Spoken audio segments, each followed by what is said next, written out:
Well, that help take the edge off? Yeah, sure does.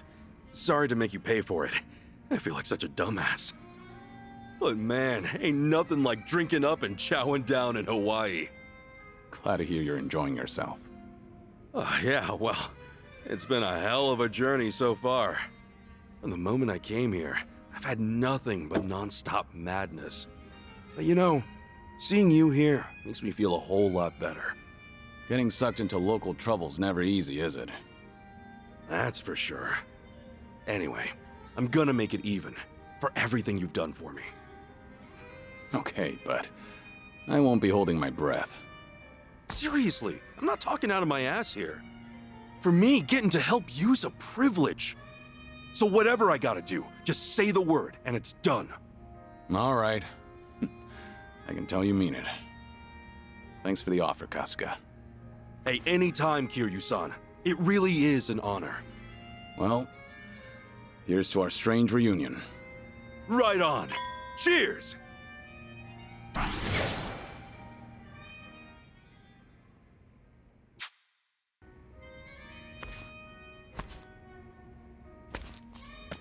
Yo, Tomi! Mind if I join you? I was just hoping for a drinking partner. Yeah, then I'm your man.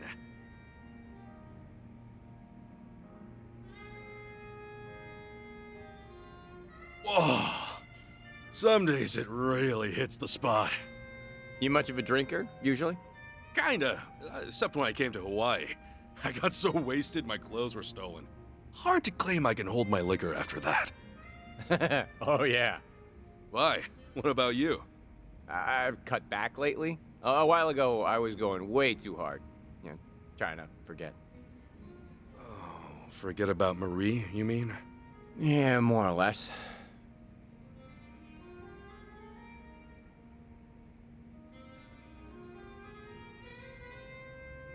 Yeah, but, you know, hey, time heals all wounds is what they always say. Even being stripped bare-assed in public. You know, you'll laugh about it in a few years.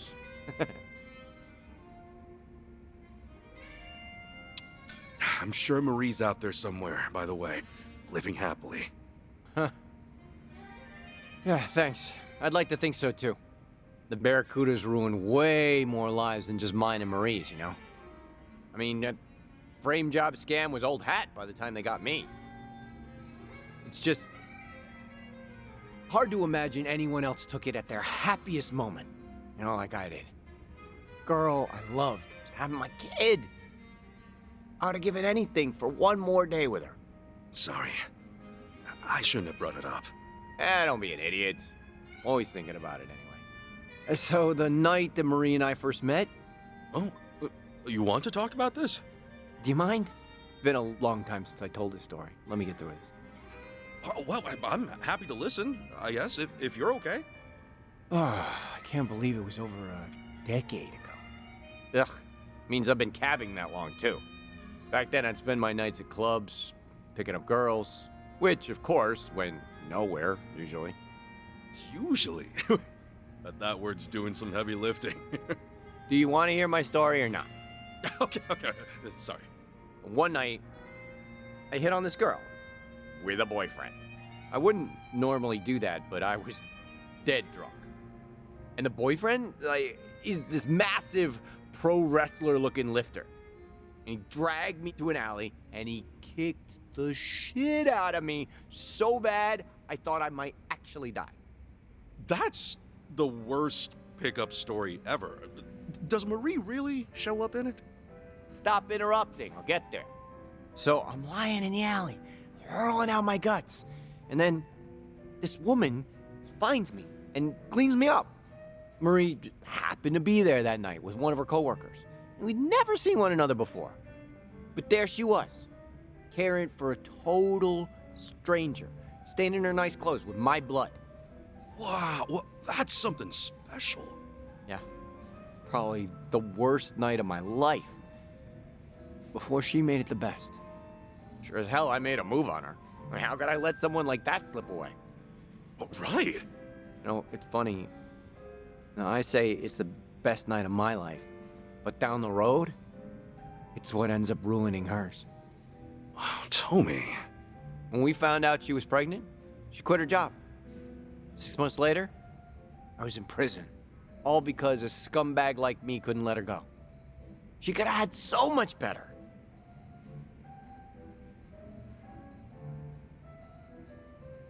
You can't say for sure her life was ruined, can you? I guess not. I'd love to know she's okay, but I'll never be able to find out. Why not? Can't you look her up? Hey, Tomi, do you ever think about trying to locate her? You said she would visit you, right? In the beginning, at least? Of course I tried looking for her. First thing I did. No luck. When I got back to our home, everything of hers was gone. Not a trace left behind. Don't follow me. Doesn't get much clearer. I left this amazing woman to suffer all on her own as she'd lost a child. Whatever the circumstances might have been. You can't go on with someone after that. Know what? I'm a pretty bad judge of character. Huh? Why you say that? The first time we met, you pulled a gun on me, remember? If you asked me then, I'd have said you were nothing more than a petty crook. But now, listening to you, I think everybody's carrying something you can't see right away. Everybody out there. I'd almost forgotten about sticking you up. Did I ever apologize to you for that? It doesn't matter anymore. No. Some things do matter. Huh? I am sorry for the way we met, Ichiban. Well, you're forgiven. If you buy the next round. Let bygones be. And just don't rob anybody else either. I'll do my best.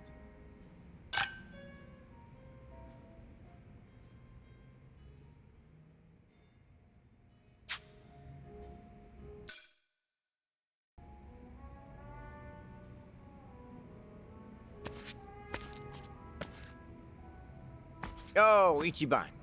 You got a minute? I wanted to ask something. Me? Sure. I'm always down.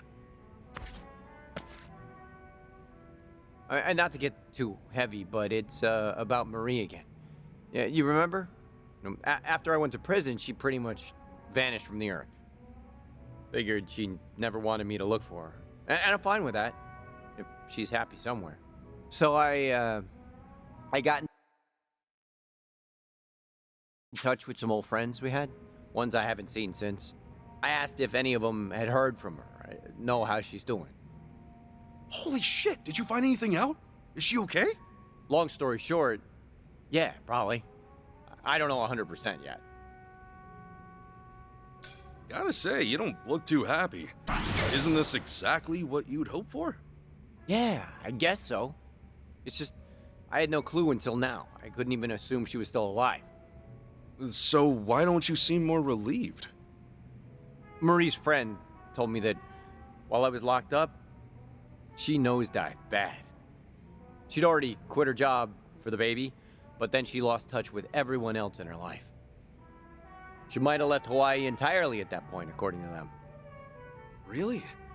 Well, that could be why you didn't find anything when you first looked. Yeah, but recently someone saw her on a beach here in the city. She's back in the old neighborhood. Apparently, she looks all right from a distance. Well, what are you gonna do, tell me? Marie may be back on her feet, but for all I know, she only got there by burying the past. In that case, she could very well want me to stay forgotten. But no way. She wouldn't think that. And there's, you know, what have I done besides lick Yamai's boots since I got out again? If I saw Marie today, what would she think of me? Meanwhile, she could be with a new guy. Hell, she could have a new family by now. Tomi. I'm sorry, you didn't sign up for this, did I? What am I supposed to do? In your imagination, Marie would really never want to think about you again? Yeah, I mean, why would she? Look, forget it. I shouldn't have brought this shit up. Just, tell me one thing, honestly. What would you do in my place? You're me. would you really go look her up?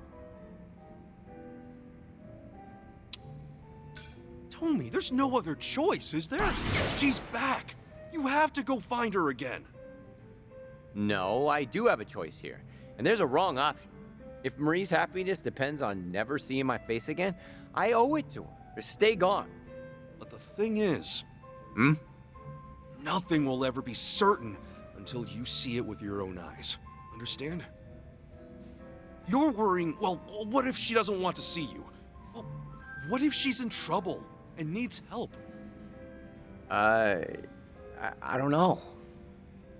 If you really can't do it yourself, I can go check up on her for you. Promise, don't let this opportunity pass you by. It'll keep haunting you forever if you do. Ichiban, man... Sorry if I was out of line there. Out of line? No, I needed you more than I realized. Thank you. You really helped me. Cool. You're right. All I know is that Marie, or someone who looks like her, is in town. Unless I see for myself, everything else is my mind running wild on me. I hope she's doing well. So do I. Even if that means she's got no room in her life for me. Yeah, if I can be sure that she's happy, I'll be okay. You're a hell of a guy, Tomi. Is it me, or do you sound sad now? Well, this might undermine my advice, but the truth is, I'm in the lurch too. I proposed to this girl a while back, and she still hasn't given me an answer. Whoa, you're down worse than I am, and I've been listening to you? I was afraid you'd say that. Shit. You need advice from me? Let me think. Tomi, find Marie first, and then we'll get to my problems. All right, but... Man, talk about ending on a sour note. Yeah, that's why you end chats like this with drinks, not words. Well said.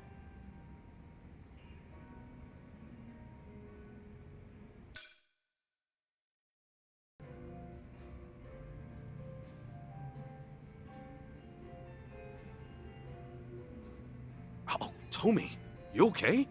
You look kind of upset. Do I? I guess that's no big surprise. Hey, do you feel like talking? I'm down to listen. You can probably imagine what happened. I ended up seeing her. Okay, so? Actually happened by accident, kinda. She was just at that same beach, like I'd never seen her before. The rumors were true. She came back to Hawaii only recently. I mean, I didn't get close, but it was her, without a doubt. What? You didn't talk to her? Couldn't. Marie was there, and her boyfriend was right beside her. Damn it. How did she look, at least? From what I could tell, she looked great, and they seemed to be very, very close. They were making that beach a paradise, laughing, kissing, staring at each other. So, in other words, she looked happy, right? Well, I mean, when we were together, she seemed happier in other ways, you know?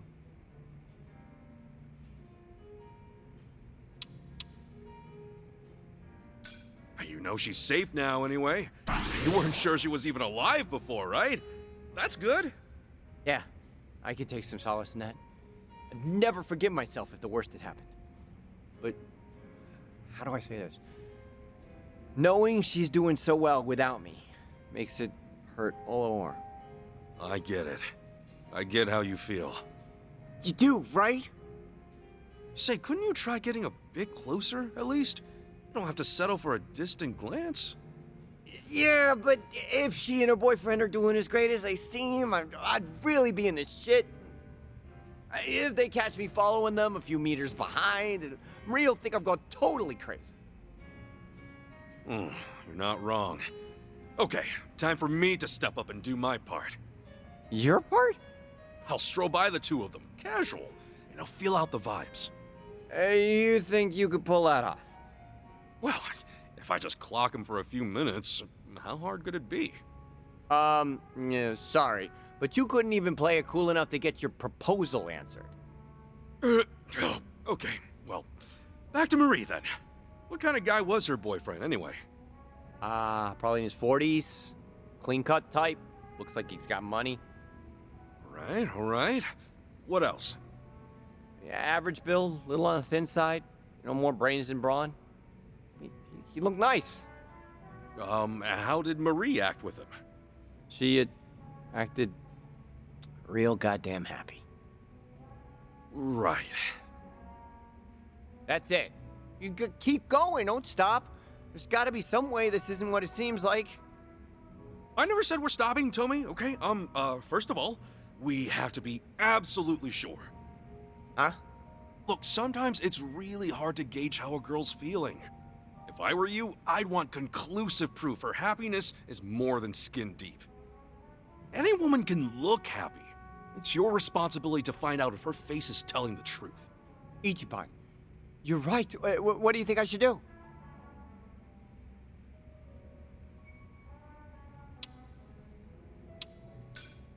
Well, I'm not sure. Tell you what, why don't we ask the others for help? The others? No way in hell. Anything that has to do with Marie stays between us alone. You got it? Seriously, I'd never live this shit down. This is private stuff. Sorry, yeah, got it. That's my bad. Thanks for listening again, Ichiban. Honestly, I couldn't get through this without you. Hey, I'm here for you. Listening doesn't cost a thing. We're friends after all. I still got no idea how to proceed, but Marie-wise. No matter what, I know it can't end like this. And I know something else. I got a good, trustworthy friend who has my back. How's about we drink to that? Oh, yeah. You really are an easy guy to talk to, bud.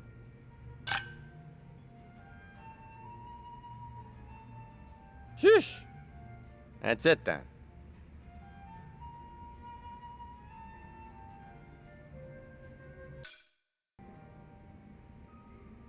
Hey, Tomi. Oh, sit down. Get a drink. Have I got a story for you? Oh, do you now? Oh, I might be in the mood for a story. Well, here it goes. Things move fast, all of a sudden. Don't freak out. You ready for this? You're really hyping this up. Marie's boyfriend and I got to talking, like just him and me. He told me about her. Yeah? How'd you manage that? Well, first, Marie's friend gave me some information on him after I asked. His name's Kondo, and he's a professor, I guess. Marine bullshit. You know, ocean stuff. Guy rakes it in, apparently. He's like some top fish guy. Been on TV and everything. Whoa, that's pretty impressive, huh? You think so? I don't know, man. You can't tell someone's character from some fancy title. Sure, fair enough. So, I waited. Kondo's a busy man, but I got him alone, started to chat. Get this. I used a fake name. Apparently, he's new to Hawaii, so I offered to show him around. How the hell'd you manage all this? I had to do it, for Marie's sake. I owe it to her to see what type of guy he is. All right, so you pretended to be a stranger, spoke to Kondo, and gave him a tour of the city? He had no goddamn idea. I said I'd buy him a drink, and he came along without a second thought.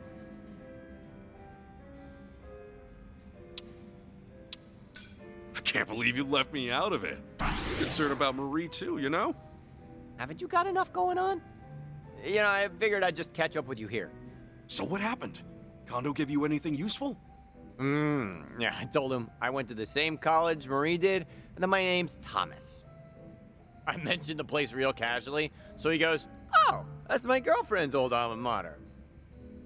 Oh, I get it. So he made Marie the subject of the conversation. Yep, Kondo said he met Marie in a bad place, just after she left Hawaii. She was working some touristy jobs before she became his research assistant. Actually, Marie always did have a thing for the ocean. I guess, yeah, this makes sense, huh? So, one thing leads to another, and Kondo falls for her. They dated for a year, and then they got engaged. Okay. End of the day. I couldn't find a single flaw to exploit in the guy. I'll say this much, though.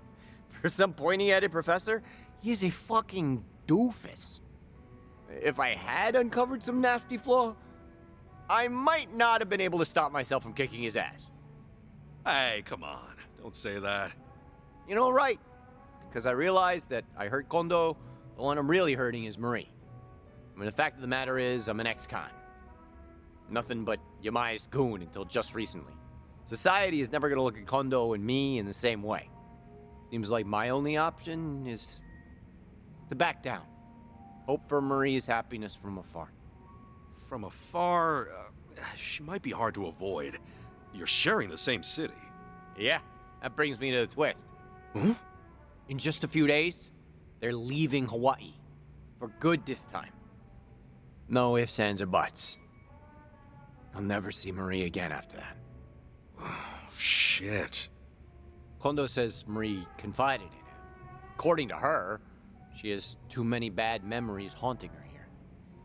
And Kondo's such a moron, he doesn't even know what she's talking about.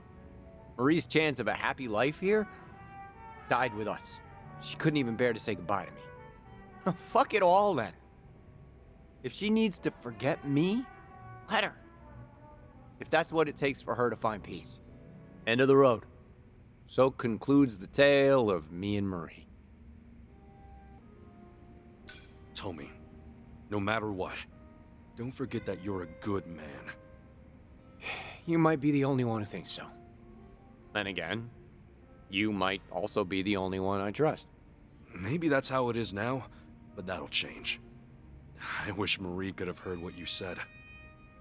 Appreciate you hearing me out, like always. I'll get my shit together, I promise. Till Marie leaves Hawaii again, I've just got to make sure I'm out of sight.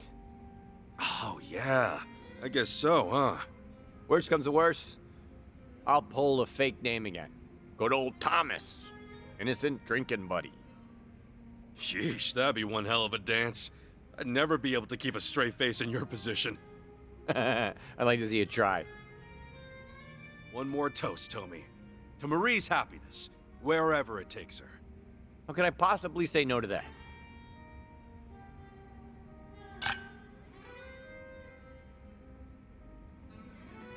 Go where you have to, Marie. Leave the memories behind. I'll be happy for you.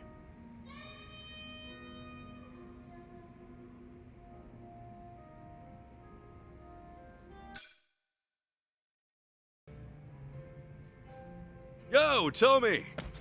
Hey! Drinking alone again? Can I scooch in? Absolutely. I was hoping you'd swing by. Anything new going on? Nah. I've avoided Marie and Kondo completely since the last time we spoke. So it goes. Thomas? Hey, Thomas! It's me! Oh? Thomas who? Oh, shit, that's Kondo. Kondo? Marie's Kondo? Listen, Ichiban, he only knows me as Thomas. Gotta back me up. Yeah, sure. Thomas! Fancy meeting you here. I was just passing by and saw you through the window. Pardon me, are you together? We sure are! I'm Thomas's friend, Kasuga! Kondo, nice to meet you. Thomas and I had a drink together the other day. Oh, which reminds me, Thomas, it must be my turn to treat you now, mustn't it? Shall I take another drink order, Thomas? Yeah, Thomas! Is he buying? I'm happy to cover you both, Thomas. Stop saying Thomas, everyone, please. Sorry, Kondo-san. I'm busy right now. Some other time, yeah? Oh, well, that's fine. Why don't you give me your number? I told you before, I'm sure Marie would love to meet you. She was beside herself when I explained how this kind stranger showed me around town. Oh, that sounds great. No, but my number's, Have I offended you somehow, Thomas? I certainly didn't mean to.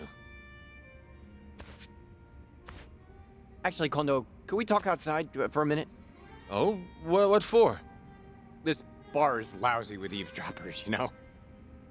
Yeah, nosy types.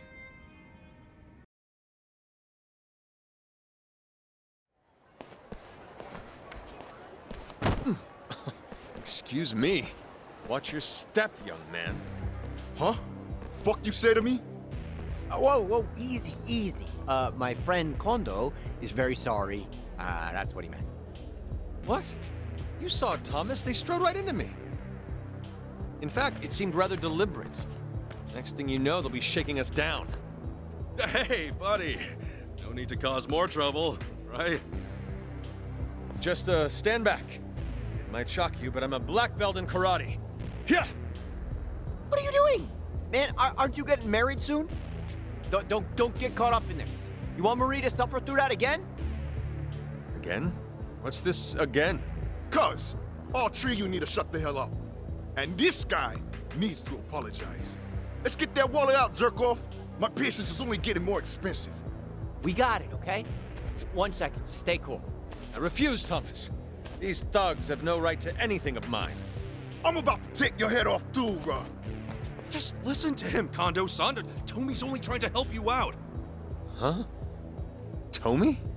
That's not what I said. Look, just let us handle this, okay? You stay back. Yo, dumbass! I'm that karate jerk-off's boss, got it? You come settle up with me. Thomas! Clear out of here, Kondo, and don't come find me again. This is my quarrel, not yours. Tell Marie that Thomas wishes her well, all right? We got it all from here. Stay safe, Kondo-san. No more jowling, assholes. Time to make you bleed. No way you're right. Let's do it! Let's get it done!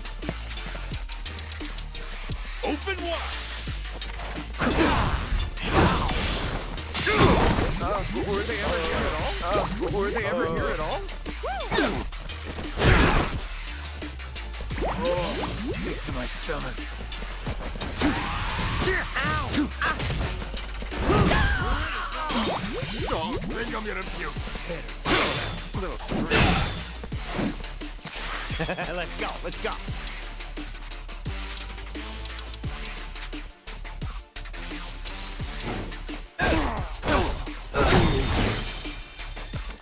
Ass-kicking time!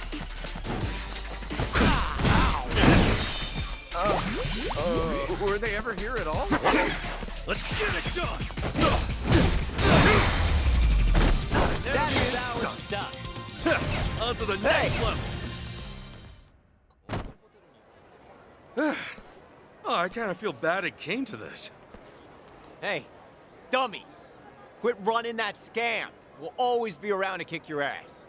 And karate jerk-off never sees any of you again. You got it? Is that clear? Kondo-san, God damn it. How many times do I have to tell you to get lost, man? Thomas? I'm not whoever it is you think I am. Just small-time ex-yakuza, okay? Why don't we move on from each other's lives? It'll be better for us both. But nothing! This is the last thing I'm ever gonna say to you. Huh? Okay, Kondo-san. From now on, every stupid risk you take comes back to Marie. So like just now, getting into some needless fight, all it'll do is cause her pain. So maybe you get seriously injured. Or they do. Maybe the police come and smash your whole life to bits. You are lucky enough not to be living for yourself anymore. You have someone by your side. So, please? All right. I understand. Thank you. Another day, another mess I drag you into, Ichiban. Sorry. No sweat. You know, Marie is everything to me. Same as she was to you, I reckon. Although, until now, I couldn't have known how sincere your feelings were, Thomas. Or, well, Tomizawa-san. What'd you call him? What the hell's going on? I hired these young men before coming. Our little accident and our heated exchange arranged in advance. Thank you, boys. Meet me where we said earlier, and you'll receive full compensation. Sure thing, Mr. Kondo. Whew. These guys were no joke, though. Kondo, I don't understand. I'm truly sorry. This was all a sort of test, Tomizawa-san. Do you recall the circumstances of our first meeting? Your offer to help me when I was lost? Yeah? What you mistook as an opportunity to assist me of your own volition was simply a performance. Because, in fact, by that time I already knew of you. Marie's former partner, falsely imprisoned in a random act of injustice. You're kidding! Marie told me Hawaii was home to one profound regret. Of course, that's none other than you, Tomizawa-san. She didn't want to leave without saying goodbye. So, Marie knows that I talked to you? Yes. I couldn't very well deny her request to see you again before our departure. However, your underworld connections, that Yamai fellow in particular, was worrying to me. Quite a pickle. My dear Marie deserves to see whomever she likes. Yet I feared that she'd expose herself to danger in doing so. And so you decided to play us like chumps? 'Cause Tomi needed his metal tested? Yes. I can only hope you'll forgive me. Understand, Marie's safety was in question. I guess I got no real leg to stand on here. I was lying to you, too. So, Kondo-san, what's your verdict on Tomi after all that? Tomizawa-san, I realize, has no reason in the world to care for me. Let us not mince words. He is still in love with my fiancée. Despite that, however, he was willing to shield me from violence at a cost of his own well-being. For Marie's sake, anyway. Again, Tomizawa-san, I ask that you forgive my part in this farce. You are a respectable man. Who's that? Marie?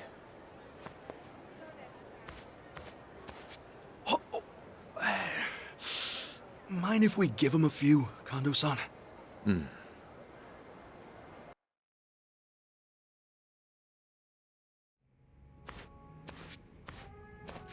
Yo, still hanging out, Ichiban? Yeah. So, Marie will be able to leave without any regrets now? I think so. Kondo's not as much of a doofus as he seems. She said in so many words. That's good. And she's happy. I could tell. That's the best I can ask for. Guess so. I owe you a lot, Ichiban. And once again, you have seen my ass through hell. What's that mean? And before I met you, leaving Yamai's outfit was just a dream. And I never would have seen her again. My last chance would have slipped right by. I didn't do that much. There's nothing I can say to express how grateful I am. So just drink all you want. It's on me.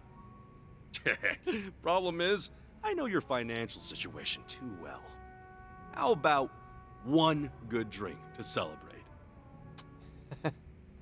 If you insist. Bartender, hear that? I'll take a glass of your finest. I see. Coming right up. That okay, Tomi? Of course it is. You worried about me? Hey, Tap Jock, I'll have the same. Oh, you're damn stubborn. Times like this are when good drinks are worth it. Seriously. Thank you, Ichiban. You've changed my life for the better. Cheers!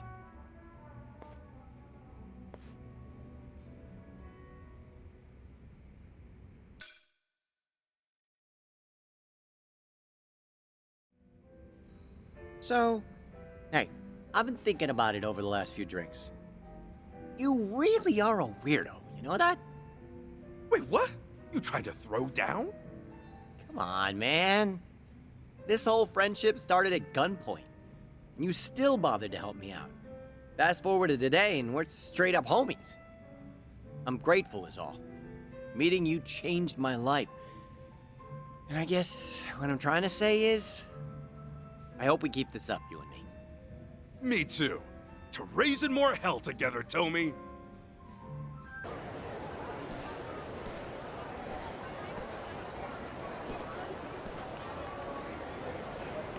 Whew. That is one hell of a trek. Take a breather. Damn near walked the whole island tagging along with you. I miss my taxi. Hey man, karma's a bitch. Don't I know it? But it hasn't been all bad. It's like this town kind of seems brand new when I look at it through your eyes. There's a new surprise around every corner. Real? I feel the same way. I don't know left from right out here. I feel at ease with you and Chichon by my side. First impressions kind of sucked, but in the end, we become pals. Funny the way things turn out. That's thanks to you. If it were anyone else, I doubt we'd be chumming it up over coffee. Not that I should talk. You're one of a kind, Ichiban. Oh, no kidding. Well then, from here on out, I can't disappoint. What kind of tricks do you have up your sleeve? Well, let's see. What do you say we open up shop together? Don't you want to open a cafe?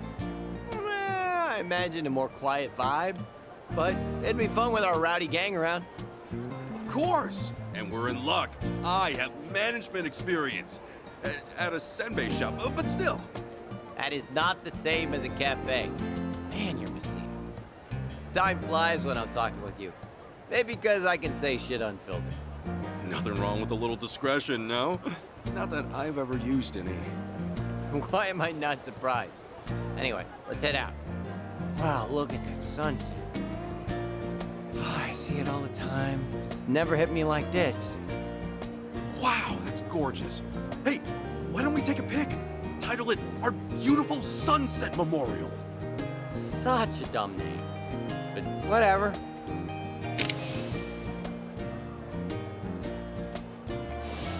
That came out pretty good. Our next pic should be the Sunny Sunrise Memorial. How many memorials you planning to make?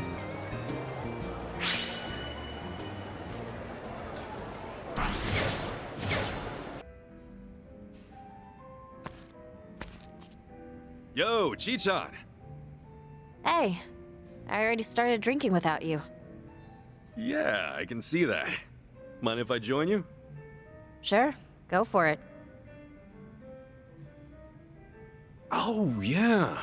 The last time it was just the two of us drinking, there was a little incident. Let's just say it left me in a real bad spot.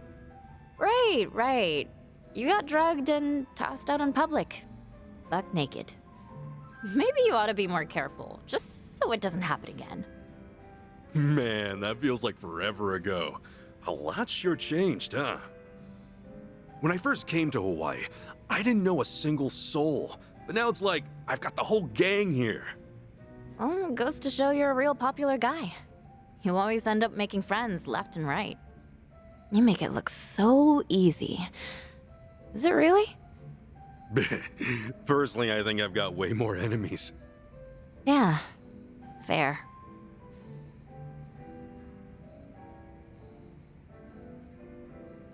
The two of us sitting like this actually reminds me of the time I drank with my dad. Your dad? Oh, you mean the head of the Fujinomiya family? Well, everyone calls him the chairman. He's surrounded by associates at all times. But his real family? Well, we're just for show. For real? What the actual heck? If you're representing the great Fujinomiya group, then you gotta be the perfect dad, adored by all, and especially by your family. We're just accessories to help sell that image. Whenever we take a family photo, there'd be an entire camera crew. Felt like we were posing for a company commercial.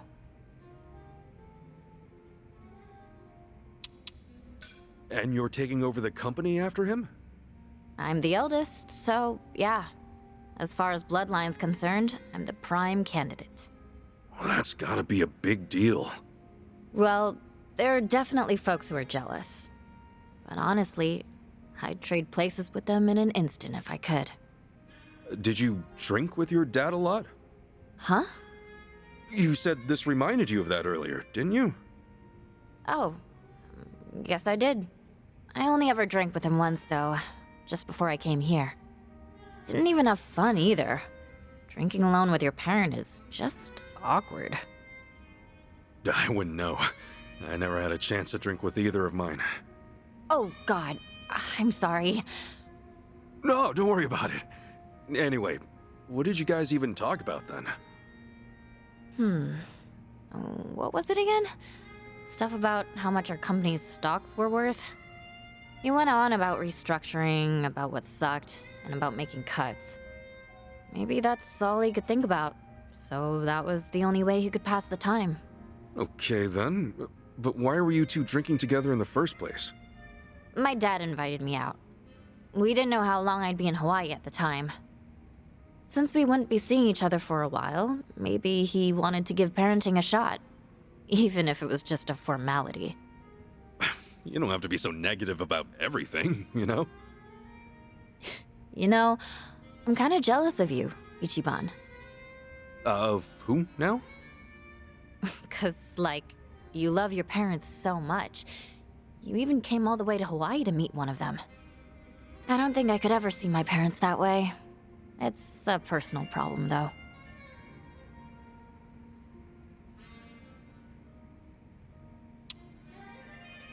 It's not too late to start improving your relationship now.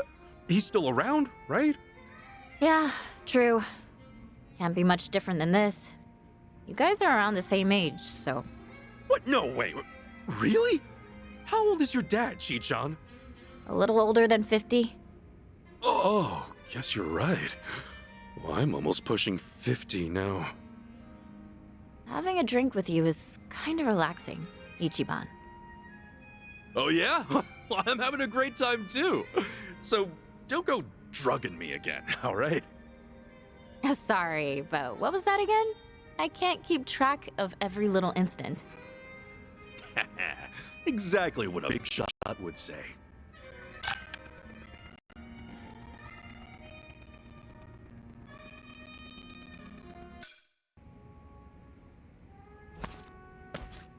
Hey there, Chi-chan.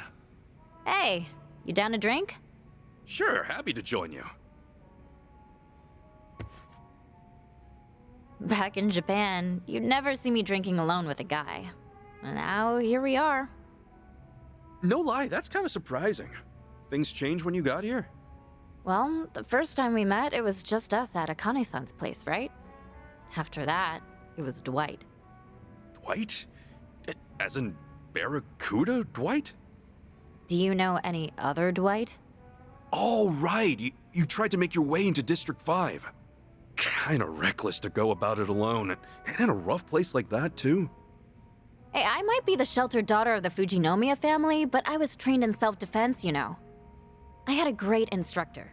That's why I figured I could look after myself back there. An instructor? Yeah, Tenda-san. I call him my Gramps, though. He's been there for me ever since I was born.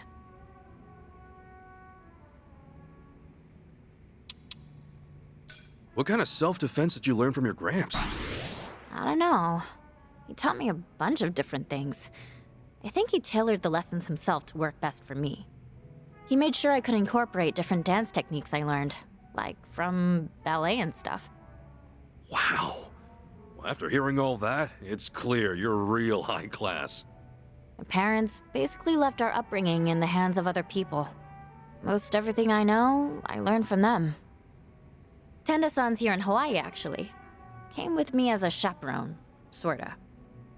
Wait, then isn't he worrying himself sick over you right now? Yeah, probably. When I first got to Hawaii, I met him from time to time. But nowadays, I've been telling him I'm too busy, and that he's got nothing to worry about. Bet that made him worry even more. I do send him updates, though. Like, I'll shoot him a message saying everything's okay. Well, if he found out about how you've been kicking ass with us this whole time, he'd definitely flip. How old is this guy, anyway? 77. Well, you sure answered that pretty quick. Only 'cause I just sent him a birthday present. I'm always giving him a hard time, so I figured I ought to gift him a little something.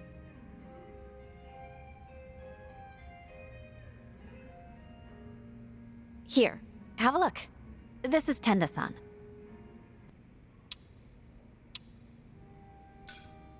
I can kind of see how tough he must have been, you know, back in the day. Well, he's long past his prime. Even I think he's gotten smaller over the years. Gotcha. He used to travel all over Japan to train. Don't know if it's true or not, but when he was in Hokkaido, he once sent a bear flying. Oh, sounds like a tall tale to me, but either way, he sounds like a riot. My dad and the other servants are always trying to act cool, but he was different. He was the only one who'd tell funny jokes, and the only one who'd smile and forgive me if I ever did something stupid. Sounds like he means a lot to you. Yeah, he does. I'm sure if you guys met Gramps, you'd get along great. He's real humble, especially around people younger than him. He's always super calm and willing to help out in any way. And, because of that, the poor man was pressured into being my chaperone. I wonder how he's doing right now. At the very least, I hope he's enjoying his stay in Hawaii. Yeah, I hope so too. I'd meet up with him if I could, but I don't want my whole family up in my business. I plan on treating him again for his 78th. I'll be sure to get him an even better gift then. Yeah? What'd you get him for his 77th? A smartwatch. Oh, that thing you wear around your wrist, right? And it'll measure your pulse and blood pressure? It'll even send alerts if it detects any irregularities with your heart.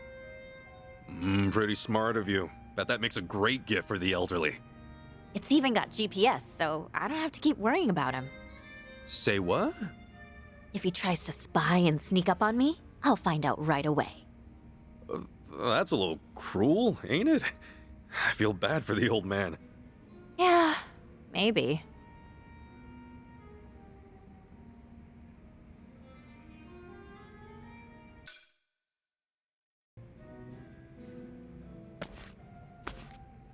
Hey, am I bugging you, Chichan?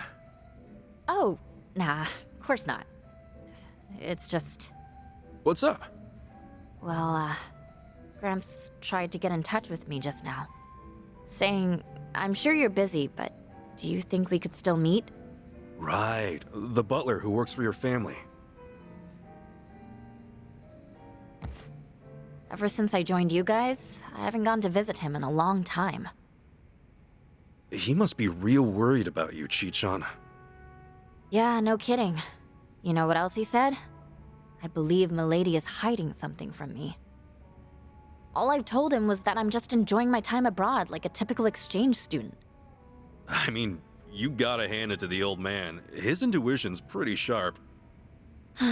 Yep. My instructor's gotta be the best of the best. Well, why don't you go visit him once? Just so you can see you're doing okay. But if I do, he'll probably figure me out. You said it yourself, he's pretty sharp. And if he picks up that something's off, he's gonna have to report it to my family. Basically, nothing good will come from me seeing Gramps right now. Why don't we just have him join our party? If we laid it all out in the open for him, maybe he'll become our ally. Then we can ask him to keep this a secret from the Fujinomias. Yeah, no. I doubt that'll work out. Gramps is really loyal. I mean, he's stuck by my dad for years. You sure you want to leave him hanging like this? Wouldn't he try to look for you himself? I think he'll be fine. He's old and only just started using a smartphone. He doesn't know anyone else in Hawaii, so he'd have a hard time trying to track me down on his own. But all that just means I'm free to do as I please now. He's reached a ripe old age. Actually, that doesn't make it any better, huh? In fact, he's probably even more lonely. He probably is, but I want to keep going like this just a bit longer. Why don't you try sending him something different from usual then? I don't follow. You guys have only been sending texts, right? Maybe you could add a video or a picture. Change it up.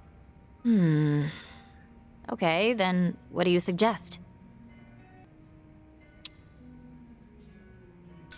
How about we take a group photo with everyone and send it over? Just tell him us guys have been looking out for you. Yeah, I don't know about that.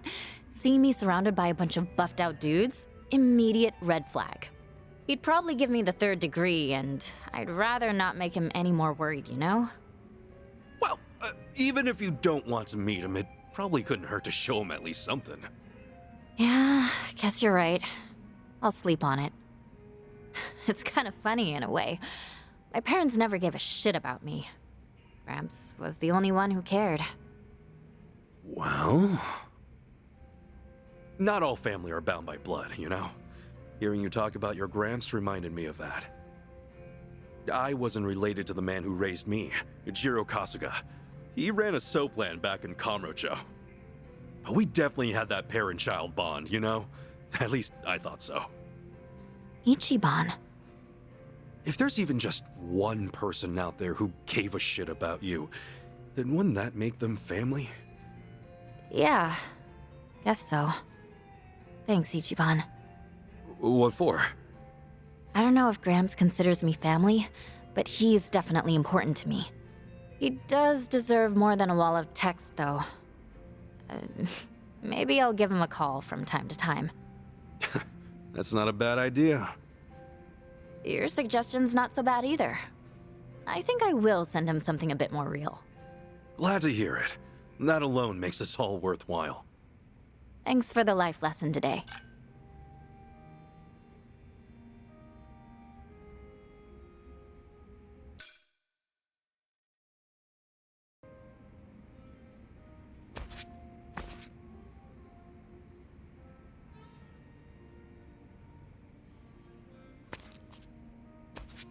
Yo, Chi-chan. Something the matter? Oh, hey. Did you hear everything? Nah, didn't hear a thing. Oh, okay. Well, I was on the phone with Gramps, and apparently he heard a pretty disturbing rumor. Don't tell me it was about you. Yep. It's kinda old news now, but word got out that I got into District 5 by stealing someone's passport. I guess it's not so much a rumor, you know, since it's true. Someone's passport, you say? You mean mine? It doesn't really matter whose... Anyway, he heard about how I was looking for the Barracuda's hideout. But that stuff's all water under the bridge now. Can't you just tell him it was someone else? I did. But Gramps is still distraught because the young lady in the rumor sounds just like me. And now he won't believe a single word I say. Wait, hold up. How did your Gramps even hear about these rumors? I thought he didn't know anyone here in Hawaii. I probably underestimated him on that front. He's so polite. He can strike up a conversation with just about anyone. Before I knew it, he made himself a friend. Said Jeff told him all about the rumors. Wait, Jeff? As in taco guy Jeff? The one selling stolen goods? Yep, the very same. Gramps loved his tacos so much, he's been getting them for lunch. Even though he knows that Jeff is kinda shady, he still enjoys talking to him. Well, damn. A former martial artist, a Fujinomiya butler, and a smooth talker at his age. I honestly didn't see this coming. Gramps is actually driving me into a corner. Just tell him you don't know anything. You could probably get by somehow, right? That's what I thought before, but I might have to change things up now. Yeah, guess so. Well, I doubt he's gonna find me anytime soon, so I'm trying not to panic right now. Huh? Wait a sec. Aren't you worried he'll wind up in danger somehow? What do you mean? I mean, your Gramps heard that you went to District 5, right? But since you're not fessing up, what do you think he'll do next? I don't know. I'd make my way to District 5 so I could get to the bottom of this. What? And once I got my hands on some proof, I'd ask you to tell me the truth. But there's no way Gramps could just wander into a place like that. You've got to steal a passport, or find some dirty cop willing to get you in. Right, but your Gramps wouldn't know about any of that. He's just gonna try his damnedest to trace your steps. And if there's some barracudas hanging around, I don't know if you'll come out entirely unscathed. Yeah, for sure. Well, crap. I better try calling him back. I have to tell him that if he's thinking about heading to District 5, don't. Sorry, did I make you even more worried? Nah, you're good. I just didn't think something like that could have happened is all. But you brought up a solid point there. Sounding real inspiring today, Chi-chan. Maybe because I am. Never thought there'd be a day where I'm the one worrying about him. All of that just made me realize how much time has passed. You better remember this feeling. Because in times like this, a good drink really hits the spot. Didn't know that. Guess I'll have to give it a try. For sure.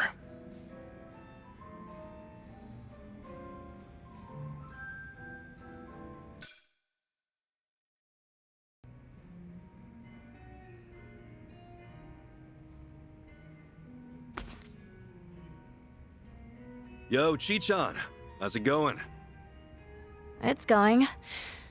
Can we talk, Ichiban? Yeah. What's up? Seriously, what's the matter? You're not looking too good. Well, it's about Gramps. I suddenly lost contact with him. Wait, your Gramps? The same old man working for the Fujinomiya family? What happened? He's not answering my calls, and the GPS on his smartwatch was switched off. That's never happened before. Oh, shit. You think maybe he keeled over in his room? Like a seizure or something? No, unlikely. When I contacted the hotel he's staying at, I asked if one of the employees could check up on him. There was nothing off about the room. They didn't find anyone there either. Which means... Which means Gramps probably tried looking for me and ran into trouble. Remember how he was worried about those rumors about me heading to District 5?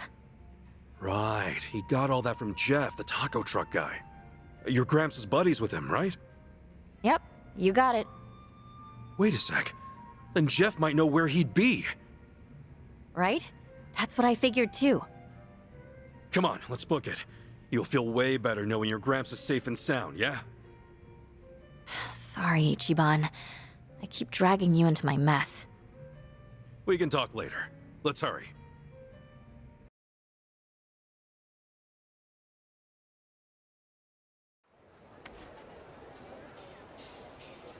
And there's Jeff's truck. Your Gramps had tacos for lunch every day, right? Well, not every day, but enough to become a friend and not just a regular for sure. Yo, Jeff. Remember me?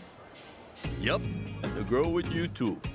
You guys shook up District 5 real good, huh? Who, us? Maybe we did, I don't know. Anyway, we got something to ask you. Oh, let me guess. You're looking for another person, right? Dude, creepy.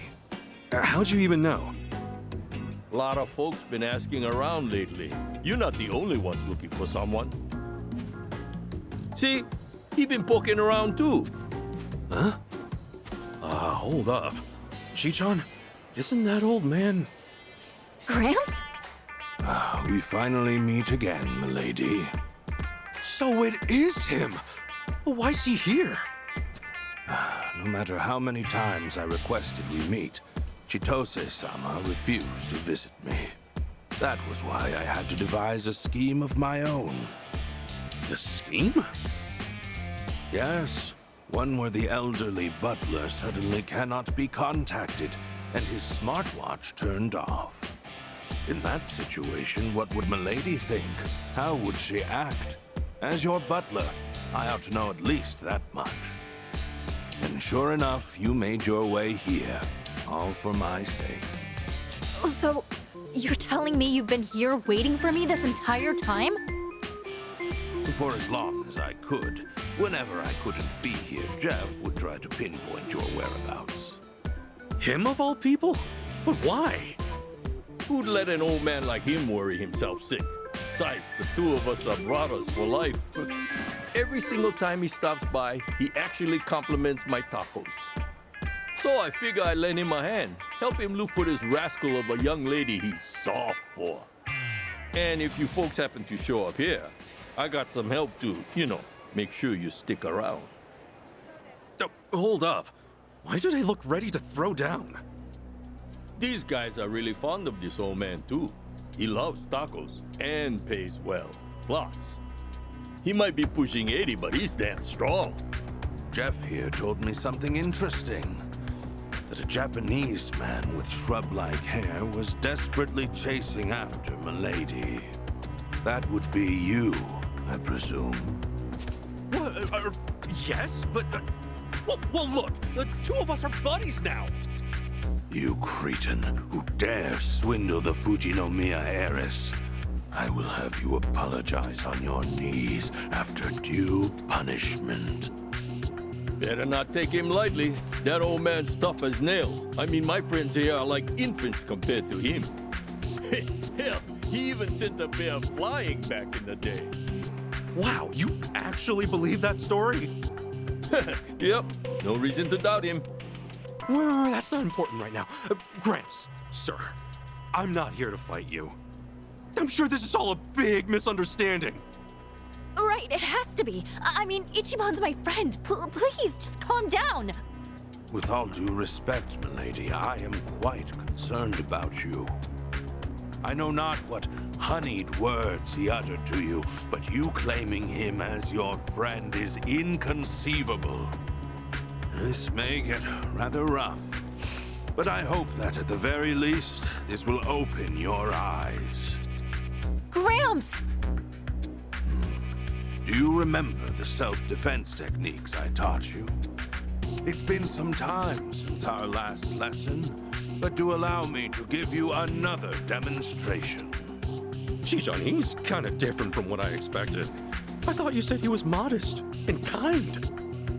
Our meeting is most unfortunate, for when I see my lady in danger, I've vowed to bring hell's fury upon your head. Go get him, old man. I'm rooting for you. Kick his shrubby ass. Don't underestimate us. Right, time to throw down. Let's get it done! Brace yourself!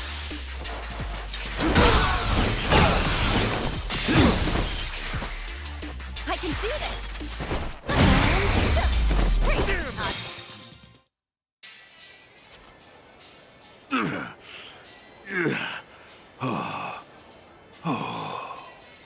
How could this have happened? To think I'd fall like this? You all right, sir? Not gonna lie, you were damn strong. Gramps, please don't push yourself any harder. You're not young anymore. Don't worry about me either. Well done. It seems you've retained what I taught you. In fact, your skills have greatly improved. Seeing that puts my mind at ease. Excuse me, Gramps. Sir, I'm not trying to do Chitose-san here. We've gone through a lot together. She's even been lending me a hand. I wouldn't try anything. I swear. I see. Then in that case, would you please remove yourself from Milady's side? Immediately. You see... I'm sorry, Gramps, but I can't do that. You see, I betrayed Ichiban and his friends before, and gave them so much trouble. I have to make up for what I did, in any way I can. I'm the one who begged them to let me stay with them. Chichan... Chitose-sama, what exactly have you been doing here in Hawaii? Well, a lot of things happened, but, long story short, I'm more or less trying to leave the nest. The nest? Meaning the Fujinomiya family? Yeah. I can't tell them about a lot of things I've done. Or even you, Gramps. I'm sorry. Is that right? Well then, I am very glad to hear you say so. Huh? The days we spent supporting you, milady, have finally come to fruition. Education is intended to teach the child independence. In doing so, they will be able to choose their own path. Of course, The fact that you will no longer be in my care saddens me immensely. I really am sorry for worrying you so much. And thank you for everything. I'm afraid your words are wasted on me. I humbly request for you to please tell your father that instead. He's been beside himself with worry, Chitose-sama. My family and me, we're just accessories. We only exist to make my dad look good.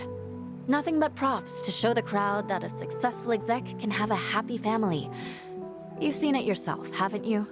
Are you perhaps referring to the family photos? The ones taken by an intimidating number of professionals?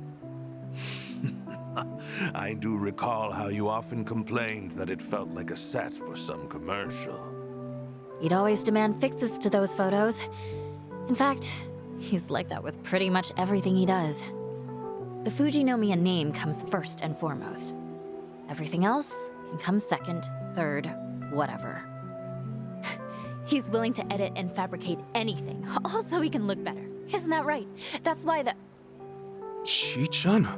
That is why the Tatara channel uploaded that video, to expose the Fujinomiya group.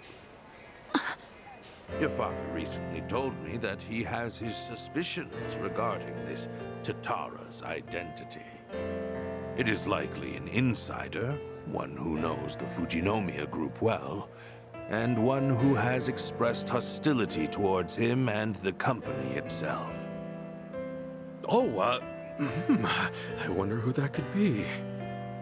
He said that if such a person happened to be this Tatara, then that expose might very well be his just desserts. My dad said all that? He actually blamed himself? Only when he was reflecting on how he could have possibly antagonized Tatara did he realize that. And ever since then, I could see that he has been quite sullen about it. Of course, the blow dealt to the group may have played a part in it, but I certainly doubt that was the only factor. But, Gramps, why are you telling me all this? Indeed. Why am I? Perhaps there was no reason to inform you. However, allow me to say this. I believe you and your father still have a chance to talk things out. If the both of you continue to build up your walls, then you may lose the opportunity to conquer them. Yeah, guess so. I only wished to speak with you face to face so that I could tell you that myself. Okay, so you decided to give me another lesson in self-defense while you were at it. My apologies. Something on my face? I may not know who you are. However, the moment we clashed, I could discern that you are not one for deception. I shall refrain from prying for now. So please, look after Milady in my stead. You got it, sir. You can count on me. Much obliged. Furthermore, there is something I must clear up with you. In my younger years, I did, in fact, lift up and throw a bear.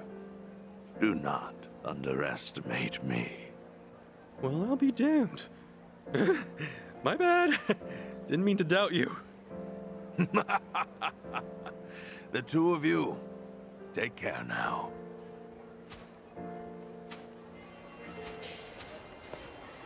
Dude, are all Japanese samurai just like him? I would believe it if you told me. I don't know. I've never met a samurai before. Come on, brother. Would he kill you to play along?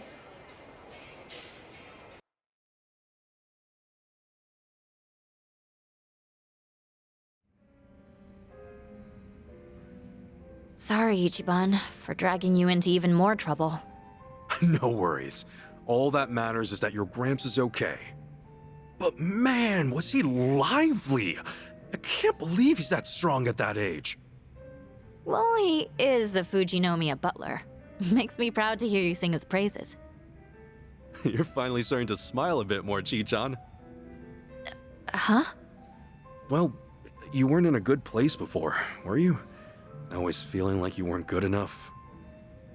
Well, yeah. I mean, I was AG's spy this whole time. Everyone said they forgave me, but I still feel like I've got to own up to everything I've done. I'm pretty sure I told you something like this before, but you don't have to be so negative all the time. You got the best of the best in your corner. Guess you're right, Ichiban. Yeah? You hear that, guys? Yeah, we got your back. Come on now, don't go keeping some crucial info from the rest of us. Agreed. What the heck?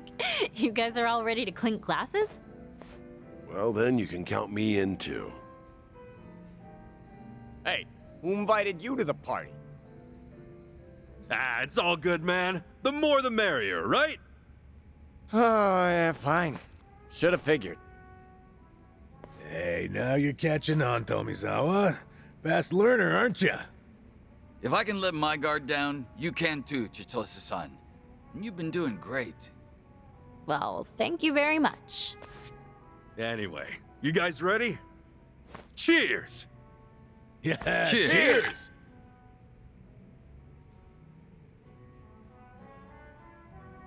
Thanks, Ichiban. Don't mention it.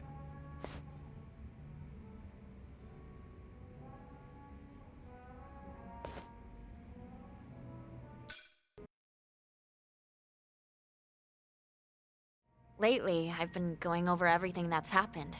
You know, since I came to Hawaii. From meeting you guys to running around town, the whole thing's been unforgettable.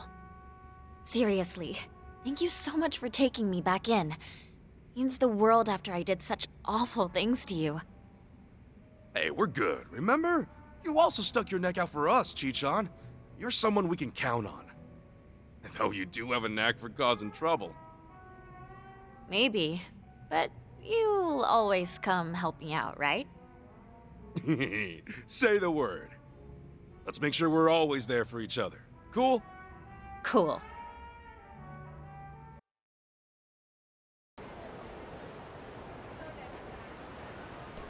Quick! Ichiban, over here! I found us the perfect spot! Oh, just look at the sky. It's gorgeous out. So, you come up with a wish yet? I did think of something, but Don't want to say it 3 times fast? you remember. But yeah, I don't know if I can really pull it off. These stars go by in a flash. Afraid I might choke in the heat of the moment. Could happen. Want me to say your wish for you? I'm pretty good at tongue twisters. Think I can fire one off pretty quick. But then my wish would just come true for you instead. Oh, right. Well, no, then I'll include 4 Chi-chan at the end. You'd sacrifice a wish for me? That's too big a price to pay. Oh, all right. Thought I could lend a hand. I know. Thanks for looking out for me. You're real sweet, you know that? Not a single shooting star yet. The sky sure is great, though. Yeah, because the rumors might not be true after all. I was really hoping to see one. Well, let's go. No point in wasting any more time. Hold up, before that. Oh, well, how about that? Now there's shooting stars everywhere you look, and all the time in the world. You're spectacular. I wish that I could. I did it! I said my wish, Ichiban. I'm so happy. Hey, good for you. And what a perfect backdrop up there. Want me to take your picture? You should be in it too. Let's commemorate wishing on a star.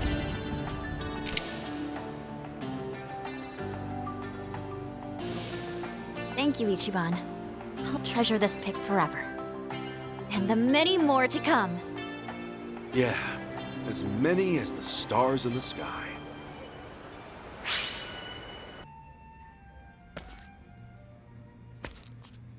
Damn, Adachi-san. Already at it, huh? Hey! I figured I'd go ahead and have myself a drink. The booze here in Hawaii is not half bad. Good to know. Glad somebody's enjoying themselves.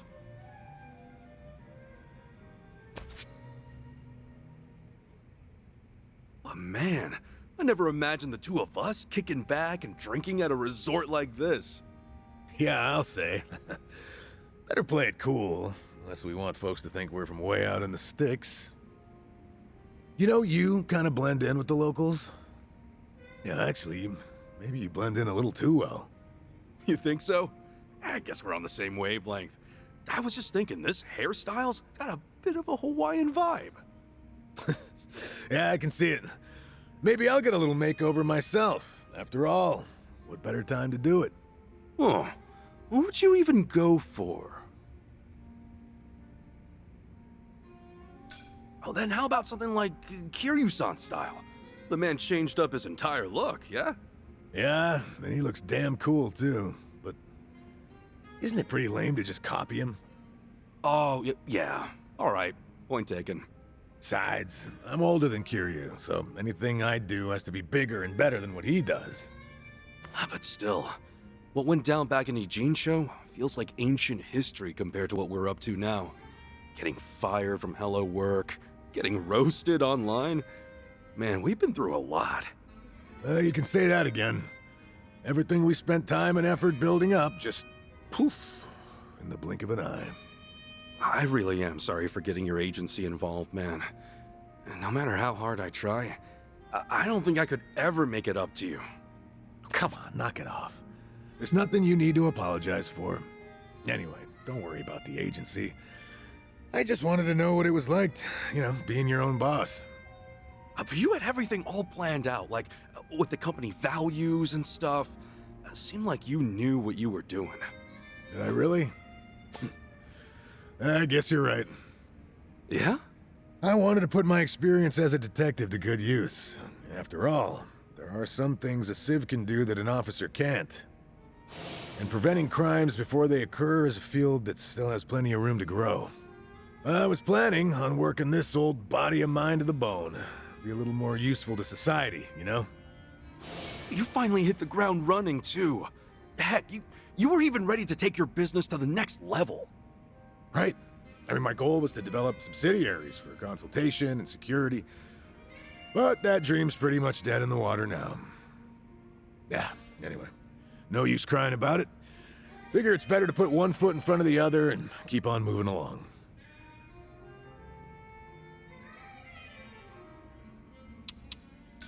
I'll lend you a hand when the time comes. You know I'd do anything for you, pal. How's that so? I guess I should start thinking about my next business venture then. Well, after we clean up the mess over here. I'm real glad you're here, Adachi-san. When you came running with Nanba, I was just so grateful. Yeah, you're pretty much the only one who ever says that kind of stuff about me. But helping you out makes my day-to-day a little more meaningful. Hey, you scratch my back, I scratch yours. Oh yeah? Then tell you what. What? We're gonna have each other's backs for the long haul. Even if I'm the only one getting help right now. Don't sweat it, because I'll cash in and have you pay me back double. Ha, sure you will. Ah, that's the stuff. I ever tell you how much I like Hawaiian booze? Better not drink too much. This ain't Survive, so you're not just gonna add it to your tab. Nah, I got it covered. Bartender and I are pals now. Isn't that right, barkeep? Sure. Enjoy the drinks, Adachi. What the heck? When did you two get so close? Didn't you know? Blending in at a bar is an essential skill I perfected back when I was with the Force. You sure are a man of many talents. Must be the years of experience. You gotta teach me some of that. All right, how about another round then? On me. I'm feeling generous today. Sweet! Hey, barkeep, hit me with the priciest drink you got. Whoa! Easy there, Tiger. I'm gonna have to take out a loan, but I'll pay you back once my next venture takes off, yeah? Actually, barkeep, Could you just get us another round of what we're having now?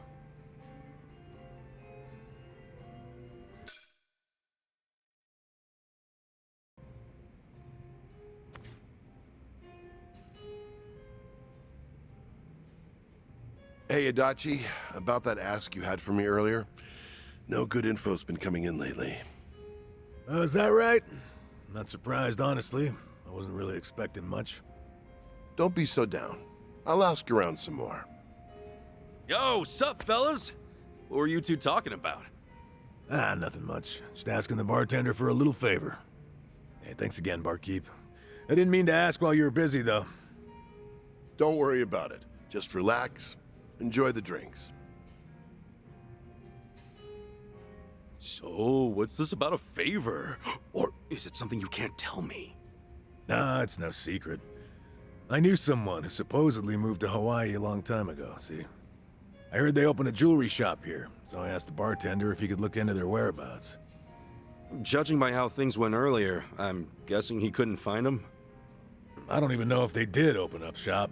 Honestly, I've just been grasping at straws. But even if you didn't ask the bartender, couldn't you just reach out to the person yourself?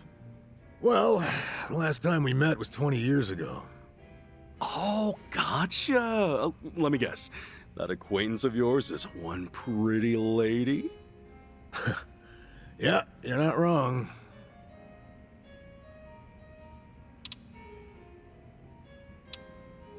Were you two together or something?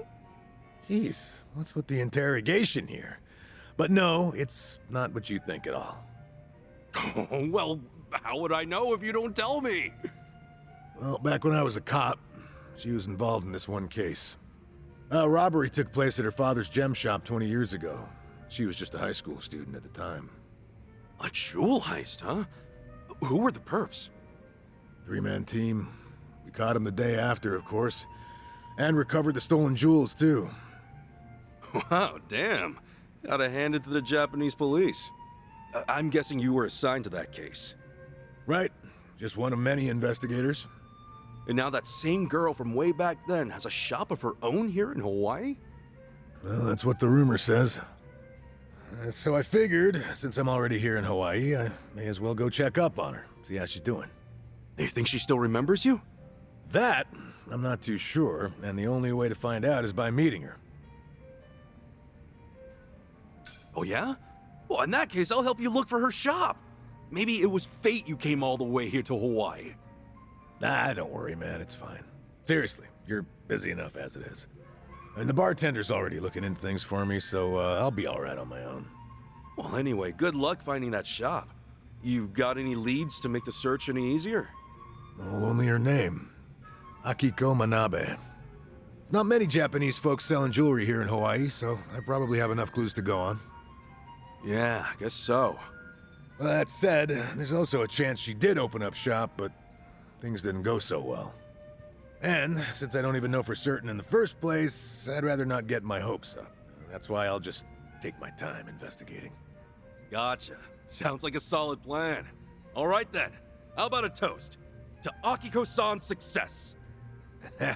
Cheers. Cheers.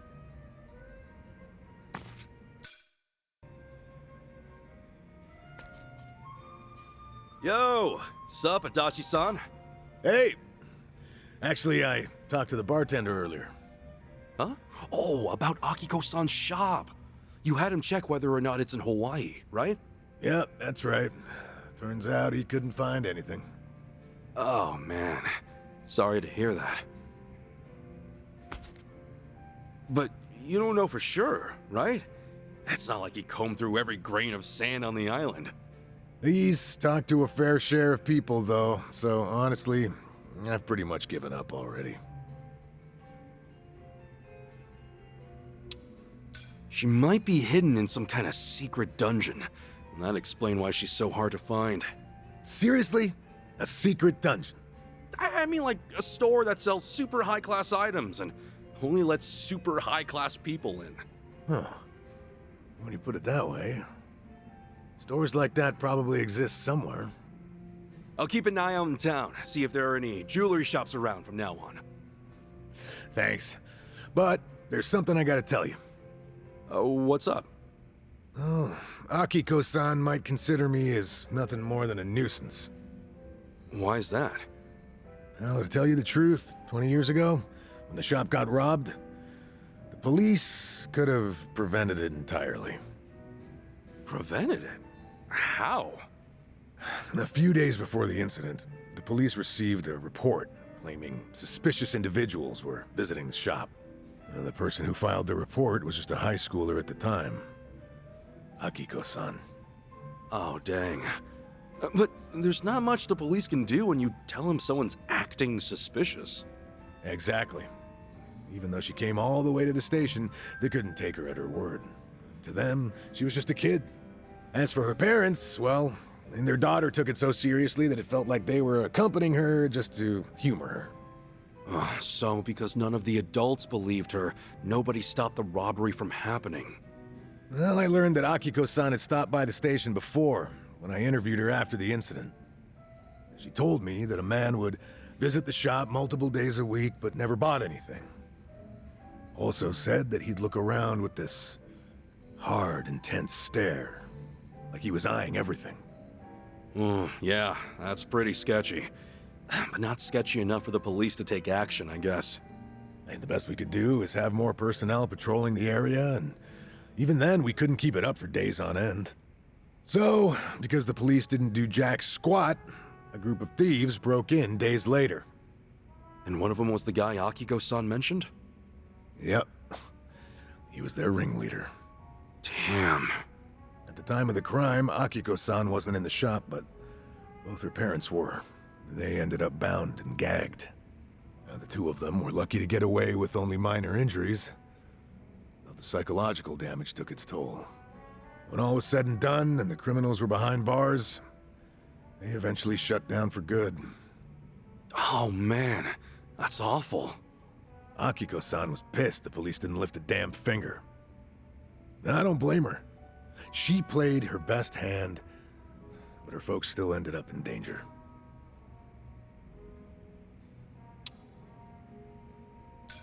Well, you weren't held responsible or anything, were you? Because, like, you didn't even know she spoke with the cops beforehand. Well, sure, but there wasn't much I could do but shut up and take a tongue lashing. I would say I was the cop she talked to first. Still would have been impossible to prevent that heist from happening. Then you want to meet Akiko-san to apologize for the incident? I'm not so sure myself.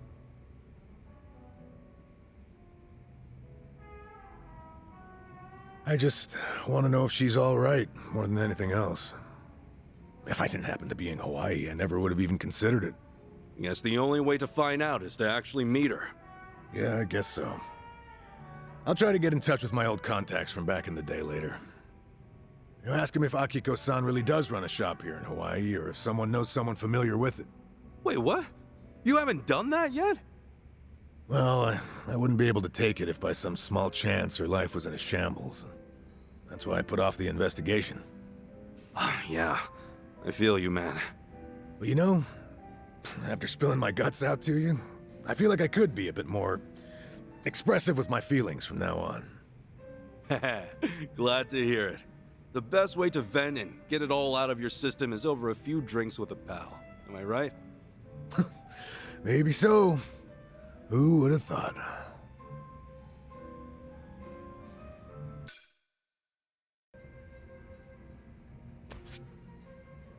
Hey, Adachi-san. What's wrong?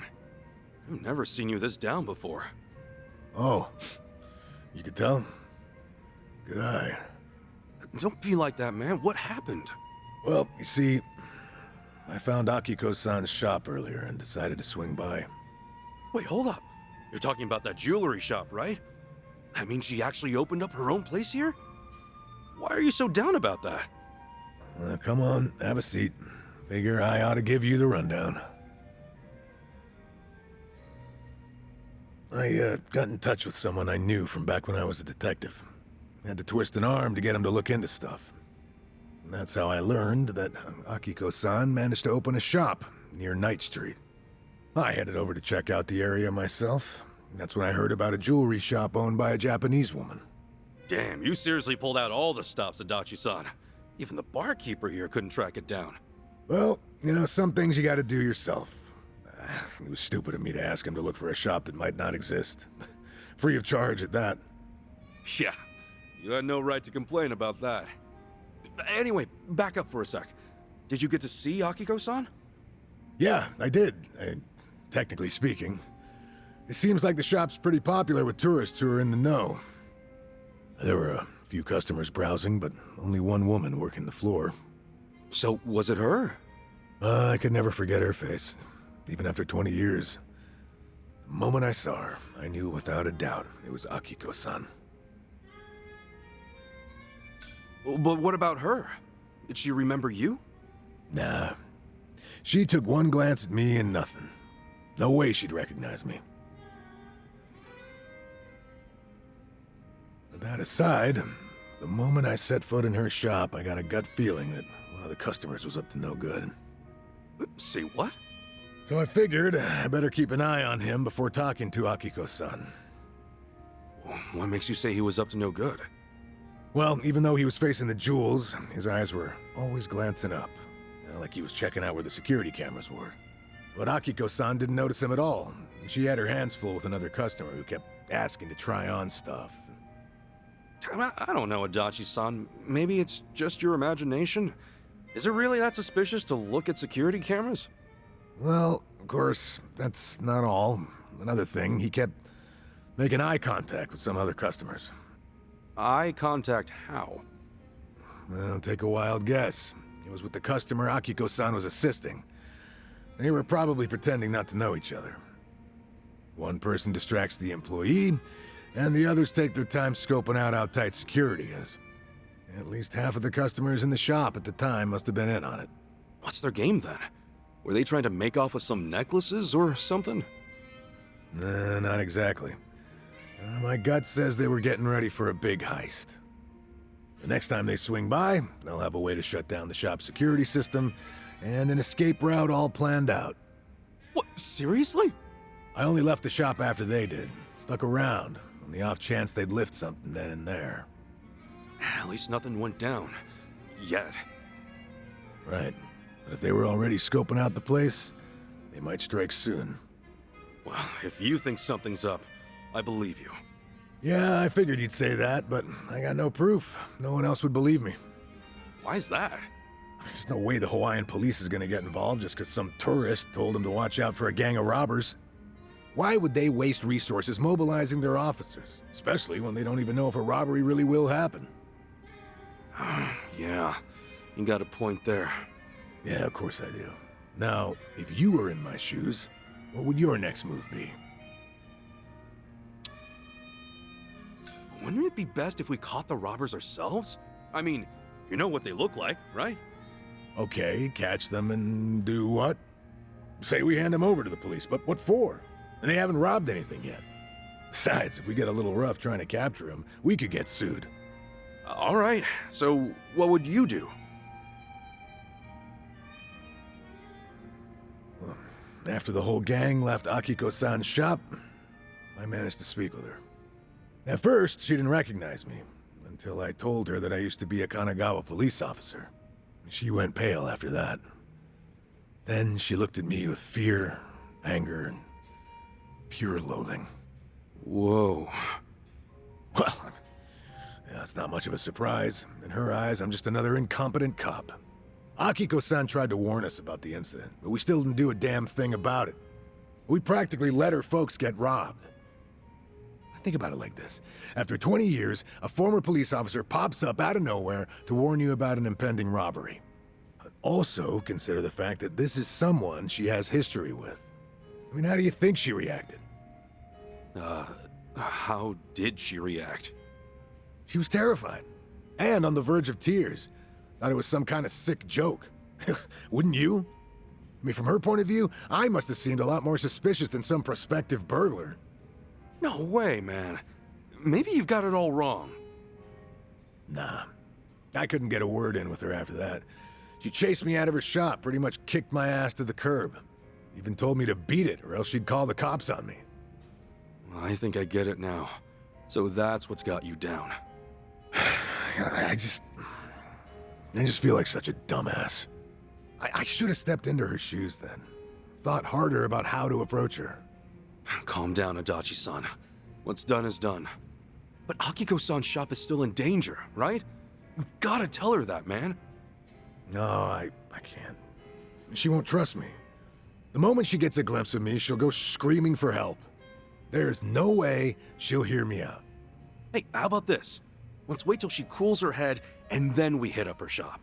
You and me, buddy. You're tagging along? But why? Well, I'll talk to her first. Try to clear the air. Once she's calmed down, you can explain everything to her.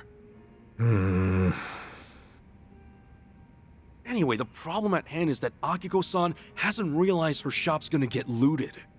No way we're standing by and letting it happen, right? No, we're not. Not a chance in hell. Good. It doesn't matter what she thinks of me. What's important right now is her safety. Yeah, that's the spirit. Now you're starting to sound like the Adachi-san I know. I bet I made a sorry sight.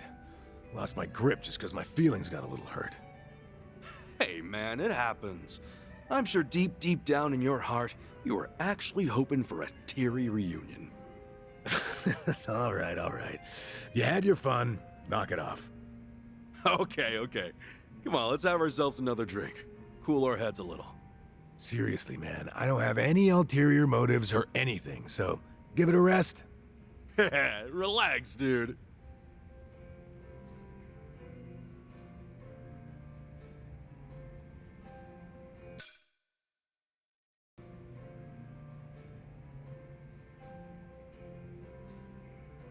Adachi-san. Kasuga, you got some time to spare? It's about Akiko-san's shop. Think you could have a word with her? That way I can warn her about the robbers. Right.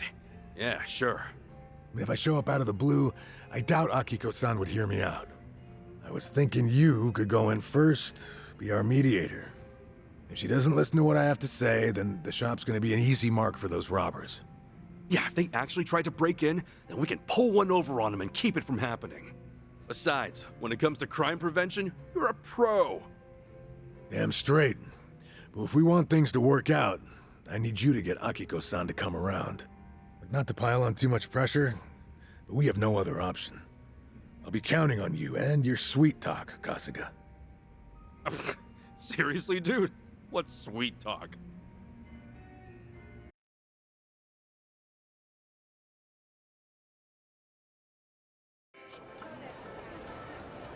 Oh, this is it? At long last, Akiko-san's jewelry shop. Must be hard to run a business like this in a foreign country. Right? That's why we gotta tighten security, make sure nothing happens.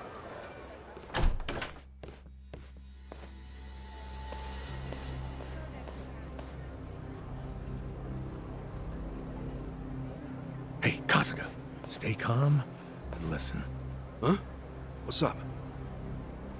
Those guys who just left the shop now, they were scoping out the place before, no doubt. Same guys I saw acting shady. Seriously? Oh God, don't tell me. They already struck? What now? I'm gonna check out the situation inside. Mind stalling them for me? There's a chance they snatched some jewelry. Wait, how am I supposed to do that? Oh, shit! No time to think. Yo! Sup, my dudes? Got a sec? So, get this. I heard a real disturbing story around these parts. Apparently, some robbers are targeting the local jewelry stores. What are you trying to say? My friend said he saw some real suspicious guys just now. Over at the shop you just left, actually. You think that's true? Did you... did you see anything strange back there? Ignore him. Let's book it. Oh, wait a second. What do we have here? What's with all those bags you're carrying? Huh? You wouldn't happen to have any jewels in there, would you? Just who the hell are you? Kasuga, they're the robbers! Catch them! Yep, thought so. Roger that. What's with this guy? How's Akiko-san? They had her tied up, but don't worry. She's safe now. Great! Now it's our turn to stop him from running away. Get ready for this! Now you're going down. Let's get it done! Brace yourself! Ass-kicking time! Let's go. Nice.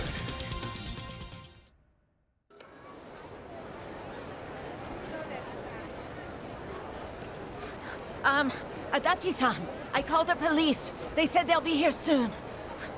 All right. Good to hear. Oh, is that her? Yep, that's Akiko-san. Oh, knew it! Guess that means you've got her to trust you? Well, something like that.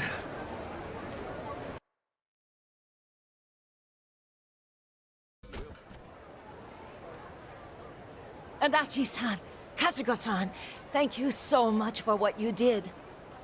It's fine, Akiko-san. No need to lower your head. I'm just glad you're safe, really. That's all that matters to me. But I was awful to you. All because I held a grudge over something that happened decades ago. I knew the police did what they could. I knew. But I could never accept it. Not with how things turned out. I guess no matter how many signs point to a crime, there's only so much you can do. I wouldn't be so sure about that. See, Adachi-san here has his own agency now. Huh? Adachi Investigative Services, it's called. Lame-ass name aside, he's actually an expert at crime prevention. Like, he'll advise shop owners how to improve their security to keep folks from shoplifting. He's basically a consultant who gives you tips on how to protect yourself and your business. Really now? Hey, what's with the sales pitch, Kasuga? It's only gonna put her on the spot. Oh no, it's fine. I was right there with him when he built his company from the ground up. Always wondered what got him so motivated. Oh, okay? Now it's finally coming together. The reason he's been working so hard. It was to face his regret over being unable to help you and your parents at the time. Even though you told the right people, the police, they still couldn't act when it counted.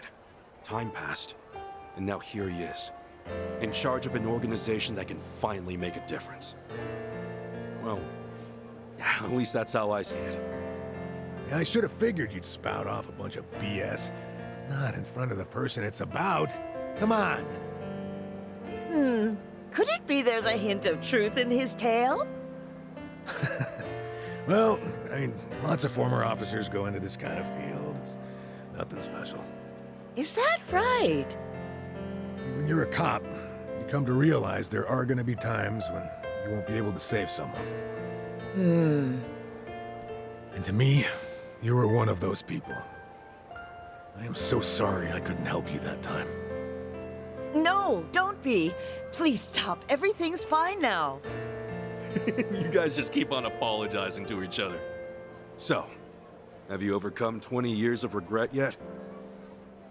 Maybe I have. I don't think I've ever been happier in my whole life. To me, you're someone I can't ever thank enough. I owe you so much.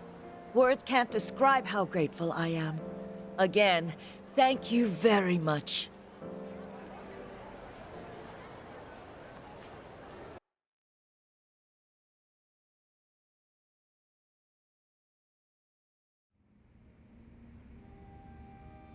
Isn't that great, Adachi-san?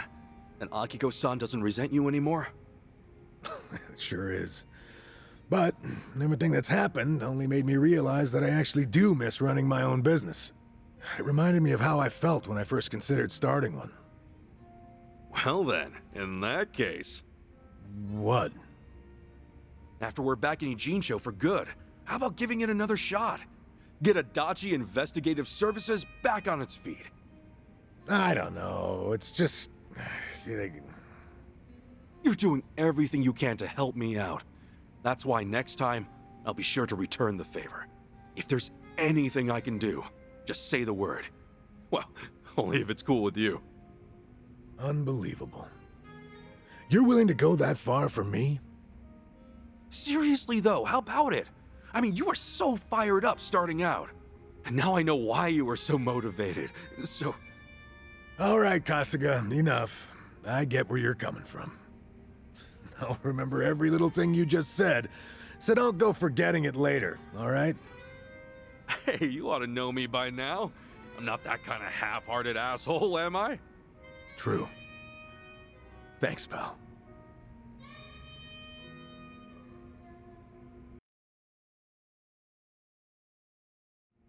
Man, Hawaii's a trip, huh?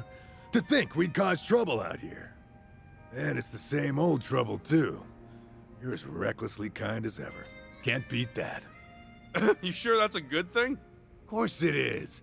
You're always giving 110%, even if you get nothing in return. I wouldn't have it any other way. That's the only way I know. And hey, I can say the same about you, Adachi-san. We're two of a kind. And don't try to tell me we're not. What can I say? I'll bet we'll still be like this, even as a couple of geezers. Well, that's nice, huh? Two kind-hearted old farts. All right, then. Here's to grandpa-dom, baby. Sheesh, you're already feeling it, huh? Cheers, Adachi-san. To many more years, pal.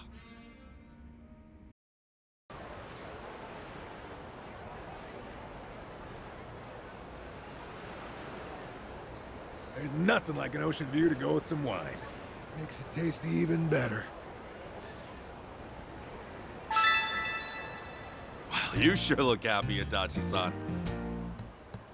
Heck yeah, I am. Always better to live happy, am I right? Now you're winning in life, long as you're having fun. Yes, that's true. Yeah, come to think of it, I've been to all sorts of places ever since I met you. Even took a trip to Osaka, too. Oh, we sure did. Now here we are, two pals having some drinks in Hawaii. We're a long ways from home now. You know, it wouldn't be too far-fetched to call ourselves travel buddies. Isn't that kind of an exaggeration? Nah, we just gotta make it happen. Let's go on even more trips. All of us. Paris or, New York would be great. Any places you want to visit? Me? I don't know. I'm good with anywhere you want to go, since I can always count on you to liven up the whole trip. There you go again. Buttering me up. Flattery gets you nowhere, you know. I ain't messing with you, though. Honestly, if I got my friends with me, even trekking the entire globe sounds fun. I guess you're not wrong there. Maybe it's about time to get Koichi Adachi's mystery tours up and running then. And where the heck are we gonna be going? Hey now, the fun is in the surprise. Or, would you rather roll some dice to decide on a destination? That'd make me more anxious. Oh, the sea breeze here feels real nice.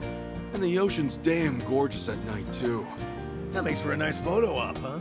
Actually, why don't we take one? Huh? You in, or what? What? Me? Yeah, I mean, we're already here and all. Hell, count me in too.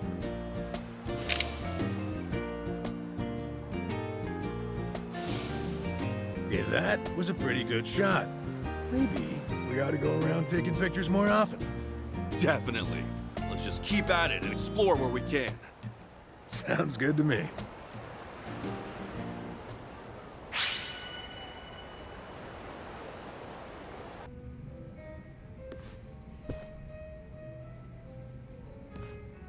Hey, Nanba. Mind if I join you? Ah, be my guest. Nobody likes drinking alone. Oh, thing is, Kiryu-san, didn't we talk about this? I'm sorry you have to look after me. That's what it is. Once a nurse, you know. Besides, if it's any better, Ichiban made me promise to look after you too. Understood. I can stay dry. Tonight, oolong tea only. That sounds pretty good, actually. Bartender! So what was it I heard about you all losing your jobs? That's right, huh? Me, Ichiban, and Adachi-san, we all got the axe. Did you know I was homeless for a period of time? Once you hit a certain age, the job market dries up. Somehow I got this gig even with my employment gap. And then, poof, it was gone. What kind of job was it? Quality inspector, in a warehouse for medical equipment. Medicine drew you back in after all. I don't know. Hard to consider that medicine. There were a couple of other stints, but it was all-day labor or temp work. The inspection job came with a 2-year contract, and my coworkers were decent folks. They actually treated me with a bit of respect for being an old guy.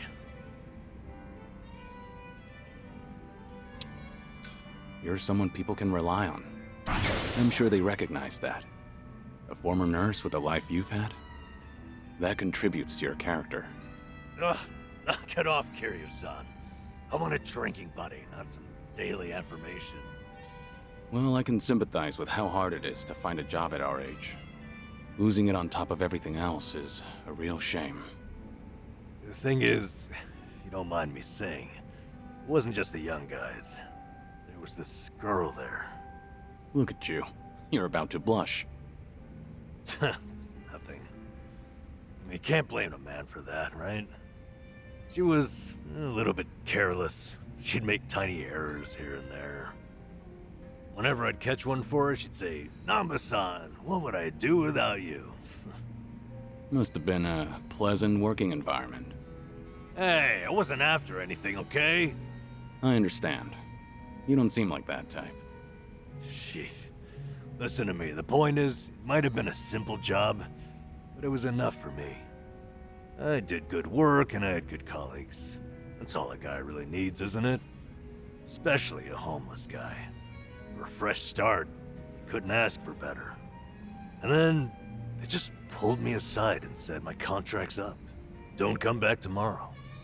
Did they give you a reason? Couldn't be asked to. If they don't extend your deal, that's the long and short of it. That's hardly fair. Yep. So, I went back home, and Ichiban was suddenly all over the internet. Guess I'd made no secret of the fact that I was friends with the hero of Yokohama. Higher-ups must have thought, gotta sweep me under the rug before this shitstorm hits. Kasuga got targeted and you took a stray one. Of course, I don't hold it against him or anything. Ichiban, Adachi-san, we were all set up. As far as I'm concerned, the three of us will always be in this together.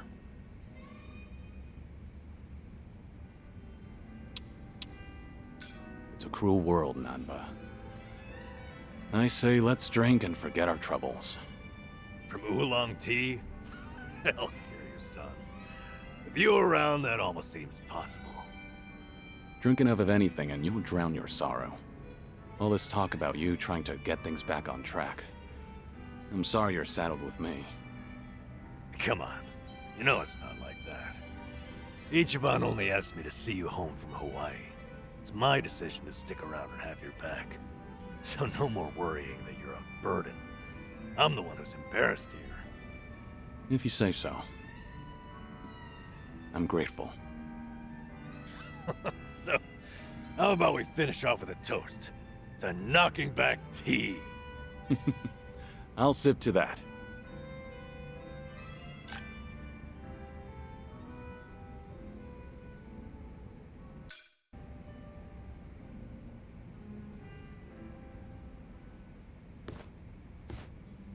Hey.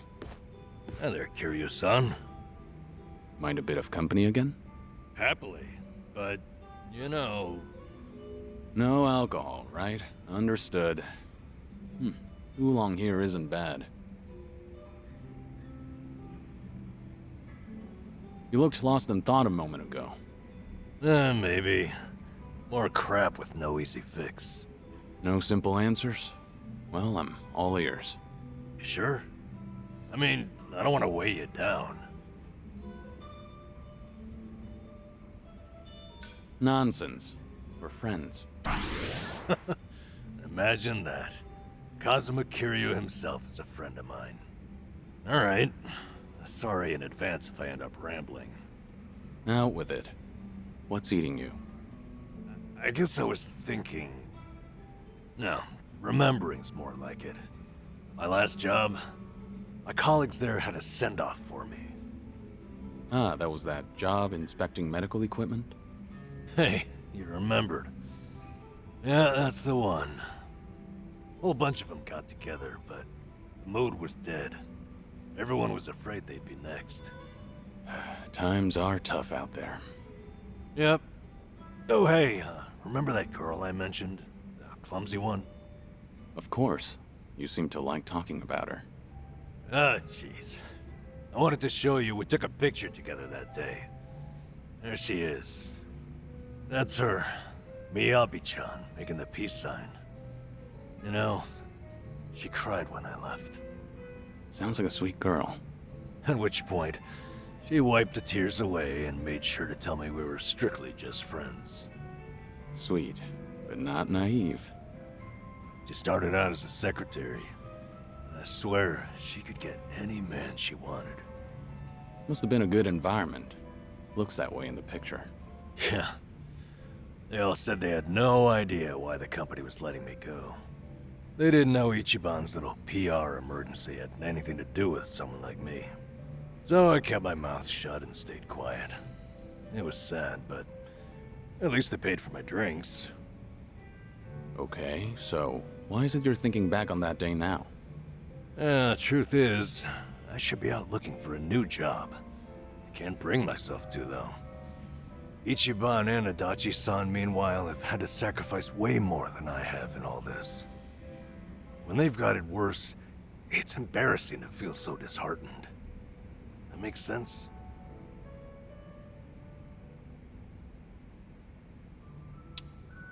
You can feel disheartened with me. It's not healthy to bottle up your sadness. Once you're at the very bottom, the only way to go is up. Kiryu-san, you're battling a serious illness. How do you still have so much sympathy for others? There's no such thing as an easy life. Everyone has burdens. Mine are far from the heaviest. Goodness gracious. It's profound. You got a lot to teach me. Anyway, Ichiban and you have really earned my gratitude. Why do you say that? Well, I was unemployed, with no prospects out there. I think I finally realized that the world goes on just the same, with or without me. And then, when I needed it, Ichiban came calling to me for help. Not only that, I even got to lend my assistance to you, Kiryu-san. Being useful, to me, it feels like salvation. I get it. In that case, I won't be shy if I ever need anything from here on. Good. I'm here for you.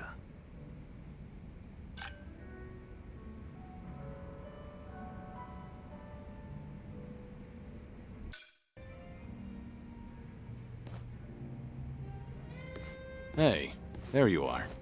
Hey, waiting for you, Kiryu-san. Would you mind hanging out a while? Something happened? You remember that girl, Miyabi-chan, from my job? The clumsy one? Sure, the one who cried at your farewell party. What about her? Well, out of nowhere, I got a call from her not long ago. She wanted to tell me that the company finally explained to them why I was let go. After all this time, huh? What'd they tell everyone? Well, that's the thing. Apparently, they claimed it was due to past misconduct. Meaning what, exactly?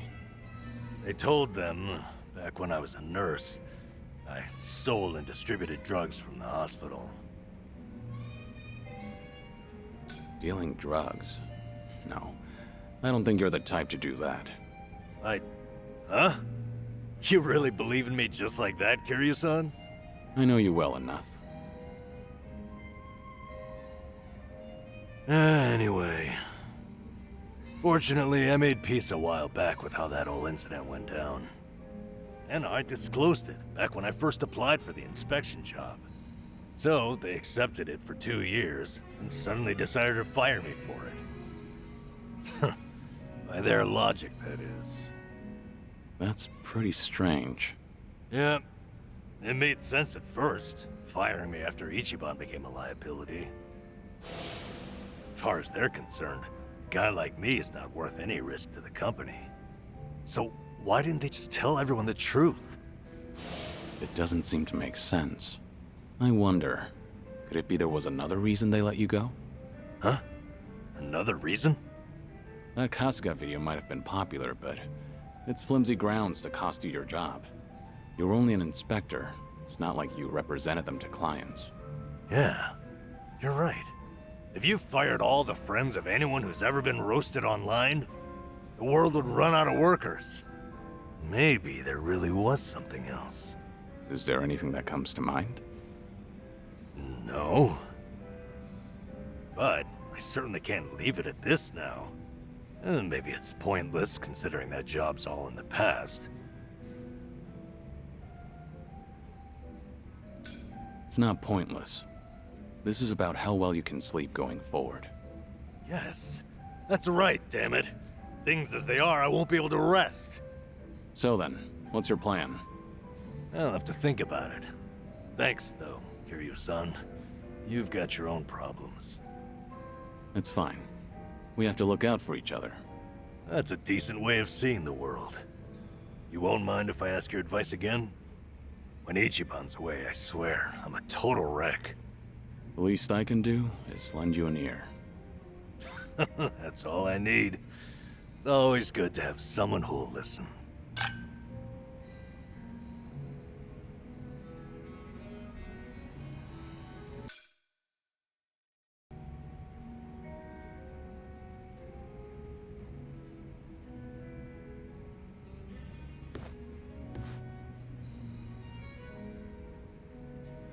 Hey, Nanba.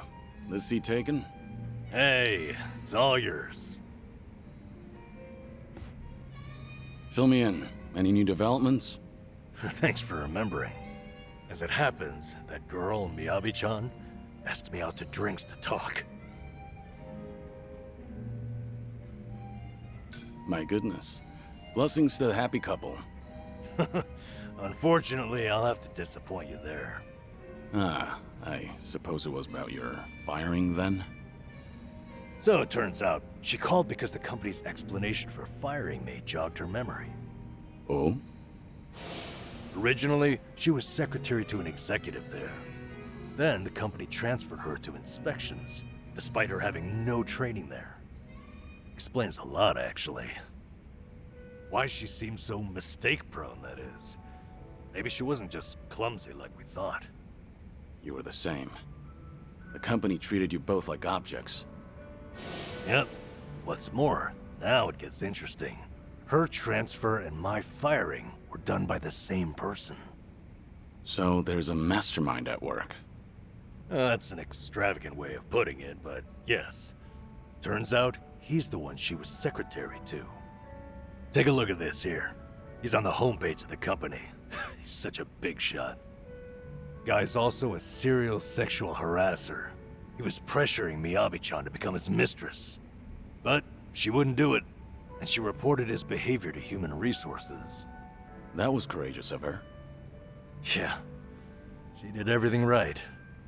Unsurprisingly, asshole gets a slap on the wrist. Company docks his pay for a few months. At which point, he starts getting spiteful. How do you mean?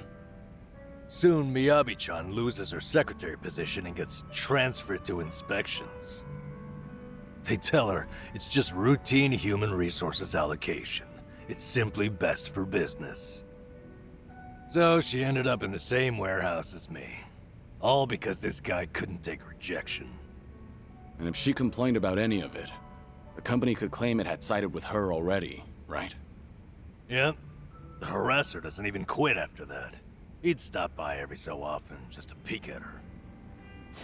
Until one day, when he caught her talking to me, saw her smiling.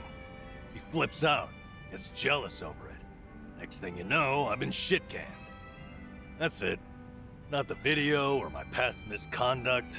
Like you said, Kiryu-san, there had to be another reason. Some of these private companies are no better than yakuza, I've found. What's the situation now, then? Have things gotten any worse since you were fired?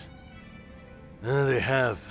Apparently he started stalking Miyabi-chan now, completely unabashedly. So, no one's gonna stop him. Pretty much the case. Well, what are you gonna do about it? Kiryu-san, what do you think? I'm lost. I need some advice here. Simple. Next time, ask Miyabi out on a date. What the hell kind of advice is that? She asked you out, didn't she? Therefore, the ball's in your court now. Oh, I thought I explained to you. She didn't ask me out for any romantic reason. All right. Only kidding. Oh, jeez, man.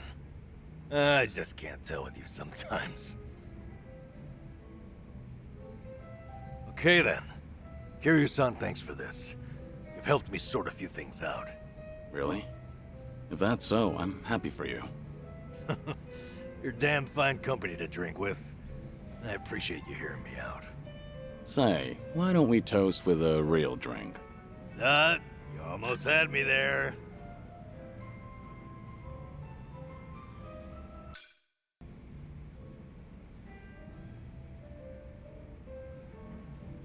Hey, Nanba. Kiryu-san. Shit. I don't know what to do. Honestly, I've had worse reactions to my face. Okay, remember everything going on? Yeah, the guy stalking Miyabi-chan in my old workplace, the bigwig? Sure. What about him? He's here in Ijincho, out drinking with some henchmen, apparently. Just now, Miyabi-chan called me to let me know. She warned me not to run into him. The thing is, this son of a bitch cost me my job. And he keeps antagonizing Miyabi-chan. What are you thinking? I'm thinking maybe this is my chance to finally say something to him. That's all you want to do? You seem like you're ready for a brawl. Guess we'll just have to wait and see. It's just... Kiryu-san, when I saw your face, I knew I couldn't put this off any longer. Hey, don't make my face your excuse here. Yeah, I know. It's my decision to go out there. There's too much I need to get off my chest. No turning back this time. How much have you had? You seem a little tipsy. Okay. Let's make some magic, Kiryu-san. Follow me into battle. Wait, this isn't like you, Nanba.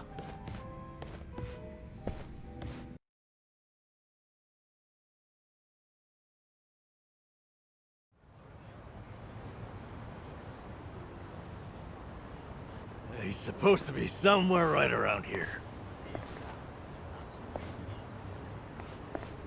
Hey, Kiryu-san. Eyes open for that guy's harasser-ass face. You need to take it easy. Is that good old Nanba standing in my way?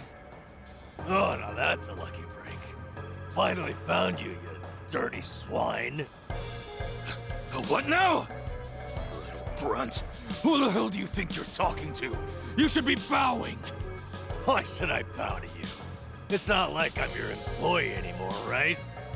I've been laid the hell off. So right now, we're just two grown men. And you're the one in my way. Oh, yeah. You did get fired. Hey, you guys know about him? Good old Nanba here got busted for stealing meds as a nurse. That's an old story, and not like it sounds. But you're still the creep who harasses his secretaries. You're the one who had me fired, weren't you? Miyabi-chan and I were friends, and you couldn't stand to see it, right? Yeah? So what? That it? Is that why you're so upset with me? Losing your 9 to 5? It's not just that. Miyabi-chan lost her first job as a secretary because of you. Guilty as charged. Oh, are you here to avenge her? Well, throw down, little man. Come get some. The hell'd you say? Don't let him make you throw the first punch. He'll just use that as an excuse to gang up on you. Your big old buddy here's pretty sharp. But you don't need his advice, do you, Nanba? Prove you're a man and take a shot at me.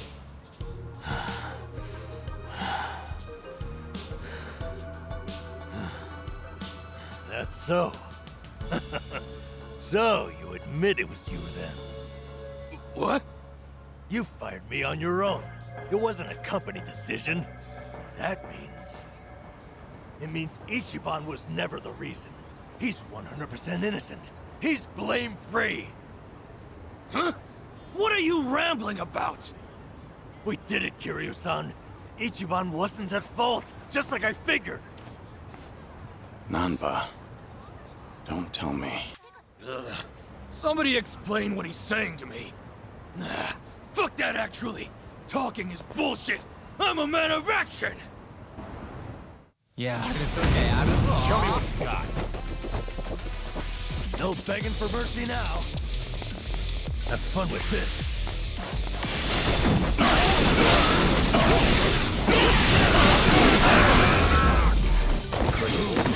Doing better than Hell yeah.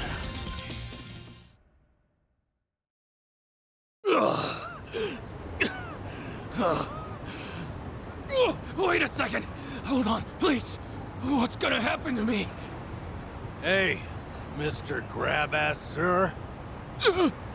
You leave Miyabi-chan alone, starting right now. All you do to her is give her a secretary job again. Obviously, not working underneath you, that is. You assign her to the most decent boss you have down there. But I... Oh, is that not doable for some reason? Maybe my friends and I should come find you again? And again? No, you got it. She's back to secretary work. Just please, don't hit me anymore. Huh. That'll do. You should be honored, you know. This guy's fists are famous. Ah, sheesh. Let's get out of here, all right? Crowd's gathering.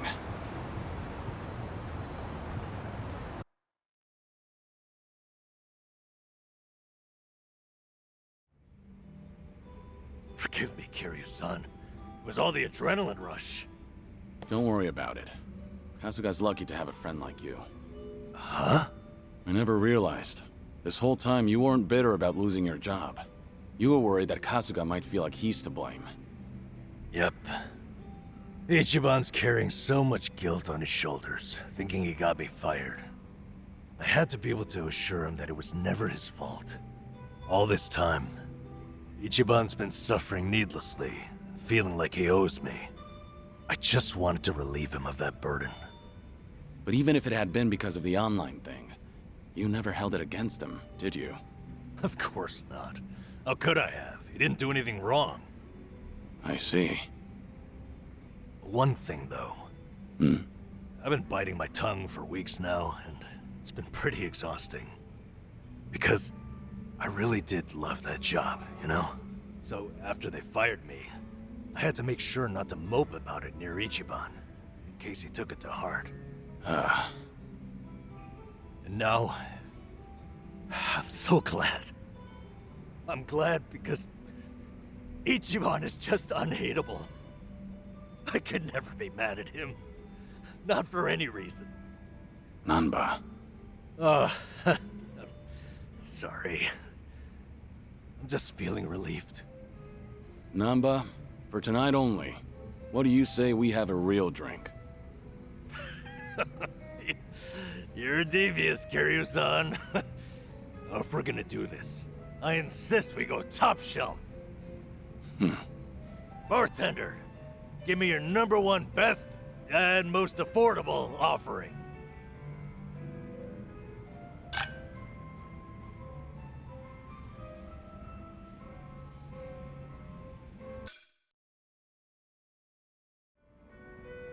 You know, Kiryu-san, it's only been a short while, but I gotta tell you, it feels like we've been rolling together a long time.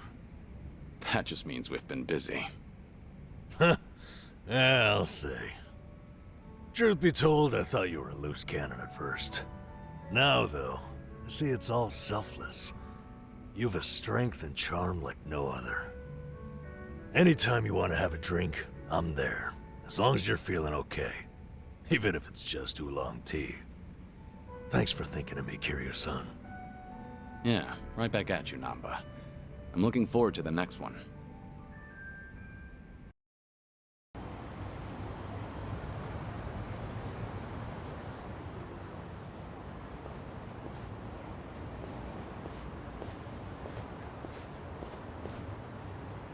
To most people, this is just another bridge over a dirty river.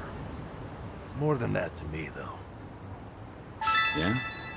Well, I think anything can hold sentimental value, depending on what it means to you. I've spent a lot of time just standing here, watching garbage float downriver. When I do that, it's like I'm seeing time go by. And it keeps going, no matter what. It's almost telling me, don't waste your time feeling down. I have to keep looking forward. This too shall pass. It's a good lesson to learn, even from garbage, Nanba. I'm being serious here, come on. I've been all the way to Hawaii now, but this spot still means the most to me. Ichiban and I met near here, too. So, I thought it was only right to share it with you as well. Nanba. Let me return the favor someday. I'll take you somewhere special to me. Somewhere special to Cosma Kiryu, huh? Now that I've got to see. Don't get too excited. It may not be much more than a bridge over a dirty river. Hell, now I'm even more curious. Looking forward to it. Oh, hey! Why don't we take a picture together? To remember today. I doubt I'm likely to forget this, but... Alright, let's.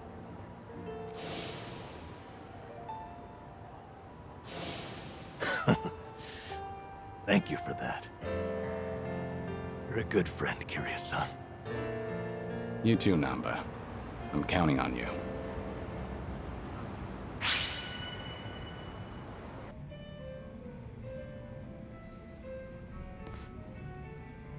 Hey, Seonhee. Kiryu-san. Came here for a drink, did you? They say booze is the best medicine. I don't need to hear your excuses. What you drink is none of my business, after all. I won't comment. Appreciate it. Mind if I sit here? Not at all.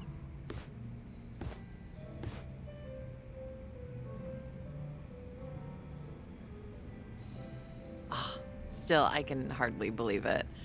The Kazuma Kiryu comes wandering in and sits next to me for a drink. How surreal. It's not that big a deal. I'm just a middle-aged man with graying hair. But you're not just the head of the Komijul.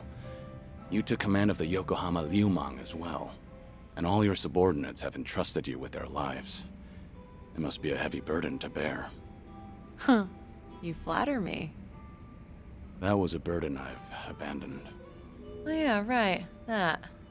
About 20 years ago, you retired right after becoming the 4th chairman of the Tojo clan. Had you not, I wonder if the Tojo clan would have turned out any differently. Who can say? But the Tojo clan would have disbanded regardless. The times have changed. And I doubt I'd be able to do a single thing about it. Not by myself. If anything, were I still at the top, the Tojo clan might have disbanded much sooner. I didn't have it in me to lead. Do you really think so? 'Cause the way I see it, you just dislike being part of the herd. You don't mince words, do you? Oh, I meant no disrespect. It's fine. I wasn't offended. It was actually quite refreshing. Only the head of an organization could speak so bluntly. So long as the underworld abides by its own laws, being the head doesn't mean much. And if someone gets any bright ideas, then all I have to do is stare them down. That's basically everything in the job description. Easy, right?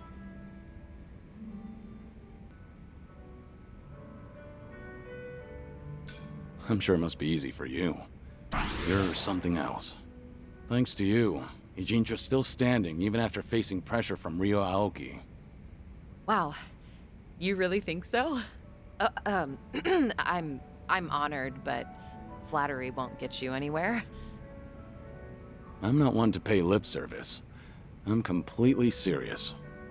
So, does that mean I'm doing all right?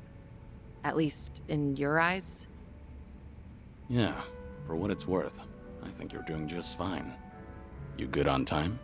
Oh, there's no way I'm calling it quits when you're still drinking, Kiryu-san. I'll hang on for as long as I can. Do you always go this hard?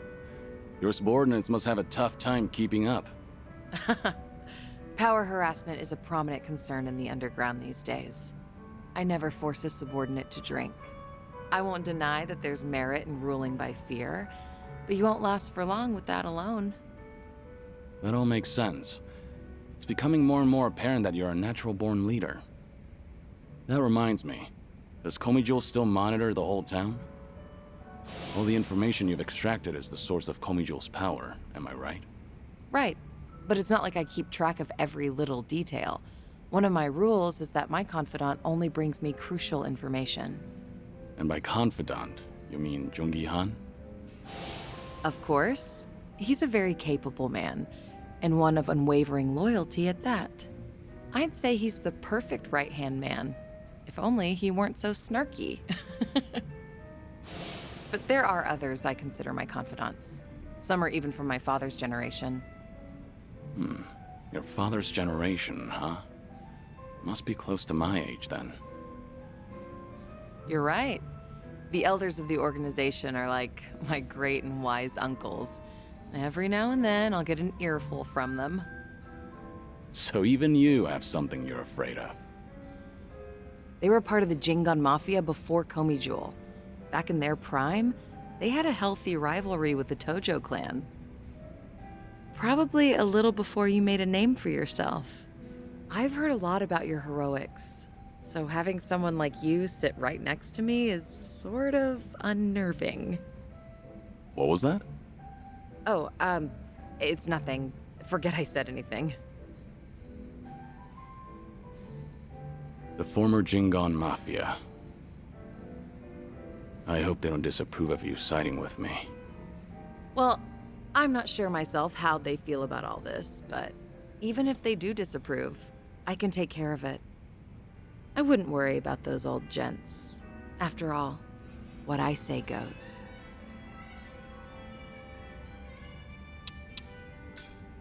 I guess I really can count on you for anything. I'll let you handle it then. Perfect. That's all I ask for. Feel free to rely on me anytime. Nothing would bring me greater joy. All right. Thanks, Seonhee. Glad to have you on my side.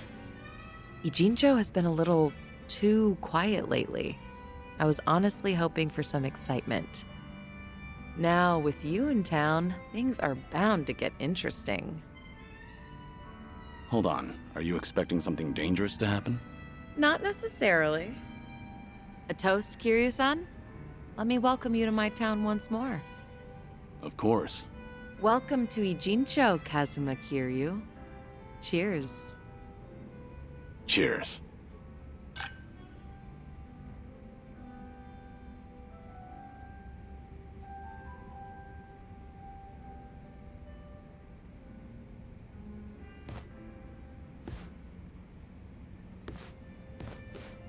Oh. Looks like someone's enjoying herself. Was that the impression you got? It was indeed. Well, just between you and me, I was a nervous wreck. He's the Dragon of Dojima, a living, breathing legend, leagues above me in the underworld. I can't afford to look stupid in front of Kiryu-san, especially as a representative of Ijincho. Did I say anything weird to him? Not as far as I know. All right. I won't dwell on it if you say so. And I do say so. Imagine me drinking with the Kazuma Kiryu. Just the two of us. Guess I'm not doing too bad.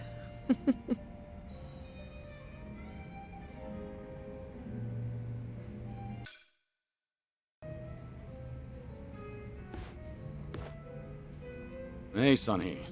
Is this seat open? Huh? Oh, yeah, of course. As you can see. Something the matter? You look a little down. Oh, don't mind me. It's nothing you need to be concerned about, Kiryu-san. All right.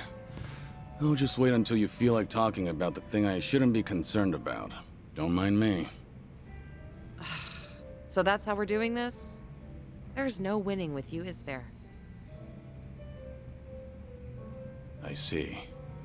So your officers, these great and wise uncles of yours, are acting suspiciously whenever you're not looking. Yeah, basically. A lot of people in Komijul, the younger members in particular, have been complaining to me, saying they don't know what to do.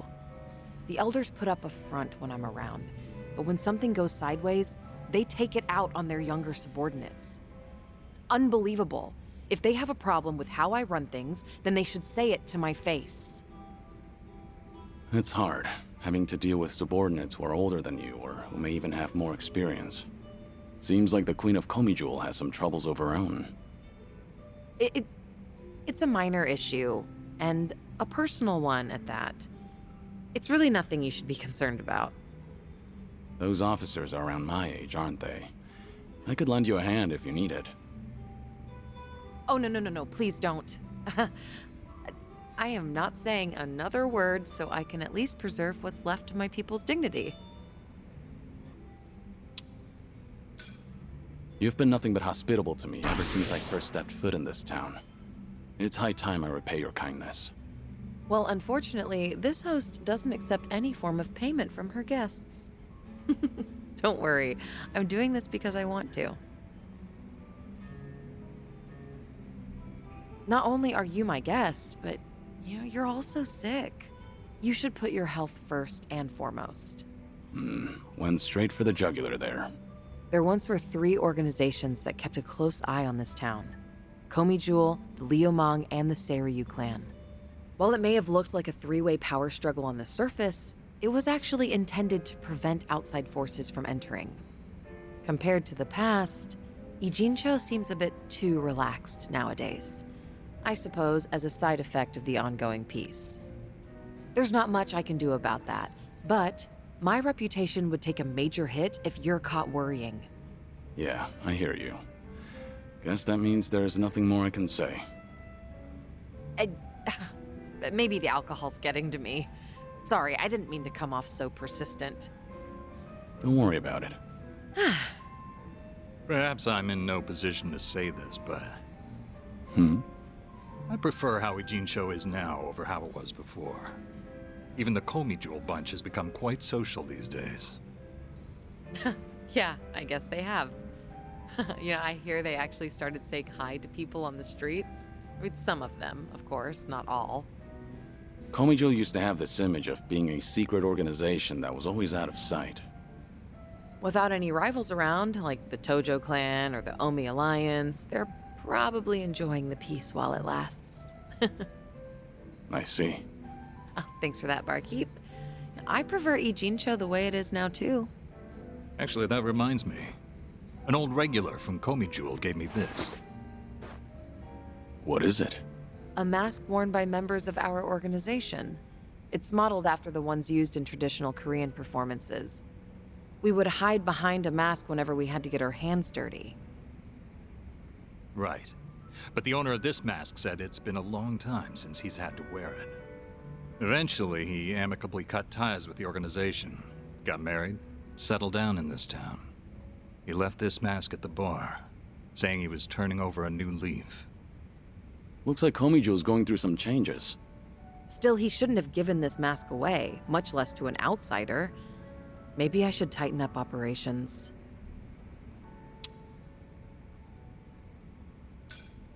It's the boss's job to keep a tight leash on things. I won't comment on whatever you have to do. No need to be so serious. I was just kidding. We ended things on a peaceful note. If I started harassing him now, it just hurt my credibility. Oh, good. For a second, I thought we'd all end up in trouble just because the bartender snitched. Yeah, same here.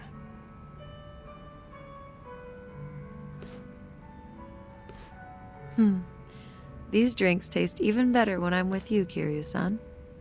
I was thinking the same thing. I'm supposed to be dead, so I never thought I'd be able to enjoy a drink like this again.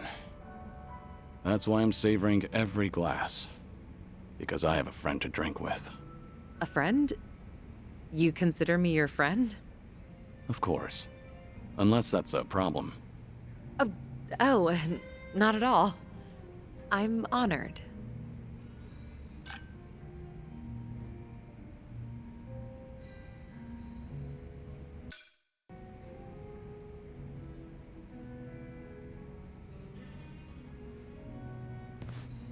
Hey, Seonhee. Mind if I join you? Of course I don't mind, but... How's your health, Kiryu-san? Just fine. I am limiting my intake, believe it or not. Thanks for the concern, though.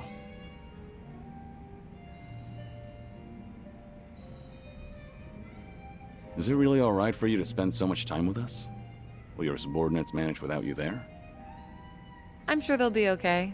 There are hardly any issues that require my input. If they need me to get involved, then they know how to reach me. So there's no need to worry about me, Kiryu-san. Your phone's ringing. So it is. Just ignore it. I'm enjoying our time together right now. But... See? Now, if it's really important, they'll call again right away. You gonna answer that? Nothing could possibly be more important than enjoying a drink with you, Kiryu-san. I appreciate the thought, but now I'm a bit on edge here. Well, now that that's over, we can finally drink in peace.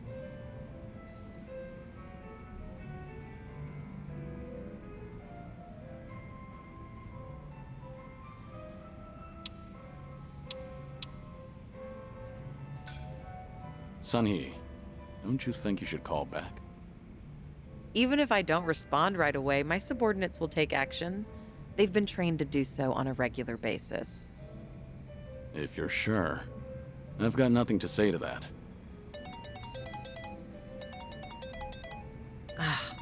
I suppose I have to take this then. Excuse me, Kiryu-san. Yeah, of course. What? This had better be important. Yeah, got it. Bye. Everything okay? What'd they want? All good. Don't worry. It's not a big deal. Just ran into a little bit of trouble. Your subordinates called you multiple times, but it turns out it's no big deal. Yeah, apparently a fire broke out on Komi Jewel turf. What? Okay, don't get so worked up. It was just a minor fire, but I've been told it might have been deliberate. Some guys from the Liumang roaming the area, allegedly. The Liumang? But I thought they were under your command, same as Komi Jewel. Yeah, which is why I'm having them look into the matter. Again, no need to concern yourself with this. Well, that's enough of that.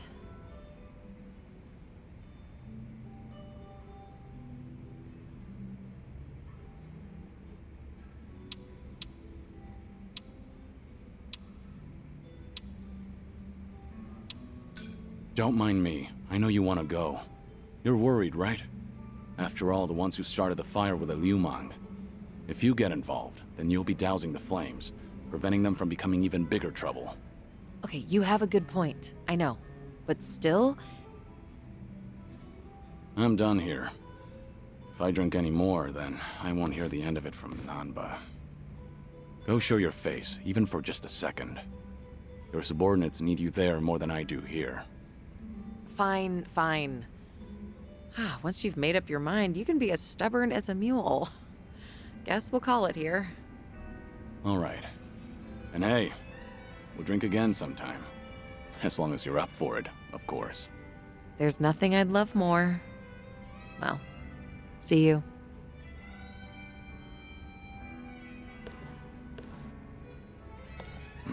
It's tough having to lead an entire organization.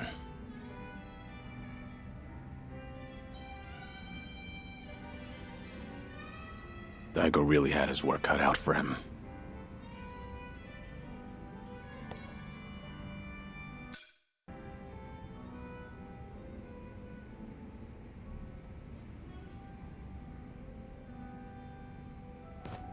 Seonhee, what happened with that small fire? The one where the Liumang set fire to Komi Jewel turf. Oh, thanks for your concern, but I'd rather talk about literally anything else. There's some dissent within Ijincho, just something I have to deal with as a leader. Just nothing you should be worried about. No can do. You shouldn't have to shoulder that burden all by yourself. Why don't you lay it on me? You mentioned before there aren't many people who can drink with you as equals. I did say that, but Screw it. There really is no winning with you. Honestly, I didn't want to air out our dirty laundry in front of you. So it was arson, but nobody saw who did it. Right. All we know right now is that the culprit was fully aware they were setting fire to Komijul turf. Don't you find that a little strange? How so? If I remember correctly, your subordinate didn't hesitate to tell you that the Liumang was behind it. But how could they call them out without an eyewitness account? So you've noticed. Impressive. Long story short, the accusations against the Liumang are false. There's no evidence pointing to the perp, so it's all bullshit. But someone managed to escalate that BS to me without having to go through any filters. That's the real problem. What do you mean? I'm saying the lie originated within Komijul, among the top brass at that. In other words, one of the Komijul officers tried to deceive you with a false report. Precisely. He probably made his underlings start the fire, then spread the rumor that the Liumang was behind it. This act of betrayal only serves to escalate tension between Komijul and the Liumang. I can't turn a blind eye to it. You're right. One wrong move and it'll lead to an all-out war between the two of them. Truth is, some people aren't too happy to see Komijul and the Liumang getting along. By deepening the division and sowing discord, they'll be able to pin the blame on me for failing to take action. That's the traitor's end goal. He wants to chase me out and seize my throne to rule Komijul himself. You managed to dig all that up? And did you find out who the traitor is? I did, actually. He got sloppy when leaking the rumor. Turns out the traitor is the eldest of Komijul's officers. His name is Han Chul-sa. So, that's him there, huh?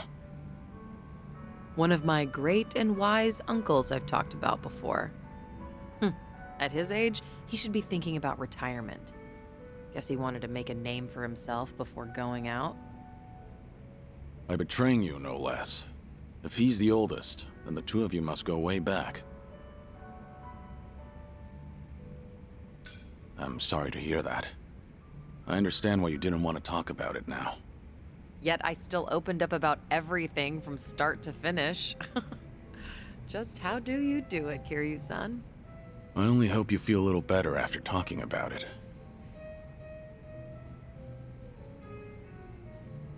This is such a mess. I really didn't want you to see me like this. I can't believe I just spilled everything to you. Was Han Chul-sa dissatisfied about something? I doubt he'd plan a coup for no reason.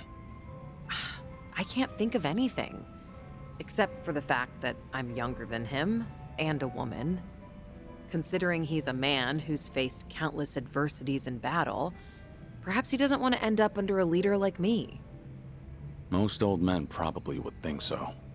I've received the same report from different sources stating that Han Chul-sa is secretly rallying people to rebel. Saying crap like Seonhee is capable for a woman, sure, but weak-willed, and other people are more suited to lead. So he's been working the rumor mill. I can find out anything and everything that happens in Ijincho. Han Chul-sa won't be able to keep up with the information warfare. But people look up to him as a legend of the past. My generation grew up listening to stories of his heroics. He once fought to the death with the Tojo clan back in its heyday. I never thought he would ever become my enemy. A man too full of pride is a man stuck in time, unable to move on. Nothing more than a relic of the past. Yeah, that old man's far too reckless for his own good. Oh, but he's older than you, Kiryu-san. Much older. You're not even in the same age group. You don't have to force yourself to say that. More importantly, what do you plan to do about him? As the head, it's up to you to decide how to deal with traitors. See, this is exactly why I didn't want to talk about this with you, Kiryu-san. Truth be told, I haven't made up my mind yet.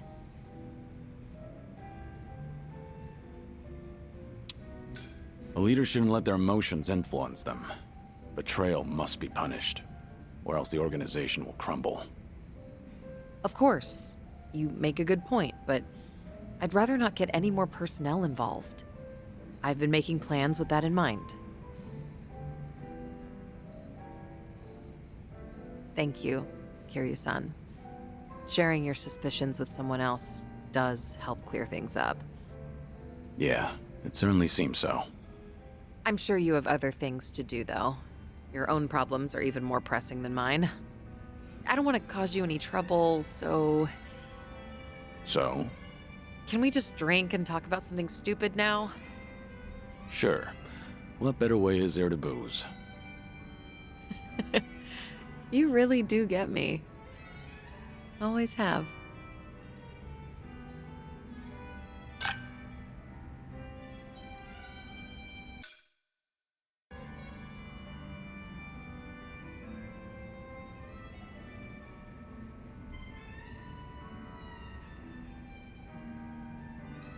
Got it.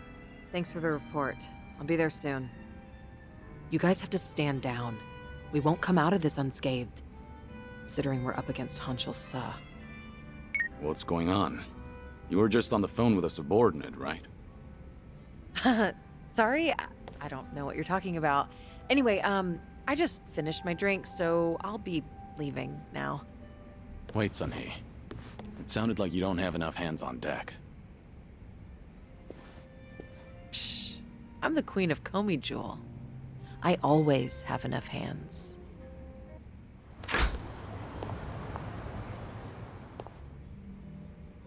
Suzuki-san, it's rare for you to be stood up. I doubt I even had a chance. Do you happen to know anything about what Seonhee is dealing with right now? As much as it pains me to snitch, it seems that a hostile faction in Komi Jewel started an insurrection. An insurrection? About 10 of them, all led by Hanshul-sa, have been attacking one Liumang shop after another. It's likely they're aiming to start a war as quickly as they can to try and overthrow Seonhee-san. Things have already escalated that far? As the queen, she needs to bring Komi Jewel under control herself before the Liumang retaliates. Which Liumang spots are they hitting up? Do you know where they are? I take it you intend on helping her? Of course. I understand how you feel, but you ought to know that Seonhee-san can't accept an outsider's help. Unless she demonstrates authority and resolves this situation herself, the same thing will keep happening. Please, time is of the essence. There's no way I could relax and knock back some drinks after hearing all that. That's not the only problem, by the way. I've noticed she's been trying to act tougher than usual whenever she's around you. My guess is that she wants to look more put together in front of her hero. You should be more considerate. Take her feelings into account. Now's not the time for that. Oh, right. I do have something that could come in handy. Wear this, and you'll look like any other Komi Jewel. Seonhee-san won't even bat an eye. That's genius. I owe you one, bartender.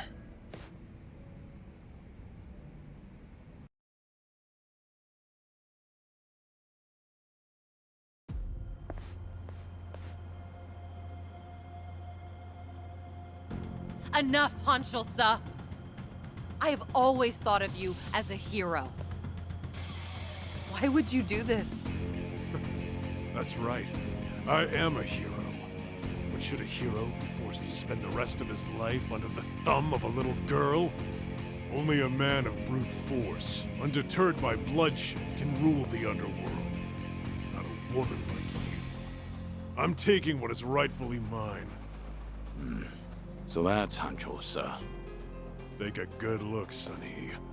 Don't your underlings make for a pathetic sight? They actually thought they stood a chance against me. Arrogant greenhorns. There's no soldier worth his salt within the present-day Komi Jewel. I've spent my days wreaking carnage during the Tojo clan's prime. I will bring change to this pitiful organization of yours. What's so funny? You, Hanshul-sa. You've gone senile. Sounds like you're under the impression that you could beat me If only by brute force. Of course I can. But I'll let this slide, as long as you get on your knees and surrender. Then swear to all of Ijincho that you're relinquishing your post as Komijul's commander-in-chief. That's all? Anything else? Let's see. Ah, yes. Strip off your clothes when you kneel. Imagine the Queen of Komijul surrendering while nude. Don't you know? The common man loves a good show. And you were never one who served to please. Huh, good to hear. Huh? The proud warrior I once knew is dead to me now. And the lowly, boorish man I see here is nothing but a shell of his former self. Now I have no qualms meting out punishment as your leader. Foolish girl. You only have a single underling left on your side. Give it up. You can't win. Don't listen to him. I will win. Even if I have to fight alone. If you want to run, now's your chance. No, I cannot do that. Whatever you decide, I will see it through to the end, Seonhee. Huh. That voice. Don't pay me any mind. Hanchol Sa is approaching, so please brace yourself for battle. Right. Look lively, men. It's time for a new era. Down with the Queen!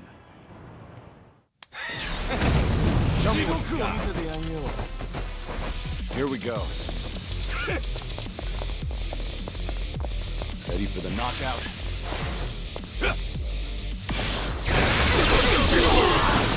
Wanna play, do we? Let's do it. I'll take you on. Try to block this! This what you like? Easy. Wait. I haven't even warmed up yet. There's more where this... How could I, the Hanchol Sa, have lost? Poor judgment, I'd say. That's just too bad. For you, I mean. Age has not been kind to you, Since you messed with the Liumang, I'll just hand you over to them so they can decide what to do with you. Unfortunately, that means I can't guarantee your life. No, please! Wait, Seonhee! I'm sorry. I was in the wrong.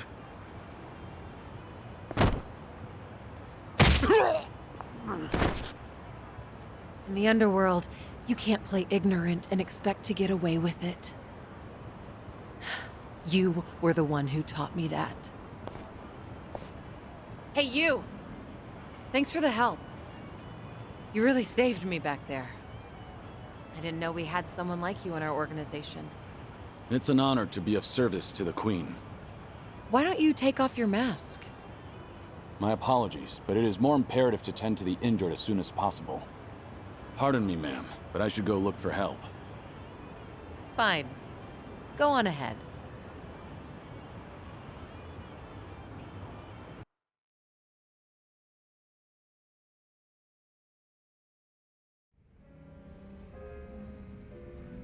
Have you been drinking here ever since I left earlier?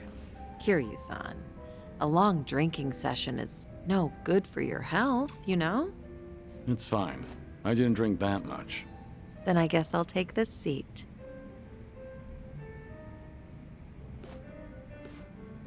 So...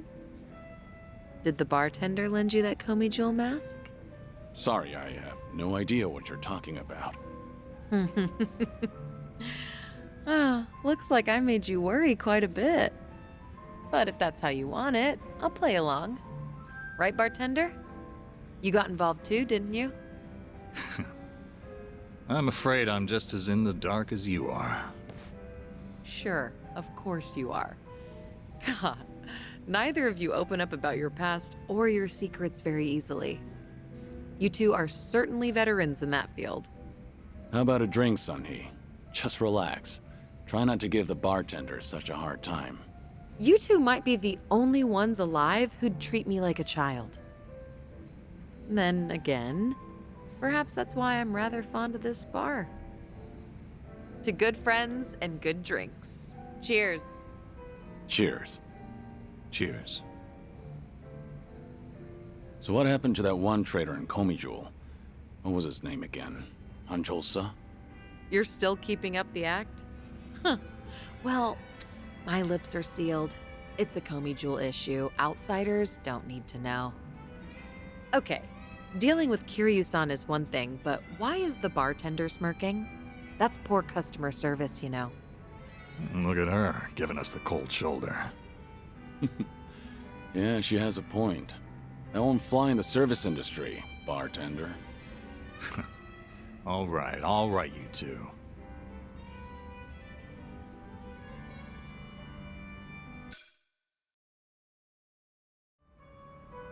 To think I'd get to share a drink with a legend like you. What do you mean? We've had plenty of drinks before. This is different. Plus, a lot of things can change over time, especially relationships. For better or worse. So, Kiryu-san, where do you think we stand? Are you glad we met? Definitely. It goes without saying. You're both a great friend and someone I can trust. Take it from me, you don't meet many people like that. Certainly not often. I consider myself lucky. Well, I'm glad to hear that. But I'm almost sure it's not luck. Rather, it's just who you are. You're always putting others first, so it's only natural people want to do the same for you. Being a leader myself, it's nothing short of inspiring. In light of all that, I'm glad to have met you, Kiryu-san. Yeah, likewise.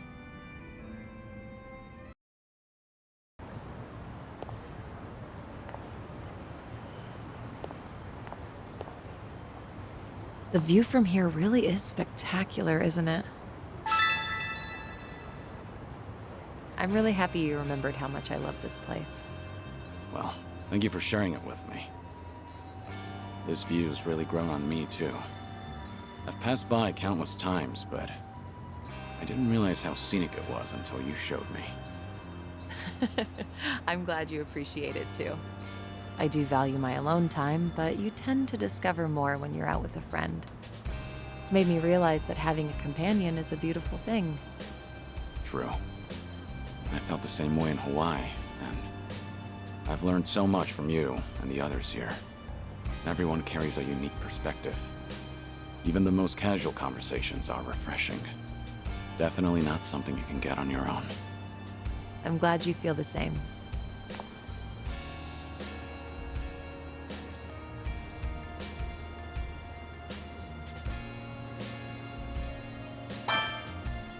We should try out that Ferris wheel together. That sounds like the best view of all. Huh?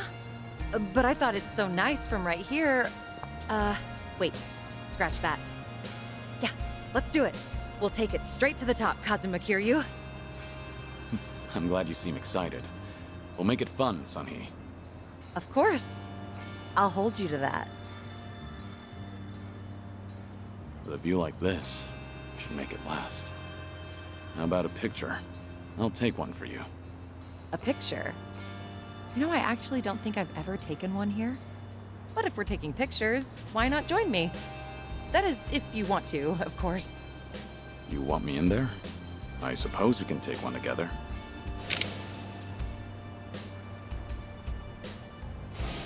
Thank you, Kiryu-san. This was a great detour. I hope we have many more like it. Likewise. It's always a pleasure, Seonhee.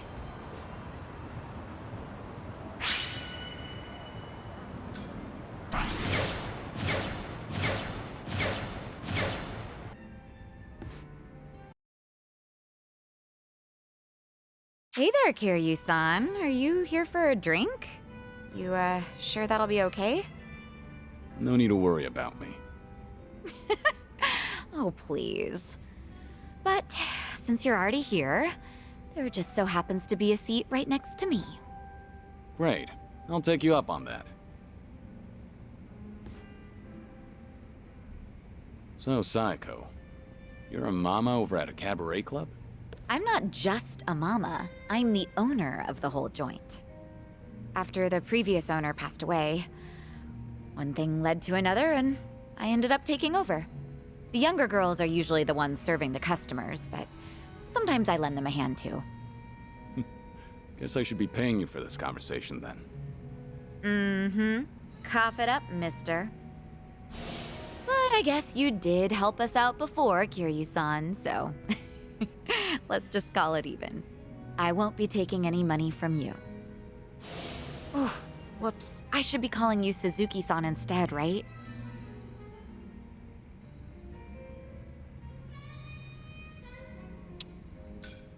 It's gotta be hard calling me Suzuki all the time. You can call me Kazuma if you want. Yeah. I don't think I can do that. Might be a little awkward if the two of us were suddenly on a first-name basis. Fair enough. You don't have to call me Suzuki, by the way. Just put it out of your mind. Okay, roger that.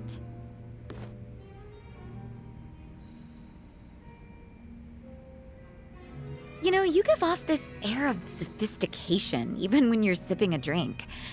You look like such a gentleman. Same goes to you. You look like the very picture of elegance, sitting here, drinking alone. Oh, yeah? Maybe working at the club has actually sucked the youth out of me. I'm sure that it takes more than youth and vigor alone to become a successful business owner. Yeah, I guess you're right. Maybe that's why the men who come on to me are starting to change up their pickup lines.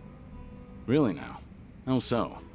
Well, they don't stop at dating. And by that, I mean they start hinting at marriage. Or, you know, things like that. Those are some intense customers. They're not like that at all around the younger girls. But I seem to attract a lot of customers like that. The type of guy who's looking to get hitched. Guess that means I'm at the right age for that. People are starting to look at me that way now. At least that's the sort of vibe I get. Actually, get this. One of the guys hitting on me is pretty rich, and he has a lot going for him. Sounds like you don't mind that at all. I wouldn't say that. Honestly, I'm not looking to get married. I'm plenty satisfied with how my life is right now. On the other hand, there's my twin sister. I keep thinking she needs to tie the knot with her boyfriend and settle down already. I mean, she's at the perfect age to get married. If she doesn't hurry, she'll let the chance slip by. Something's not adding up here. If she's your twin, wouldn't that make her the same age as you? I know. It's like the pot calling the kettle black. I'm aware I've just been making excuses, trying to justify myself. As long as you know, I won't comment. By the way, did Ichiban say anything about me when you guys were in Hawaii? Let me think. But why do you ask? Are you worried about him? Well, not exactly. I just haven't talked to him in a while. He did something that pissed me off. And how long is a while? Nah, just leave it. All that matters is that he's doing okay. Besides, this is Ichiban we're talking about. No matter where he goes, I can't imagine him being anything but his stubborn, cheerful self.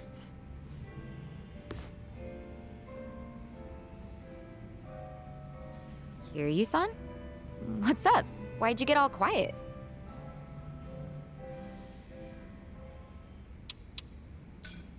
Did something happen between you and Kasuga? I'll help you out if you need a hand. Oh, no. It's nothing like that. All right. Will you let me know if there's anything I can do for you? Got that? You're a real compassionate guy, Kiryu-san. Kinda reminds me of Ichiban. What can I say to that? You know, if I keep spending more time with you, Kasuga might get upset. Oh, no. We're not like that at all. The two of us are just friends. Sure. Well, let's drink again sometime when we get the chance. I hope you don't mind. Not at all. I'd love to, in fact. Just make sure your health doesn't get any worse, Kiryu-san. You got it. I look forward to doing this again. Yeah, same here. It's been fun.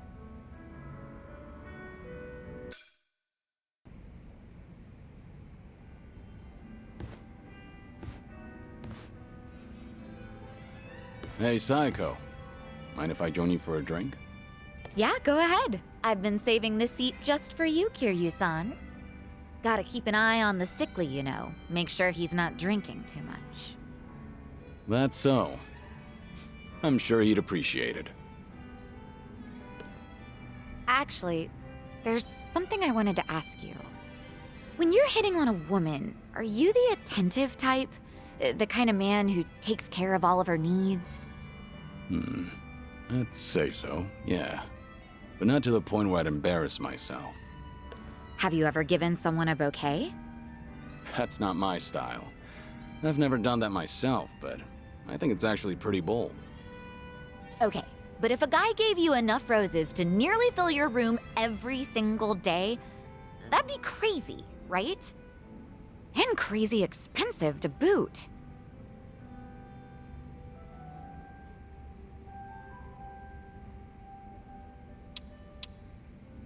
I'm with you there, but maybe I should have tried that back in the day. Wait, seriously? Well, I'm sure you could still pull it off, so don't take yourself out of the game just yet. Anyone would be thrilled to get flowers from you, Kiryu-san. Honestly, it's kind of cute when a guy tries his best not to act embarrassed. Right. Whatever you say. So what's with the rose talk? Did some guy actually try to woo you with a bouquet or two? You're pretty sharp, Kiryu-san. That is spot on. He must be quite the character, then. Alright, I'm listening. So what kind of guy is he? He's the CEO of some consulting firm that just started up here in Ijincho. He's young, only like a year older than me.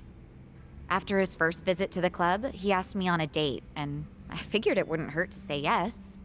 And ever since then, he's been sending me a ton of roses every day. To my club and to my home. It doesn't really bother me, and I just feel bad if I told him off for it. You shouldn't, though. Was this pretty recent? Yeah, like, since last month? The guy seems head over heels for you. Those flowers can't be cheap either. And on top of that, he even slips in stuff like marriage and our future whenever we're having a conversation. So this CEO guy is the same customer who was pressing you about getting hitched. Yep. I mean, honestly, he was a great guy on our date, and he does seem to know how to treat a woman. He's attentive, and he never runs out of things to talk about. And he's funny, too. Some girls might even call him perfect. Seems like you don't think too badly of Mr. CEO either. Huh. Does it come off that way? Oh, yeah. That reminds me. What's up? I heard Ichiban is doing just fine over there. He's hanging around with that one girl, right? Chitose-chan? Oh, yeah, I guess so. So, what's she like?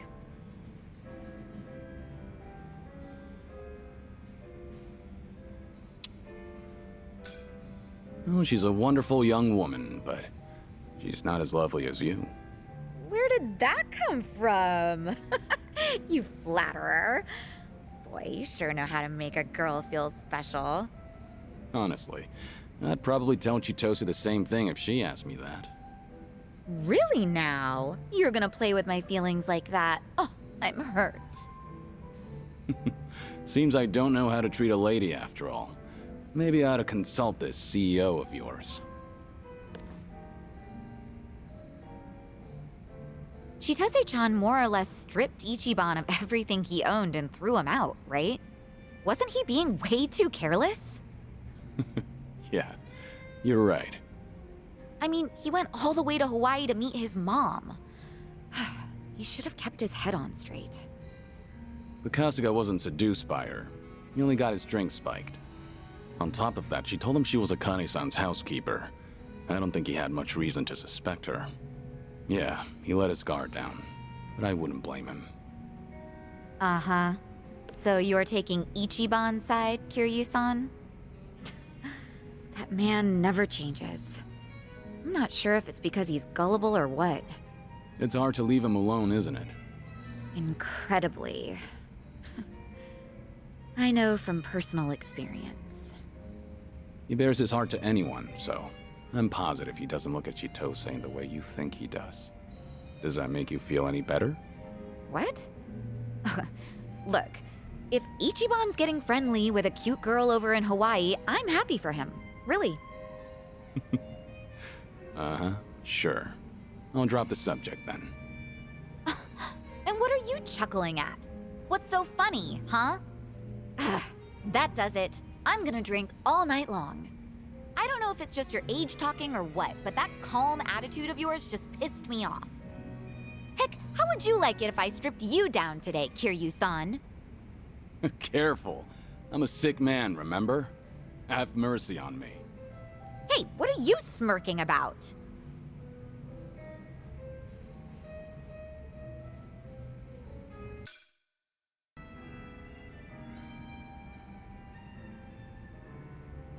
Hey, Saeko. Did you just get here? Yeah, but something's been bugging me. Can't even get a nice buzz. You alright? What's bugging you? It's that whole dating thing we talked about last time. You know, with that consulting firm CEO. Right, him. Still going on about marriage, I take it. That he is.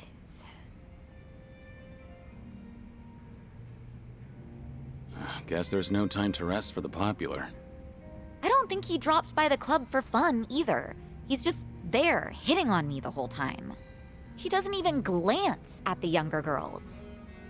Sure, he looks like a womanizer, but at least he's got money. His business seems to be doing well, too. I just don't get why he's so focused on me.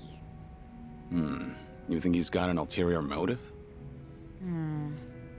I've got some money saved up, just like anyone else, but this guy's definitely better off than me.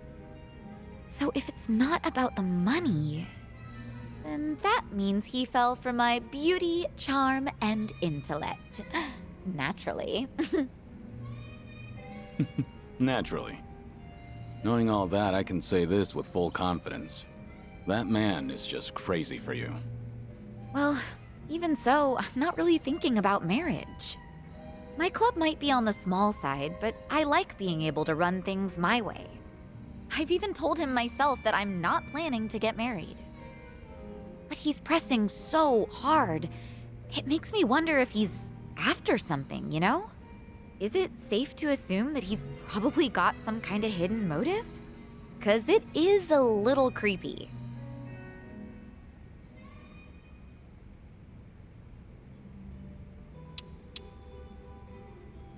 Are you a little scared of falling in love? Oh, I don't know. I've never thought of it that way.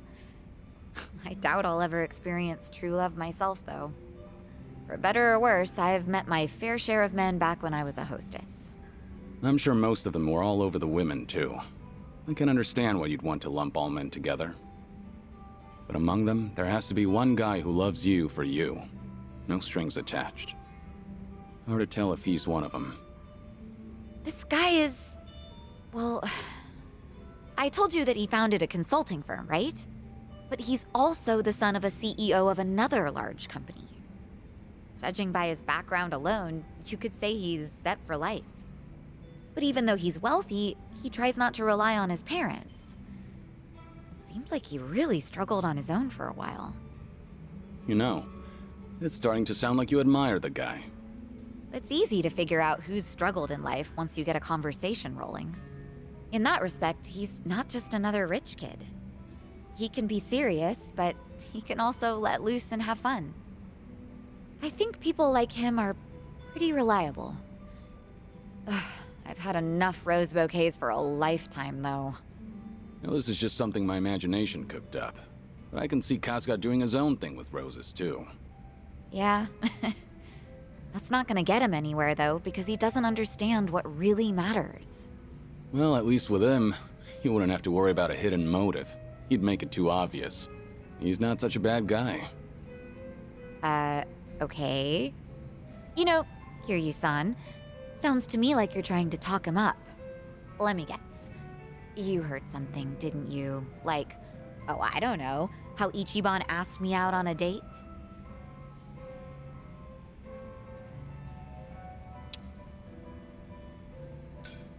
He pissed you off during the date, didn't he? Huh? The other day you told me that you got pissed at him. Because of that, you haven't talked to him in a while. Oh, you remembered all that.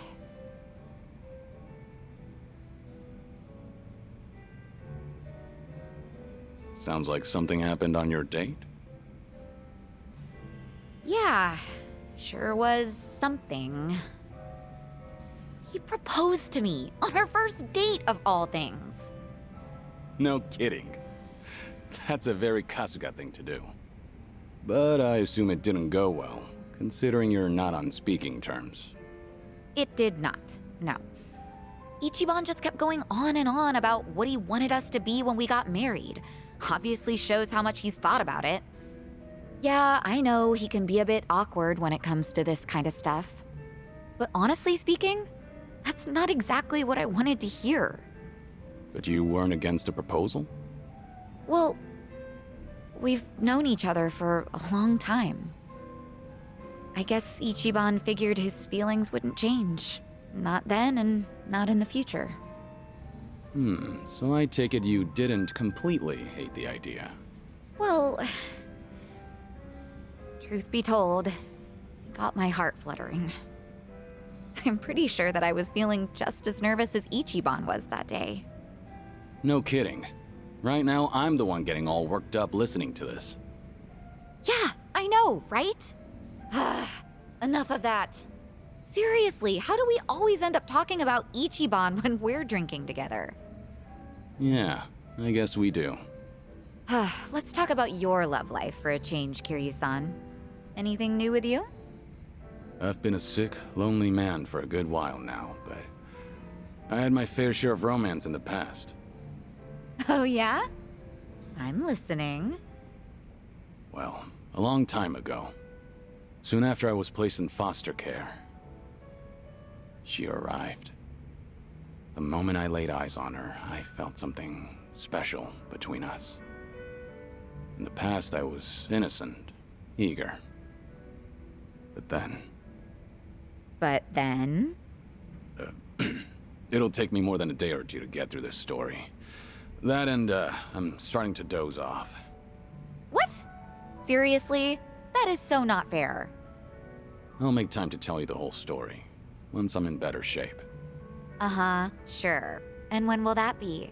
I'm gonna have you schedule that for a later date then. Don't ask for the impossible. Once you get to my age, you never know when you'll be in good shape again. Don't give me such a half-assed excuse then. Complain all you want. I'm not budging.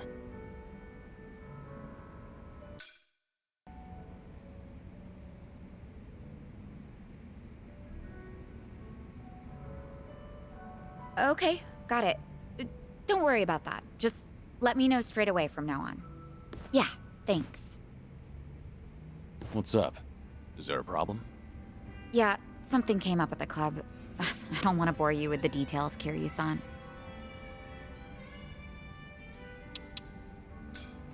Hey, don't go changing the subject now. You've got every right to keep this thing a secret, but fair warning, secrets only get me more interested. Well, I do love keeping a man in suspense.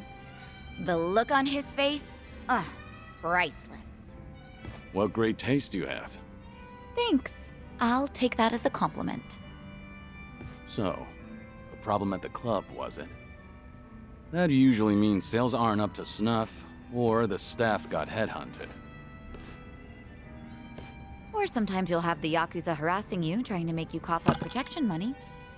I hear the Seiryu clan hasn't been going around doing that lately. Really now?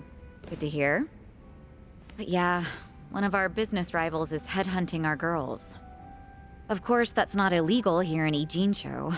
Since the economy's down, everyone's desperate to survive. How many girls did they poach from you? So far, just the one, but it looks like they approached 4 or 5 other girls. That's no minor issue. If they all get headhunted, we're done for. I taught these girls everything they know. We won't be able to keep the club running without them. But that's not the worst of it. People are saying I'm trying to close up shop, which only makes it easier to drive these girls away from us. Wait, they're saying what now? Rumor has it that I'm totally on board with marrying that consulting firm CEO. It's true he hasn't been subtle about it, so other people assume I'm happy about the whole thing. That makes the rumor about me shutting down the club seem more plausible. If that's really the case, then no wonder the girls think it'd be better to move to another club. And the cherry on top? Nobody told me about the headhunting right away because they cared about my happiness. In fact, they finally let me know in that last phone call. Really? And you didn't want to tell me? This is getting out of hand. Honestly, I'm more shocked that my girls kept this from me. Especially because I figured telling them to open up to me would be the best way to keep things casual. By the way, is it just me, or is there just too fine a line between caring and being overbearing lately? When you climb up to a higher position, that may create a rift between you and other people. It happens. But something's bugging me about the headhunting. Huh? What about it? Don't you think this could all be a setup? A setup? By who?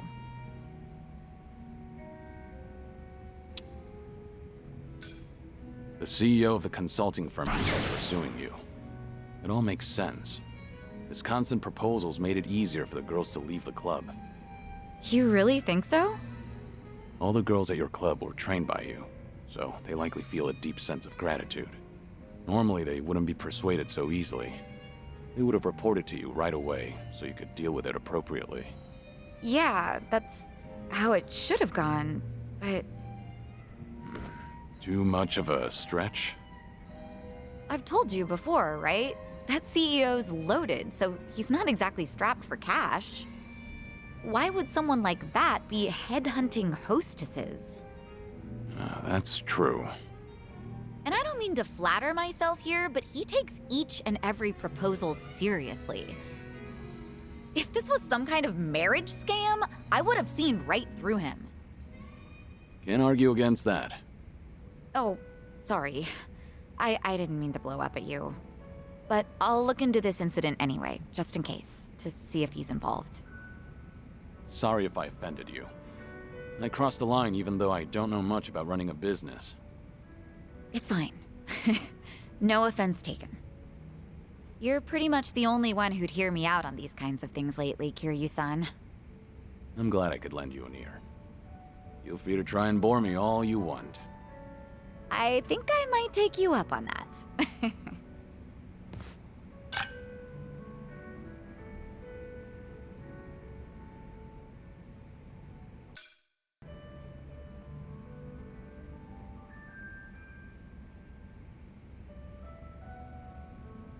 Yeah, but is that really true?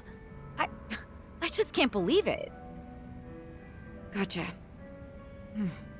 I guess I was wrong about the whole thing. I'll go check it out myself.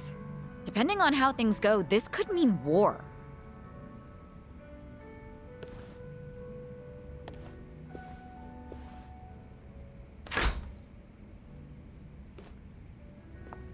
Looks like something happened with Saeko-san.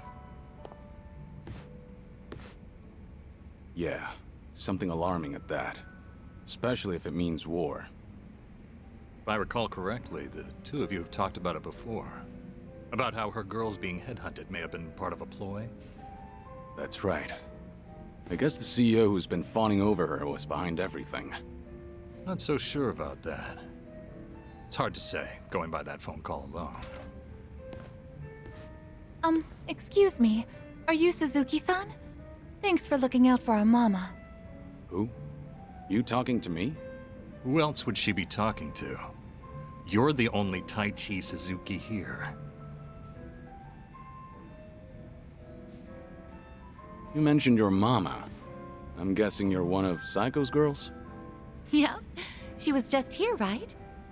I came to stop her from rushing into trouble, but she hung up before I could get a word in.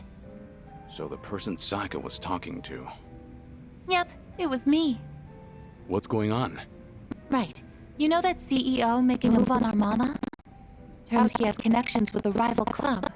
The rich guy with a consulting firm? Yeah, him. Apparently he and the manager of the rival club ran in the same circles back in college. Mr. CEO was always looking out for him. Anyway, it sounds like the club manager asked his old pal to keep hounding our mama to keep her from noticing all the headhunting. So Saeko went to give those guys a piece of her mind. That's what you thought she'd be in trouble, right? Yeah, she sounded pretty pissed, so I figured I had to stop her. All right, I'll go check on her then. Do you know where this club is?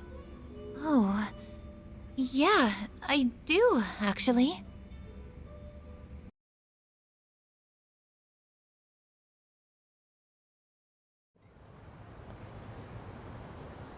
I can't believe you've been wasting my time. So tell me, was everything just a ruse so you could pick apart my whole crew? Well, guess this is the end of the line. You caught me. I did help him headhunt for his club, yes. It was a request from an old friend, see. He always comes to me whenever he's in a pinch. Sorry about all this. I'll clean up this mess. It's fine. But, Saeko-san, listen. I know you're angry, but I think there's been a little misunderstanding. Uh-huh. Sure there is. But now that I know what you're after, I can see right through you. You're just a pair of scumbags. Hey! Watch your mouth. My friend here makes millions in a month. And you're just a mama from some cheap-ass club. What, you expect me to change my tune just because he's filthy rich? This is between me and him, so buzz off, dumbass! You bitch! Guess you didn't need my help after all. That's quite a face you're making, Saeko. Oh. Hey, Kiryu-san. Why are you here? I got word you were pissed at a guy for using you, but you seem to be keeping a cool head. Well, yeah. I just want them to quit snatching up my girls. Well, that and having them swear never to do that again. Right. So that's why you got yourself a bodyguard.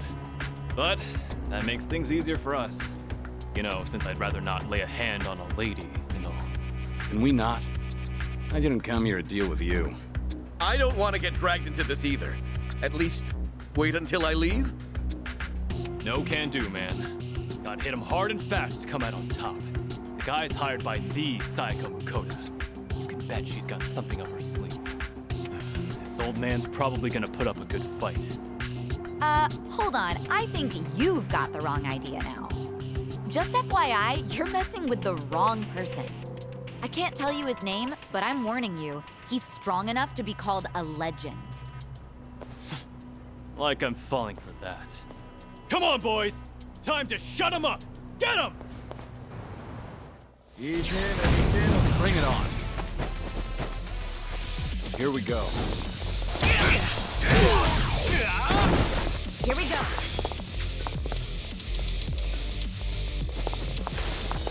Check this out. Let's really shake things up.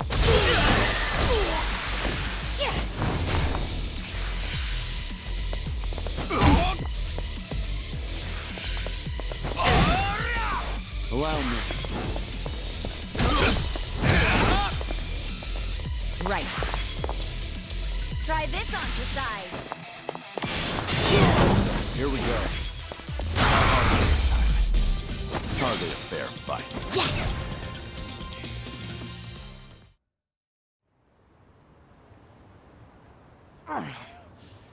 What the hell are you? I did say you messed with the wrong guy. Wait, please! I really can't fight or anything! This has all been a misunderstanding, Saeko-san! Give it up already, won't you? The manager here asked you to toy with me, didn't he? You think I was in a rush to get married since I'm right at that age? So you played it up thinking I'd bite? Just a second. Why do you insist Saeko's misunderstanding something? Spit it out. I admit it. At first, I did try to get close to Saeko-san at my friend's behest. He wanted me to draw your attention. That way he could poach all the girls you've trained yourself. As for me, I thought I could have some fun with a young, beautiful mama who works hard to earn her money with her own club. Ugh, can you hurry up and get to the point already? Because you're just adding fuel to the fire right now.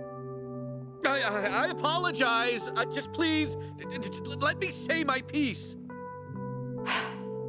Fine, I'm listening. After dating you, I started to fall for you. Your personality and your business philosophy, and that's when I realized if I were to find a partner for life, I can't see myself with anyone but you. What are you saying? Do you truly hate me, Saeko-san? I was kind of hoping I still stood a chance, however slight. I've got money and the looks, if I do say so myself. My business is doing well, and I love kids. And I fully understand that my personality needs some fixing. Wait, are you seriously trying to propose to her right now? I am. I hadn't been interested in marriage at all, not until recently. Too many women have tried to get close to me, their eyes set on the fortune I've made. But Saeko-san is different from them. She cared not a whit for my money. She's always brimming with confidence, even when she relies on someone else. You're beautiful and thoughtful. With someone like you at my side, I'm sure I could learn how to support another. In the beginning, I had considered it a ridiculous farce, but now I believe we could create the perfect family together. That doesn't sound like such a bad deal, right? You can even drop your modest little club. I guarantee that my old friend will take good care of your girls at his place. From a business perspective, surely you understand how this would benefit you. What bullshit. Huh? I'm done listening to your stupid, long-winded excuse, so now you listen to me. First, run off to that little friend of yours. Tell him not to come near my girls. Ever. If he tries to pull another stunt like that again, he's as good as dead in this town. I'll crush that little club of his and kick you two out of Ijincho myself. But what about my proposal? I'm not done talking. Yes, ma'am. Sorry, but your words didn't get my heart racing. But I admit, it takes balls to propose given your current situation. Maybe that would have worked on some other girl, but not me. But if you keep coming on to me, I will humiliate you so badly you will never recover from the shame. Oh God! Don't you ever come looking for me again, if you know what's best for you. It's over. Goodbye. You're a tough one. Guess I didn't need to check on you.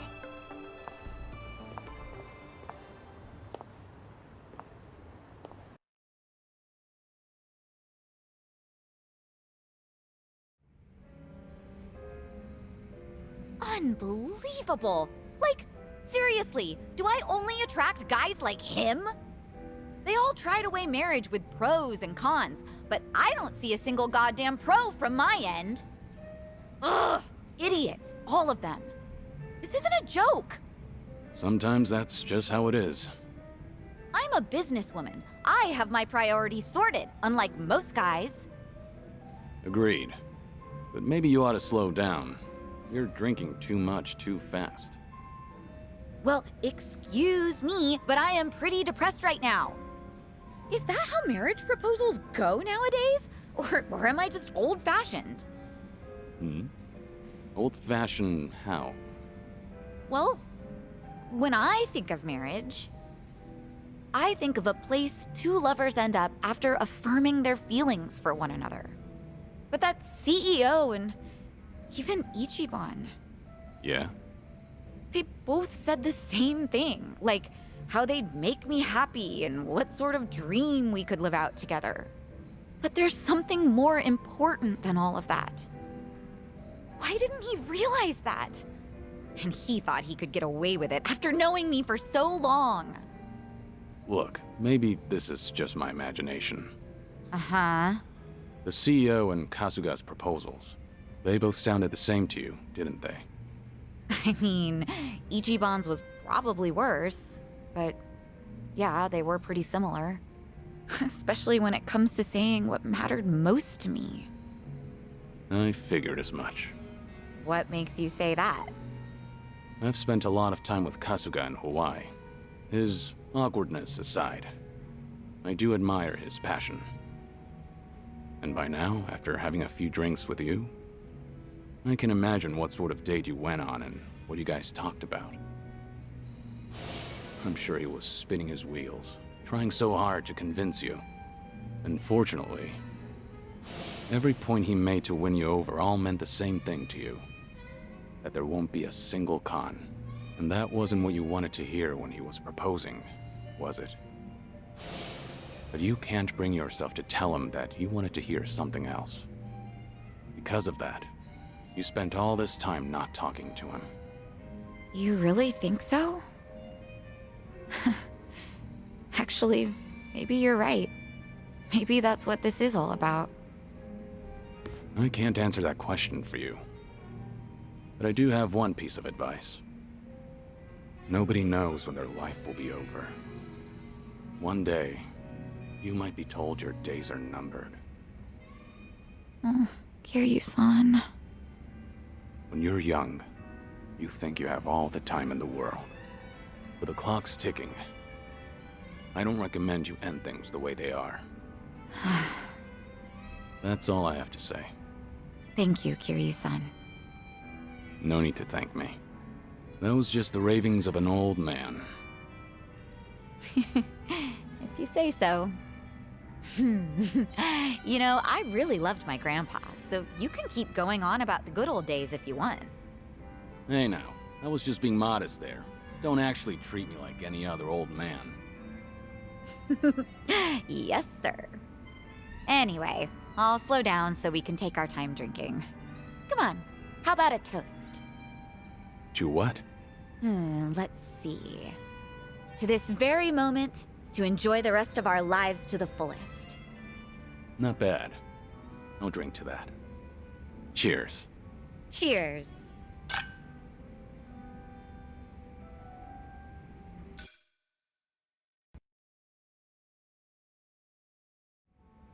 Kiryu-san, thanks for hearing me out so much lately. I really appreciate all the advice. You're constantly there for me, and yet I haven't done anything for you. That's not true. Getting to know you better, fighting side by side, it's all been wonderful. I feel like I've gotten to see the real Saeko. And I've learned a lot from you too. Though you might be a little stubborn at times. You know, I was gonna say that's sweet of you, but then you kept going. That's a shame.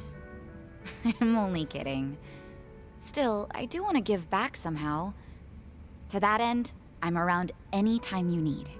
Let me know if there's anything I can do. I'll be there to help. Thanks. And yeah, let's keep this up, you and me. I'm sure I'll need advice down the line, so be ready. Deal.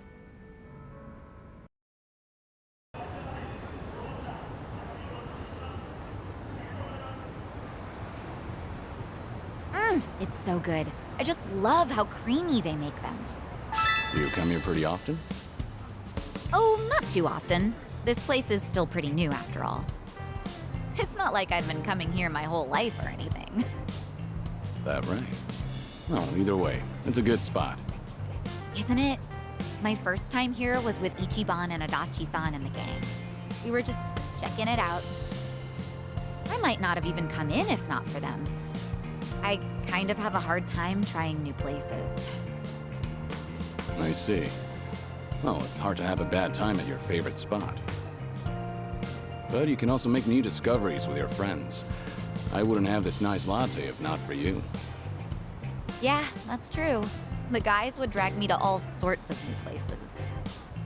Huh. I used to have a good friend who'd do the same thing. He really opened my eyes to the world. Having friends like that can make your world that much bigger. Treasure every moment. And your friend? Are they... You know what? Never mind. You're right. Every moment. I guess I derailed our cafe conversation a little bit. Sorry. No, not at all. I love learning about you, Kiryu-san, so I'm always happy to hear more. About me? Well, alright.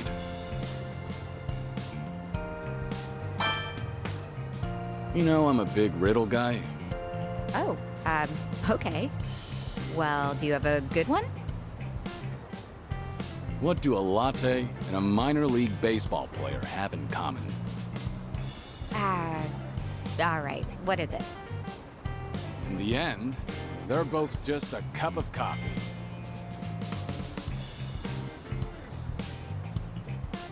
Oh, right.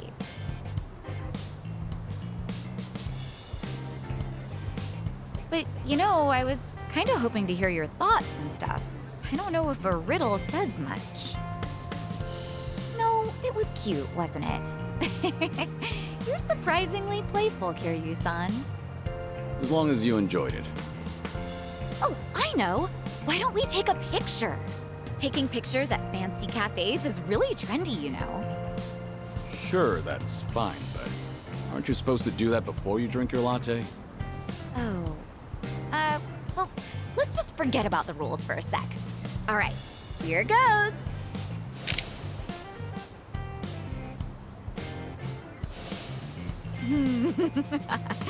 Not exactly a masterpiece, but the memory's there, right? Let's keep spending time together, whether that's talking, walking, or taking more pictures, okay? Yeah, looking forward to it.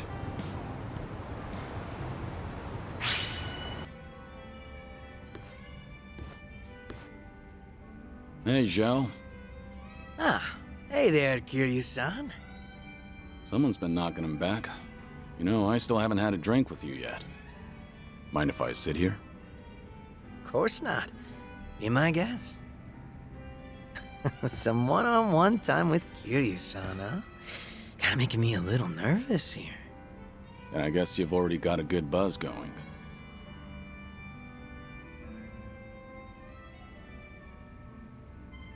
Been a while since you stepped down as a leader of the Liumang, hasn't it? Yep. Now I'm just a regular old civilian. Trying to be one, at least. Right. I imagine other people might not see it that way. It's been a solid 15 years since you quit the business, right? But people still call you Kiryu-san. The fourth chairman and the Dragon of Dojima. Yeah. There's no running from your past. Guess we're both struggling on that front. But at least I've got it a bit easier than you. My name's only good round here in Ijincho. Do you ever regret giving it all up? Your father passed you the mantle, right? Well, Liumang was tearing itself apart from the inside out back then. Thanks to Ryo Aoki and the Omi Alliance. A good lot of them stabbed me in the back. Some of the old heads included. We had no choice but to rebuild from the ground up. Obviously, somebody has to take responsibility for all that. And, well, who else better than the guy up top? Since Komijo was literally going up in smoke too, Ijincho's entire gray zone was in danger. Having Seonhee take the wheel was the best choice, so no. I don't regret my decision. I see. By bringing the Liumang and Komijo together, Seonhee managed to save a lot of lives. That had to be a ton of hard work. I can't possibly thank her enough for all she's done.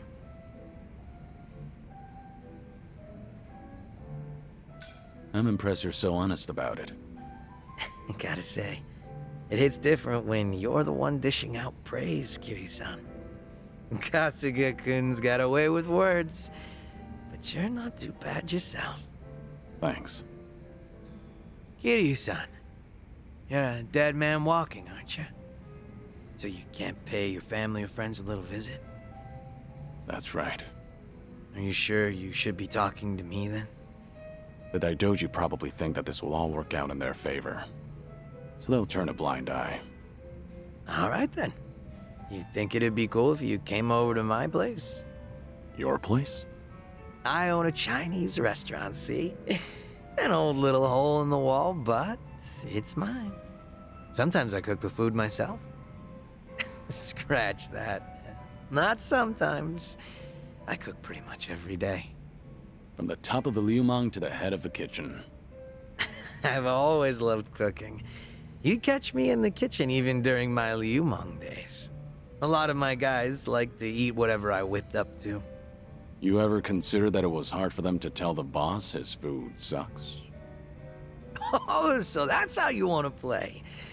Guess now I've just gotta invite you to my restaurant then. Sure, I'll go. But it's all gonna be on the house, right? Yeah, of course. But if you find the food tasty, then I'll take cash over any compliments to the chef. That's some confidence you've got there. I look forward to it. How about another round? Fine by me. But you should take it easy. Wouldn't want you to keel over before you get a taste of my cooking. Fine. Whatever you say. Barkeep. Hard to believe you're a sick man. Barkeep, hit me with another two. That's the spirit.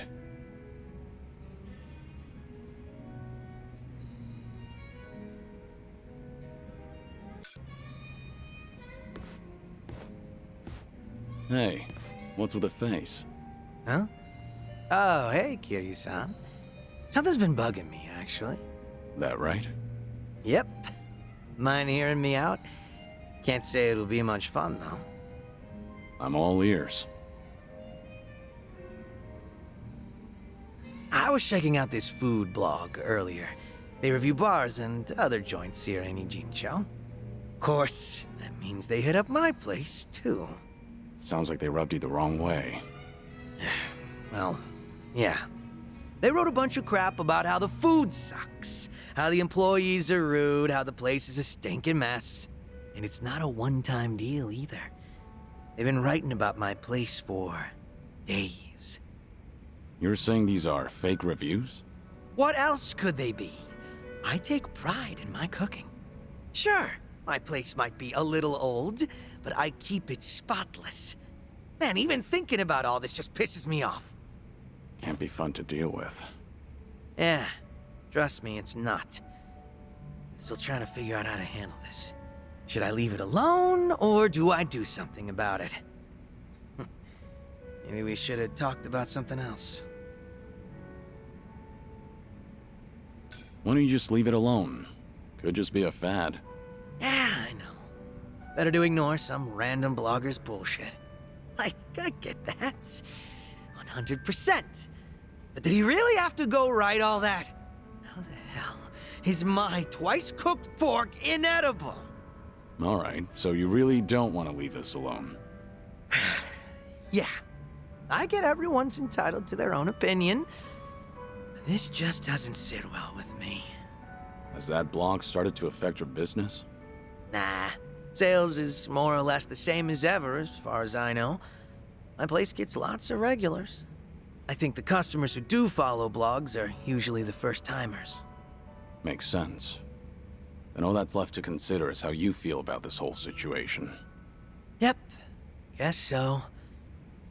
And I think I've got an idea who that blogger is. Oh, yeah? Right before that blog posted, I got into a nasty little spat with a customer. Never seen him before in my life. How'd that happen? Well, considering my previous occupation, I get a lot of customers with some real heavy baggage. So I don't let people take any pictures or videos once they're inside. Even got signs saying so. But that guy didn't give a shit. And there's no way you didn't call him out. Damn right. I went up to him and I told him, please refrain from filming inside the restaurant. Honestly, I wouldn't have cared if it was just him there, but the place was pretty packed at the time. And that just got him all riled up. How dare you speak to a customer like that? And things just went downhill from there. He flung his chopsticks at his bowl and stormed out, screeching, "See if I ever come back here again!" The day after that, someone posted on their blog talking shit about my restaurant. I figure it's probably the same guy. Yeah, seems likely to me. Hard to think those events aren't related. Right. I knew you'd understand, Kiryu-san. So, what's your plan? If that customer's the same person behind the blog post, are you going to confront him? I'm not gonna go that far. I'm just a regular civilian now, a humble chef. Considering how proud you are of your cooking, you're taking this pretty well. Yep, I think so too. It's like, once I get heated, it's hard for me to hold back. This guy. What happened to being a regular civilian? Guess I'll have myself another drink. Alcohol's not a bad distraction. I'm with you there. Sorry for making you sit through that nonsense. Just glad you're feeling better.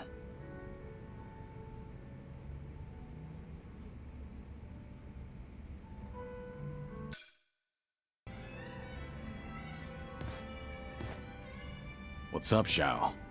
More bad press for your restaurant? Not this time.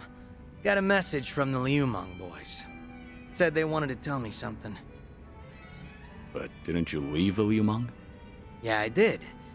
But they still try to contact me. Mind if I complain for a bit? So, what they want? You remember the blog I mentioned last time? The one talking trash about my place. Right. Might be the same guy that gave you trouble. Yep. Those Liumang boys are using whatever means possible to hunt him down. They're hell-bent on catching him, saying stuff like, he can't go around starting shit and running away like that. And if they do find him, things might get real messy. But you're not the one ordering them around, right? No, of course not. Which means these young guns are causing a racket because someone's giving their old boss a hard time. Yep. Honor's just as big a deal as life and death down in the underworld. Not that you need me to tell you that. Seems like you're a popular guy. Whenever a yakuza boss steps down, people tend to avoid them like the plague. Yeah, I guess so. But that didn't happen to you, did it, Kiryu-san? In the end, no matter where you go, popularity varies from person to person. So, how many of these guys are we talking about? A lot of them, but probably no more than 50. That's still no joke. But there's only 4 guys at the core of the whole shebang. They used to hang around me back when I was the leader, called themselves the 4 Beasts. Sort of like your personal guard. They were kind of adorable in a way, but feisty. Got a tendency to take things a little too far. They're the ones who were really pissed off with this blogger, so I gotta tighten the leash. Must be tough on you. They're not gonna leave you alone so long as they keep you on that pedestal. Yeah, like you're one to talk, Kiryu-san. What's going on with me can't even compare to what the Dragon of Dojima goes through. But I guess the 2 of us are in the same boat. I mean, who else can relate to this kind of stuff? No wonder I like drinking with you. We can both complain about the same things. Guess the 2 of us make a perfect match. Best we stay on each other's good side, then. We're doing well so far. But seriously, Kiryu-san, you always look like you're trying to shoulder everything yourself.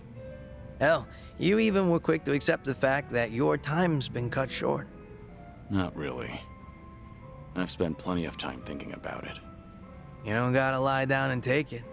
You could still try to fight back, you know. Survive. Looks to me like you're putting on an act. Because you're supposed to be a legend. Where's this coming from? Just something that's been on my mind. We've gotten pretty chummy, haven't we? Close enough for me to air out all my stupid complaints to you. Figured I could come out and say it by now. Or, did I cross the line there? You're fine. I'll keep that in mind. After all, it's good advice from a good drinking buddy. Awesome. Made all these drinks worth it. Man, you are one legendary pain in the ass. Didn't think the drinks would hit so hard today.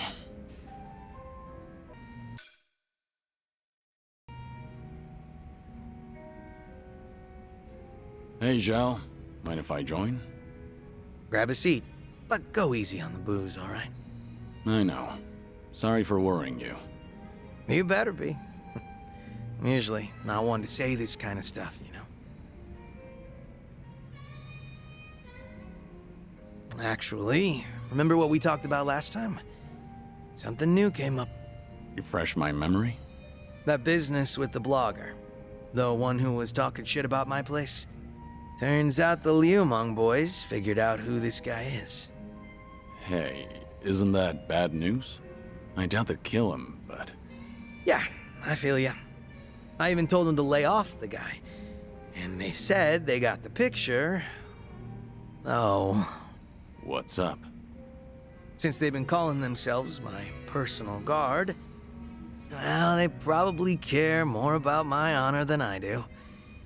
Can't imagine they'll sit around twiddling their thumbs. So, what's your plan? I gave them an ultimatum. If I find out something happened to that blogger, I'm closing up shop. Are you serious? Doesn't matter whether or not it was an accident. If that blogger is ever in danger, I'm packing my bags and skipping town. No ifs, ands, or buts about it. Are you sure? Your restaurant means a lot to you, doesn't it? Of course it does. Wasn't easy getting my skills up to par either. Like hell, I'd be happy to close up shop over something stupid like this. But there is no other way to stop him. All that's left is to pray that the blogger gets to live in peace. If he winds up in an accident, then I'm hitting the road. Sure hope your boys will give it a rest. Same here. But that blogger is still talking smack about me. Every single goddamn day. Ugh. Wish he'd lay off already. What kind of guy was he anyway? You know. Just a very ordinary, very lame businessman. Same guy who caused a stink at my place. Seems like he caught wind he was being tracked and went into hiding somewhere. Oh, surprisingly perceptive. And they didn't find anyone at his house, and apparently he hasn't been going to work. Was he local? Yeah, he lived close to Chinatown. Made some posts about the places nearby. He's actually written some decent reviews. Judging by his analysis on flavor profiles, the guy's got experience. That's great and all. But he needs to stop antagonizing you on the internet. For his own sake. You said it. I'm not sure if he even realizes how much danger he's in right now. Let's find that blogger and guard him ourselves. We don't have to go that far for him. Hell, I might get pissed if I have to look at his mug. Yeah, you've got a point. That blogger probably didn't think the entire Yokohama Liumang would be out for blood. Even if it's just on the internet. Probably didn't realize the owner was their former leader either. Definitely bad luck on his part. But his manners were even worse. He was filming without permission, then snapped the moment he got a warning. Ever since then, he's been trying to pick a fight with me on the internet. Seriously, give a guy a break. But if you want to keep your place running, then he has to stay safe and sound. Let's have ourselves a toast. To his well-being. Yeah, sure, I guess. Never been so reluctant to drink before. You're telling me.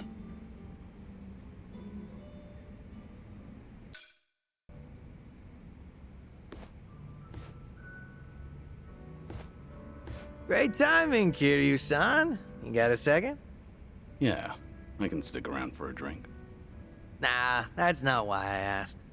I'm having a little get-together over at my place. Gonna treat those Liumang boys to some grub. You remember that blogger who'd been bad-mouthing me? I figured they deserve a reward for not offing him. Oh, good for them. Yep. You want to tag along, Kiryu-san? Are you sure? I wouldn't want to get between you and your boys. Oh yeah, I'm sure. It's about damn time I get to serve the legend himself a meal. If you insist. No way I can turn you down now. Now we're talking.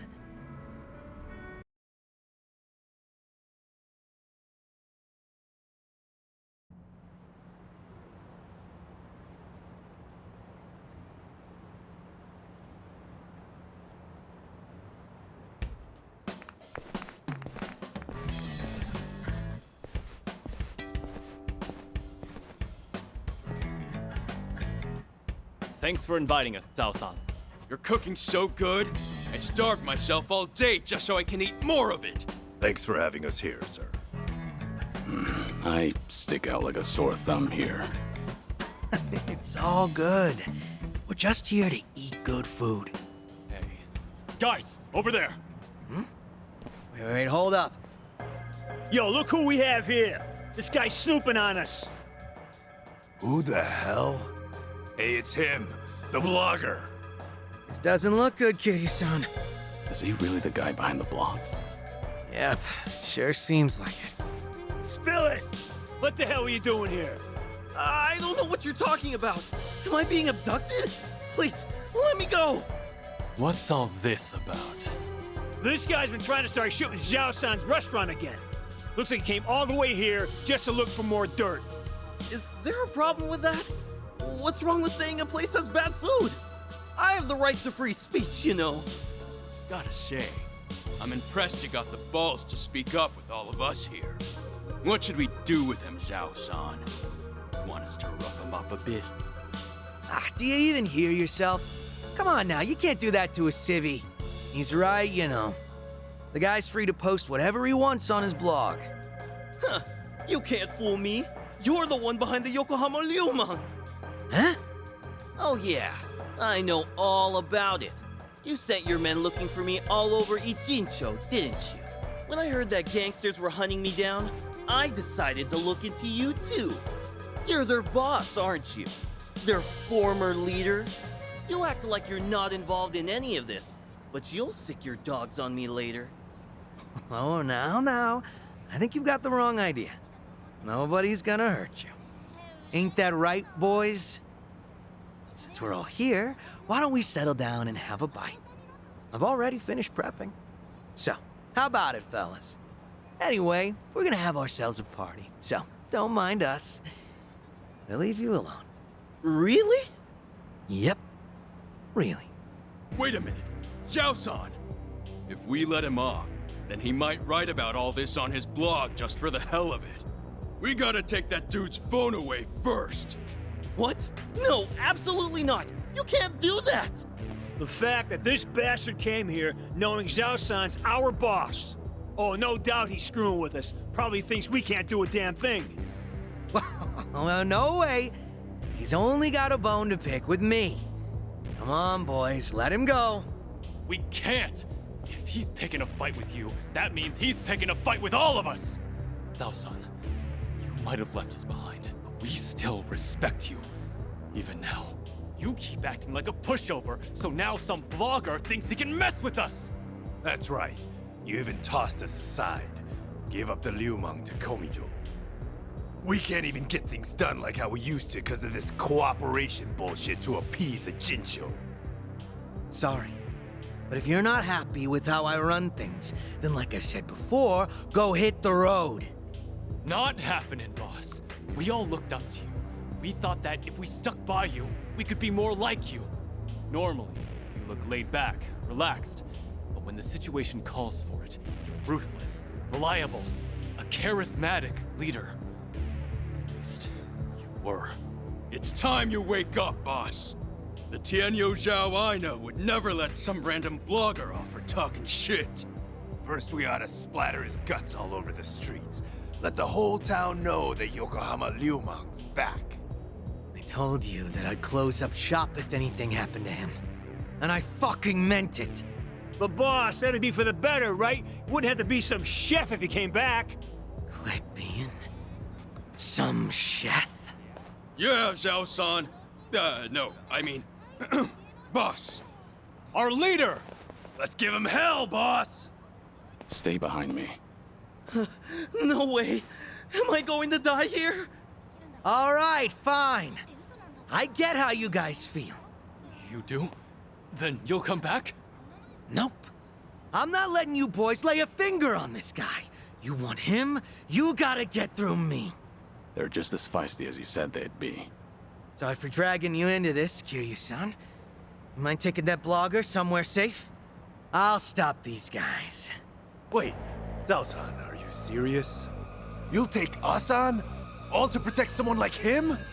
Even though we're the ones who have always believed in you? I'll do anything to protect my restaurant. After all, I'm just some chef. All right, fine. Have it your way, then. Quit screwing with us, you damn wuss! Need a hand? These guys are called the Four Beasts, right? We don't want you to bite off more than you can chew. What? You don't think I can handle it? 'Cause I'm absolutely starving right now. Ready if you are. Allow me. Ready for the knockout? Let's finish this! Who wants to go? Something wrong? Time to shine. Out of my way! Here we go. Nothing personal.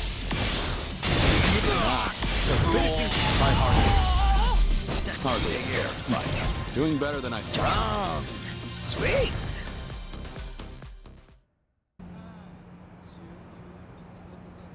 Still as strong as ever, boss. Please, come back. You'll just waste away here. Look, I'm real touched you think so. But if I went back to being your leader, Ijincho will be split apart again. I promised Seonhee that wouldn't happen ever again, and left everything in her hands. But we've always looked up to you. Still do. If you do make a comeback, we'll follow you to hell and back. That's so. Hey, humor me for a second. Yes, sir. What is it? This Tianyou Zhao you've always admired. Is he the sort of guy who doesn't honor his promises? Is that what you guys think of me? A man who doesn't keep his word?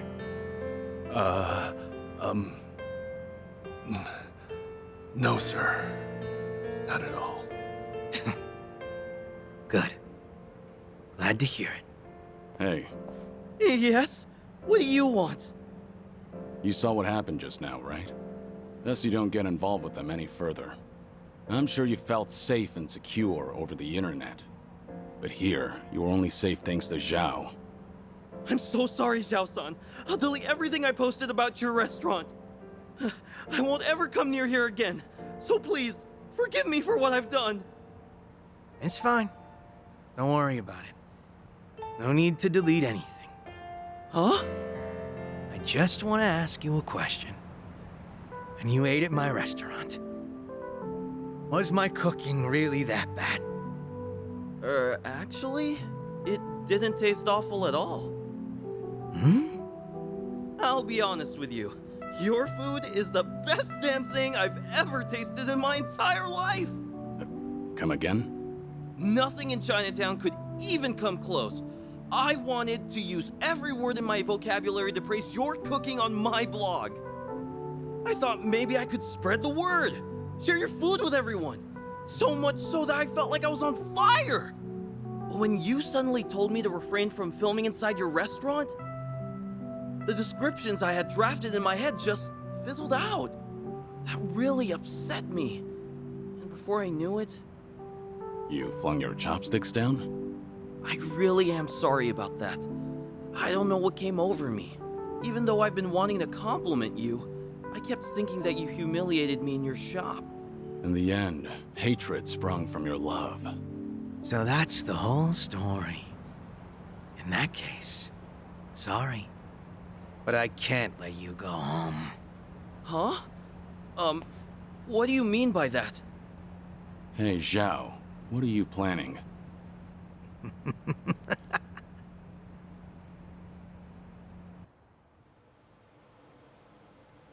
Now, go ahead and eat your fill. You're gonna recall each and every single word of praise that came to your head that day. But are you sure you want to treat me to all this food? Well, you were pretty spot on when critiquing other places. Now I want to know what you really think, and not anyone else. I don't know what to say, Zhao-san. This is the first time anyone's ever told me that. No way I'm wasting this opportunity. Bon appetit! Dig in.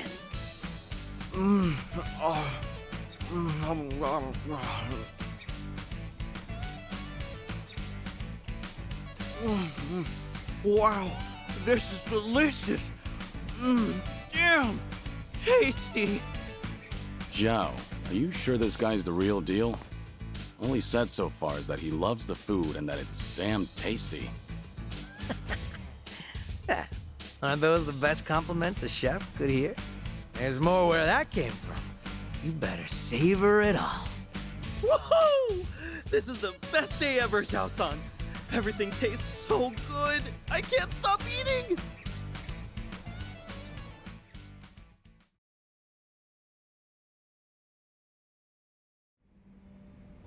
My bad, Kiryu-san. Didn't mean to drag you into that whole mess. But you did. Missed out on my free meal because of you. At least that blogger looked like he enjoyed himself. The man ate everything you put in front of him. Huh? Back up a sec, Kiryu-san. You didn't get to taste my cooking at all? Pretty much. Surprisingly. Well, there'll always be another chance. We're drinking buddies now, aren't we? Yeah, that's true. But after seeing you fight earlier, I can understand why your boys want you back. You've got a knack for being a leader. Does seem like a waste of talent. Oh yeah, maybe. But all my life I was taught how to lead others. For as long as I can remember, I was told it was my birthright. Then one day I inherited everything from my dad. And now that I've left that all behind, a new world opened up to me. There's no way I'm letting that go. Not without a fight. Being a chef means the world to you. Yep. There were a ton of possibilities, but the only one that mattered was the one I chose. I think I get it. Tossing a wok over a roaring flame, seeing the customers smile after eating my food. Everything's so fresh and new. I really dig the way things are right now. And not only that, but if I can knock back drinks with a buddy from time to time, I'll be set for life. Sounds good to me. A humble life's not so bad.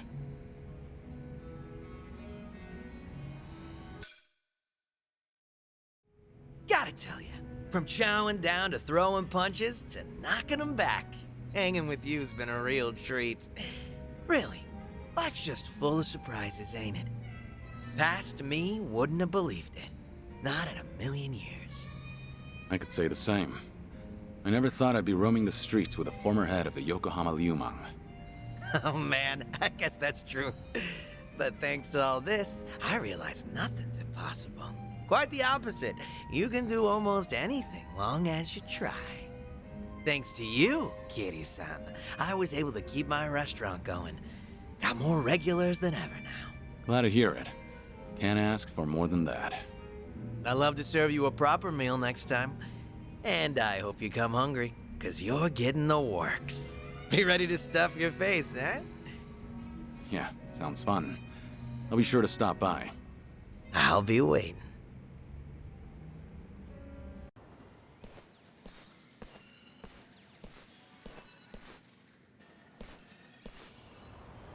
Never thought I'd be out here playing games with you, of all people.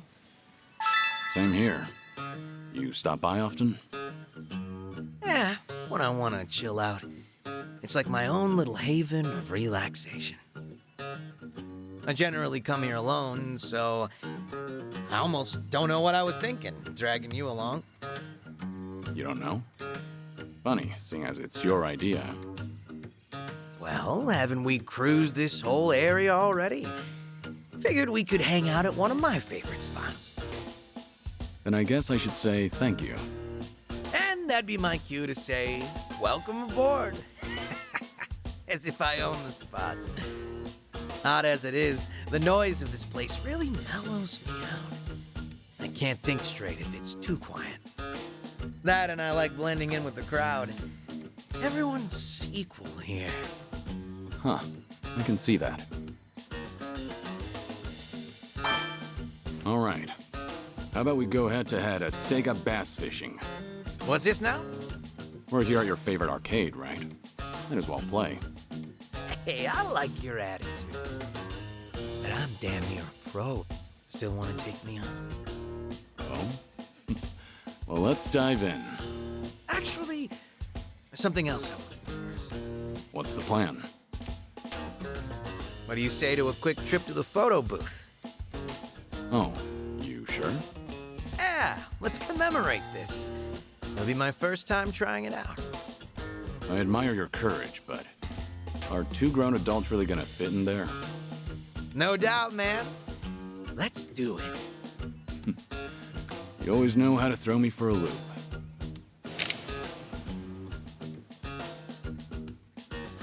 Okay, that's how these things work.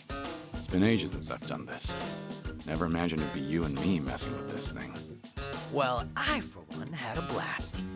We should venture out more often. I bet the two of us could raise hell together, Kiryu-san. We sure could. Either way, it's always a good time.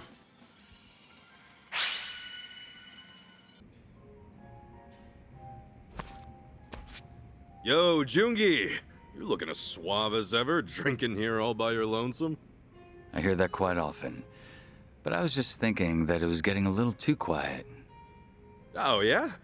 So you don't mind some company? It's exactly what I'm getting at. I've been thinking, and honestly, I'm real glad you're here, man. You've been a huge help, and I seriously appreciate it. I didn't even realize that the Komi network spread as far as Hawaii. It would be more accurate to say that we asked our comrades here in Hawaii for help. Many of them scattered across the globe when the Jingon Mafia was expelled from Kamurocho. Dang. So you basically got contacts from all over the world? Right. And there just so happened to be some in Hawaii with access to quality information on the locale. Otherwise, I wouldn't have been able to find out what Palikana was up to in such a short time. But let's not talk about the inner workings of the organization. Oh, oops. Went too far there, didn't I? There's not much I'd keep secret from you now. However, you may have already noticed that I've been keeping my distance from everyone, yourself included. Yeah, I have, actually. You were just being careful, right? Because we were living life as civvies? Sounds rather pretentious, doesn't it? But you guessed right. We figured being around outcasts like us would spell trouble for you. I did miss you, but I appreciate what you've done.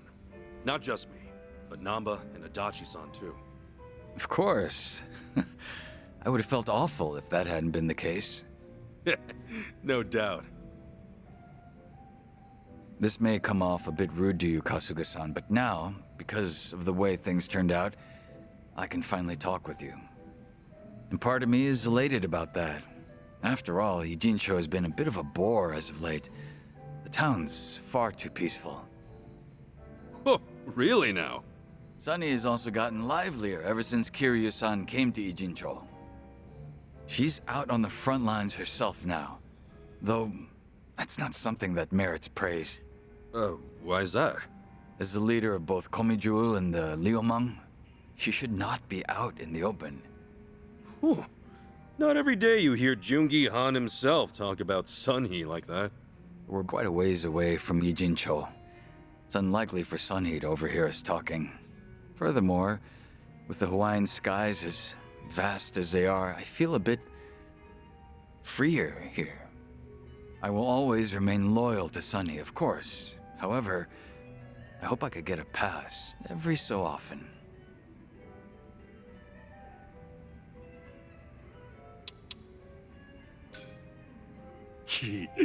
What would you do if I ratted you out to Seonhee? Told her you started griping about her the moment you got to Hawaii? Oh no, I wouldn't do a thing.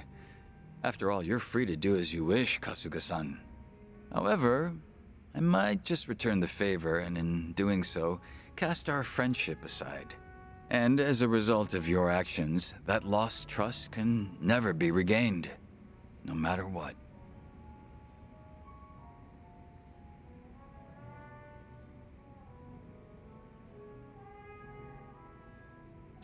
Hey, come on, man. Lighten up. It was just a joke. Ha, indeed it was. I did have myself a little chuckle.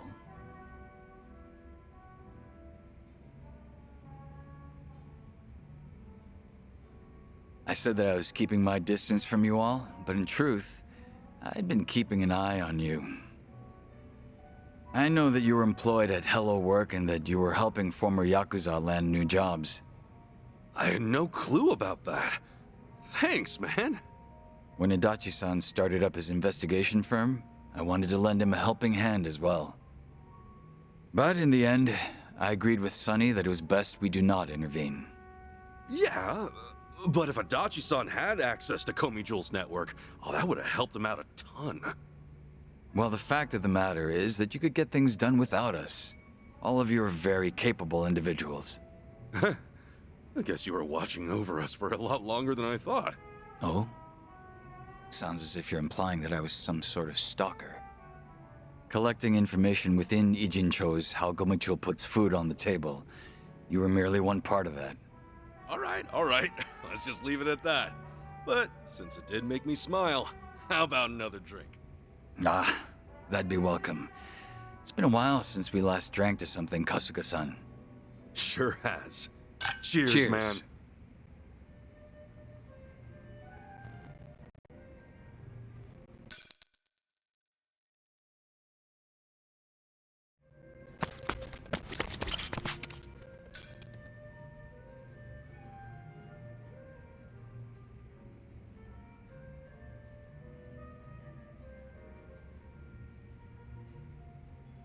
So, were you on the phone with Seonhee earlier?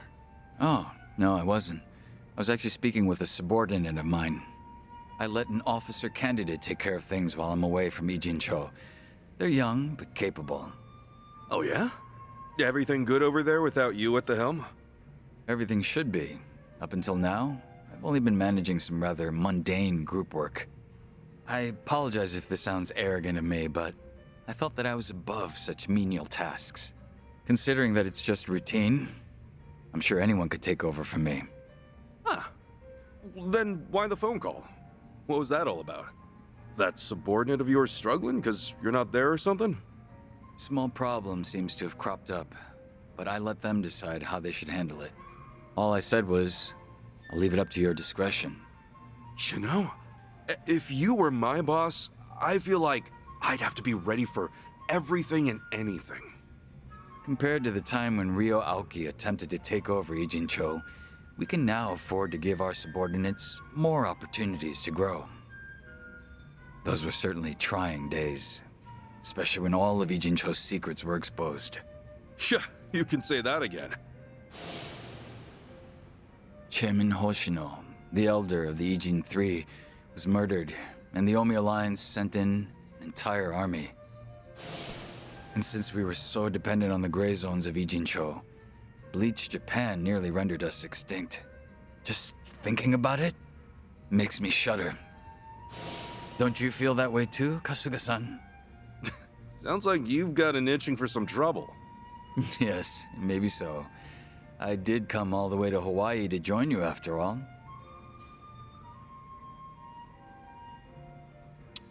I really appreciate you being here, man. Honestly, I'm real happy we can party up again. Yes, I suppose joining up with you again was well worth the trip. That said, please, let me know if there's anything I can help with. You're one reliable guy. No wonder Seonhee thinks so highly of you. I guess I should thank her properly sometime. I mean, she did send her right-hand man all across the ocean to help us out. Just the thought alone is enough. I'll relay your words to Seonhee myself. Right now, she seems to be enjoying her time out on the front lines with Kazuma Kiryu. Ah, gotcha.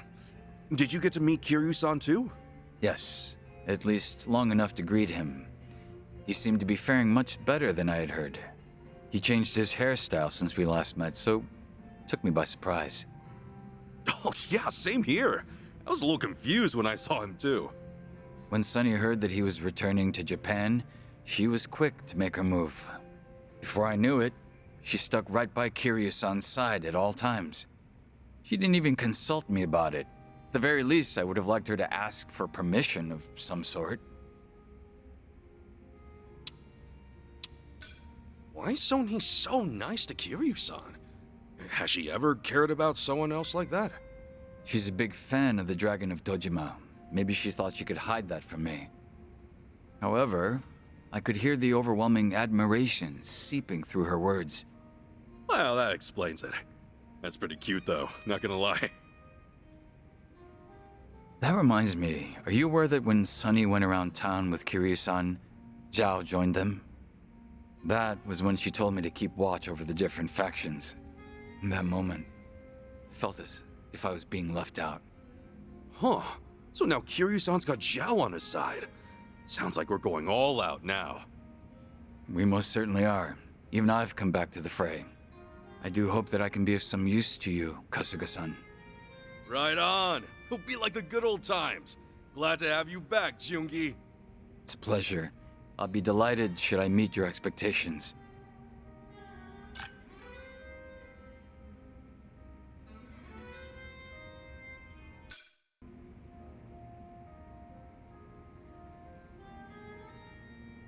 Yo! Sup, Joongi? You up for another drink together? Yes, of course. Your company is always welcome, Kasuga-san.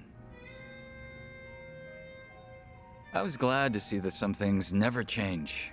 For instance, Nanba-san is just as pleasant as ever. A former nurse indeed, given his bedside manner, but I could tell that Kiryu-san trusted him. That's great. I was hoping he'd pull through. Man, did he live up to my expectations. Real great. So even Nanba's kicking ass over there. Speaking of Ijincho, I just remembered something. Do you mind if I ask you something personal? Huh? No need to beat around the bush. Go ahead, ask away. Well, it's about you and Saeko-san. Huh? What? Wait, what? What about me and Sachan? You proposed to her a few years ago, correct? But after that, she stopped contacting you. How are things going now? Oh, right. Let me guess. You heard about it from Nanba. I haven't told you guys about that personally, so I was wondering how you knew about it. Oh no, I didn't hear about this from Nanba-san. The Komijul web catches even the most minuscule of details. That was how I found solid information about you failing your proposal, Kasuga-san. Bro, seriously? You guys actually tracked that kind of info? What's up with that? Wait. And do Seonhee and Zhao also know that I proposed? It's not like I can hide information from Seonhee. As for Zhao, well, she had no reason not to tell him. Right. But man, did you really have to? I didn't want that spreading around. What is there to hide at this point? We're all comrades who've put our lives on the line, aren't we? Then, you think you could give me some advice? Unfortunately, I doubt I could share any good advice. I am, however, confident in being a good listener. So please, feel free to rant as much as you'd like. I promise not to tease you or make fun of you. Yeah, okay, I get it. Guess it wouldn't hurt to talk about it. The day I proposed to Sachan, I know now that I spouted all sorts of selfish things at her. I told her she could quit her job whenever we have kids, and and that we could visit Arakawa-san's grave to make him happy. Sachan just smiled and said she wasn't bothered, but I haven't been able to get in touch with her since. Not even once? Not even once. She's completely ignoring me, won't even reply to my messages or pick up my calls. I've been avoiding Sachan's place too. If I showed my face there, I'd just be adding more fuel to the fire. Ah, I see. That's reasonable of you. Have you met up with her recently? Yes, actually. I saw her when Kiryu-san came by. She treated me the same as always. Same goes for Nanba and the others? Right. My apologies. This must be hard for you to hear. Guess it's pretty damn clear she's drawn a line between us. Hey, Joongi, do you happen to know why Sachan's been avoiding me? While I did discover that you proposed to her, I didn't unearth any details regarding what you said. And from my perspective, it would be wise not to speculate. But if Saeko-san truly intends to avoid you, then I'm sure she would have left you with some words to mull over. Huh? At least, I would think so, knowing what I do of your relationship. Had it been anyone but you, Kasuga-san, I have no doubt she would have told them to take a hint the moment she cut things off. You would be nothing more than a stalker if you kept it up after that. Yeah, I totally get that. That's why I haven't been reaching out to her. But you're not the sort of man who would hurt Saeko-san in any way. That hardly needs to be said. Saeko-san is also aware of that. Otherwise, if she did want to end things with you, she would have made that obvious. So basically, you're saying Sachan hasn't completely given up on me? I believe that's very much possible. Still, it would be difficult to confirm that yourself. If neither of you get the chance to reach out to one another, could I be your middleman? Yeah, please! That's just what I need, man. I don't even know what I should do anymore. I wish I could forget and be done with it, but in the end, I can't move on. I guess I just can't give up on her. You're certainly no quitter. But that persistence is one of your best traits. You're a nicer guy than I thought, Joongi. Well, that's rather harsh of you, isn't it? But I'll overlook that for today. Well, can you blame me? When we first met, it felt like you were always making fun of us. Sometimes, the strangest food may become an acquired taste. The longer you chew on it, the more flavorful it gets. Ichiban Kasuga, you are very much the same way. And for someone in my profession, a friend who can cross those boundaries is all the more precious. You and Saeko-san and everyone else, I consider you all to be my good friends. Oh, come on, man. I'm way too sober to handle all this sap right now. Yes, I suppose that's fair. My apologies. Excuse me, barkeep. 2 more drinks here, please. One for me and one for my good friend here. Fine. Guess I gotta go for another round if you're gonna be that insistent. Drink up, Joongi. To friendship, and to Sachan, too. But of course, that's what I was planning to do this whole time.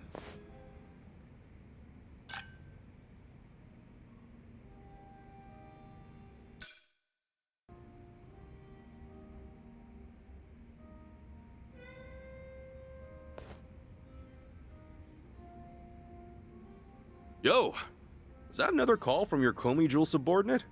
It was, yes. Honestly, it's a bit worrisome. I was under the impression they'd be comfortable with everything. Now it's starting to feel like harassment, since they defer to my judgment on even the most trivial of matters. But isn't it great they depend on you so much? I guess that means they still need you around. Feels better than being told everything's fine, even when you're not there. Huh, I didn't consider that. You do make a good point. Oh, yeah, I've been wondering. Who'd you leave in charge? Do I know him? No, I don't believe you two have ever met. But they do know about you, Kasuga-san. Her name is Yana, a young woman. Not yet 30, if I recall correctly. Oh, you've got a girl working for you.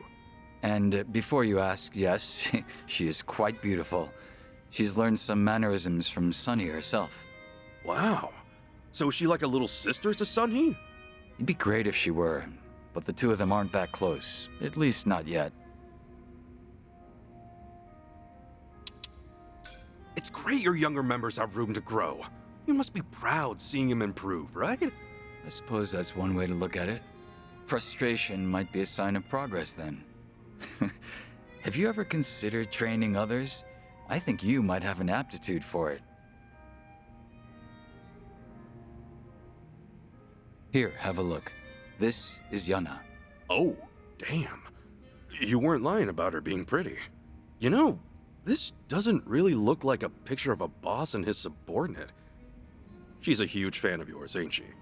Well, yes, she does admire me. But that's where the root of the problem lies.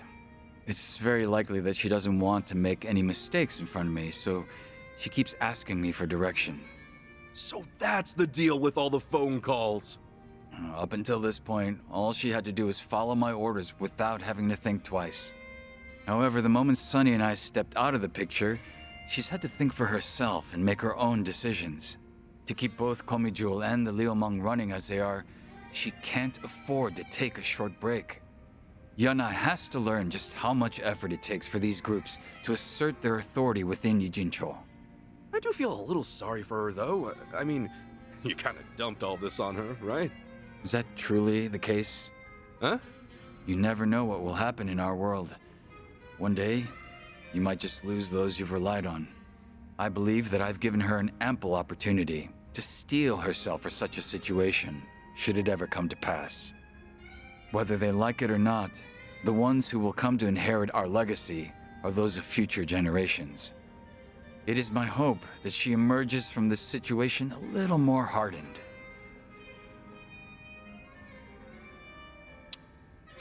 Yeah, I feel you.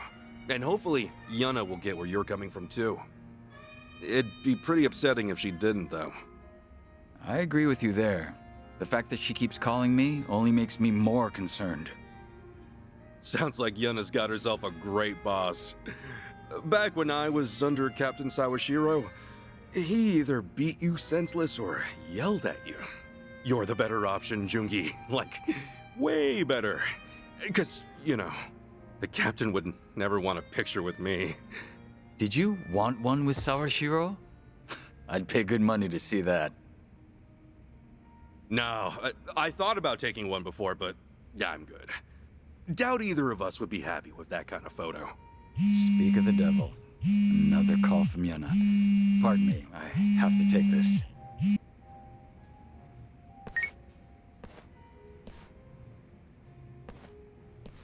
You know, for all his talk about wanting her to be more independent, he sure does dote on her. Guess I'll wrap it up here, all by myself.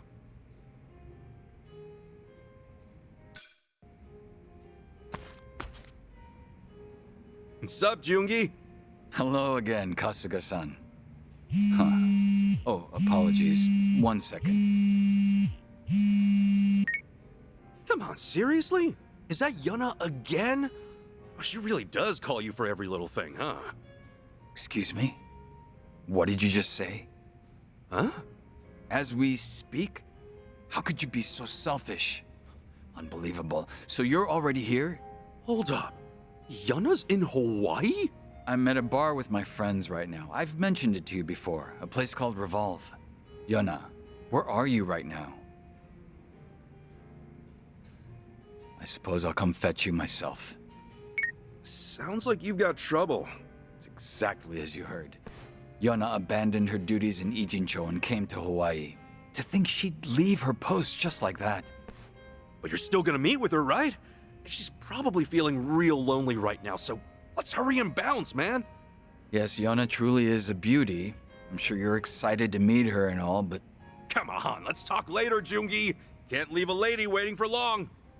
What a handful.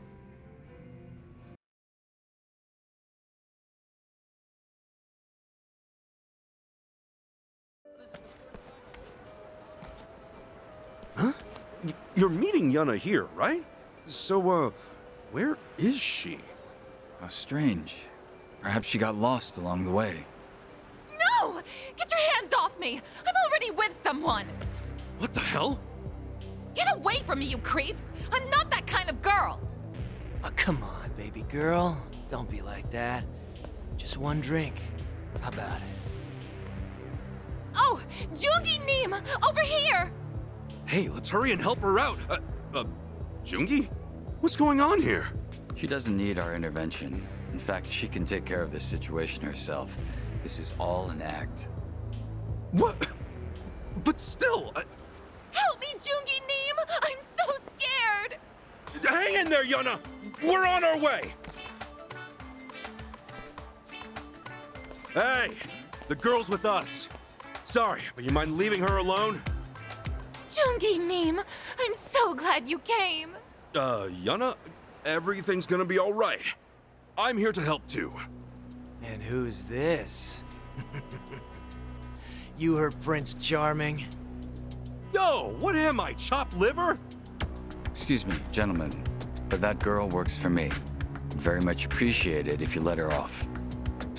Hey now, we just want an hour of her time. You fellas can come on by and pick her up later.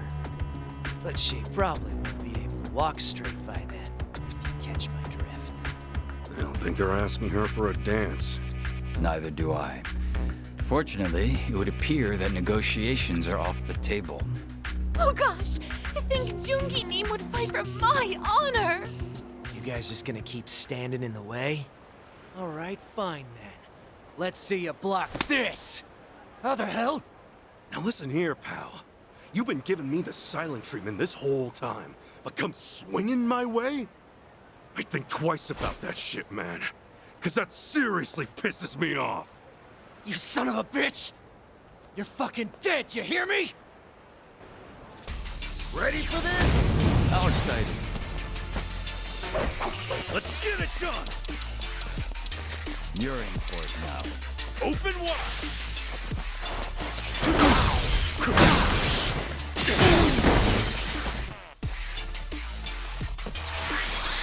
I'll show you a fight.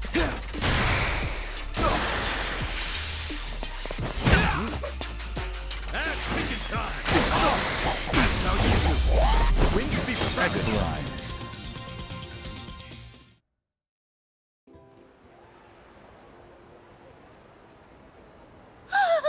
Joongi Neem! Yuna, to attention. Sir, yes, sir! Hey, what's going on here, Joongi? Yuna's not a girl who'd be held up by these sort of men. She should have been able to take them out without our aid. I've trained her myself. Am I wrong, Yuna? No, not at all. I was just ecstatic you came to my rescue. Yuna likely calculated how long we would take to get here and planned for those men to hit on her by the time we arrived. The unlucky fools. They had no clue they were being played. How pitiful. So basically you're saying she did all this just so you could save her? Was I correct, Yuna? Oh, you know me so well. I knew it. I just can't live without you, Oppa. Dude, what's her deal? Did you seriously let this girl take the wheel? I did. Though I'm starting to suspect that I made the wrong call.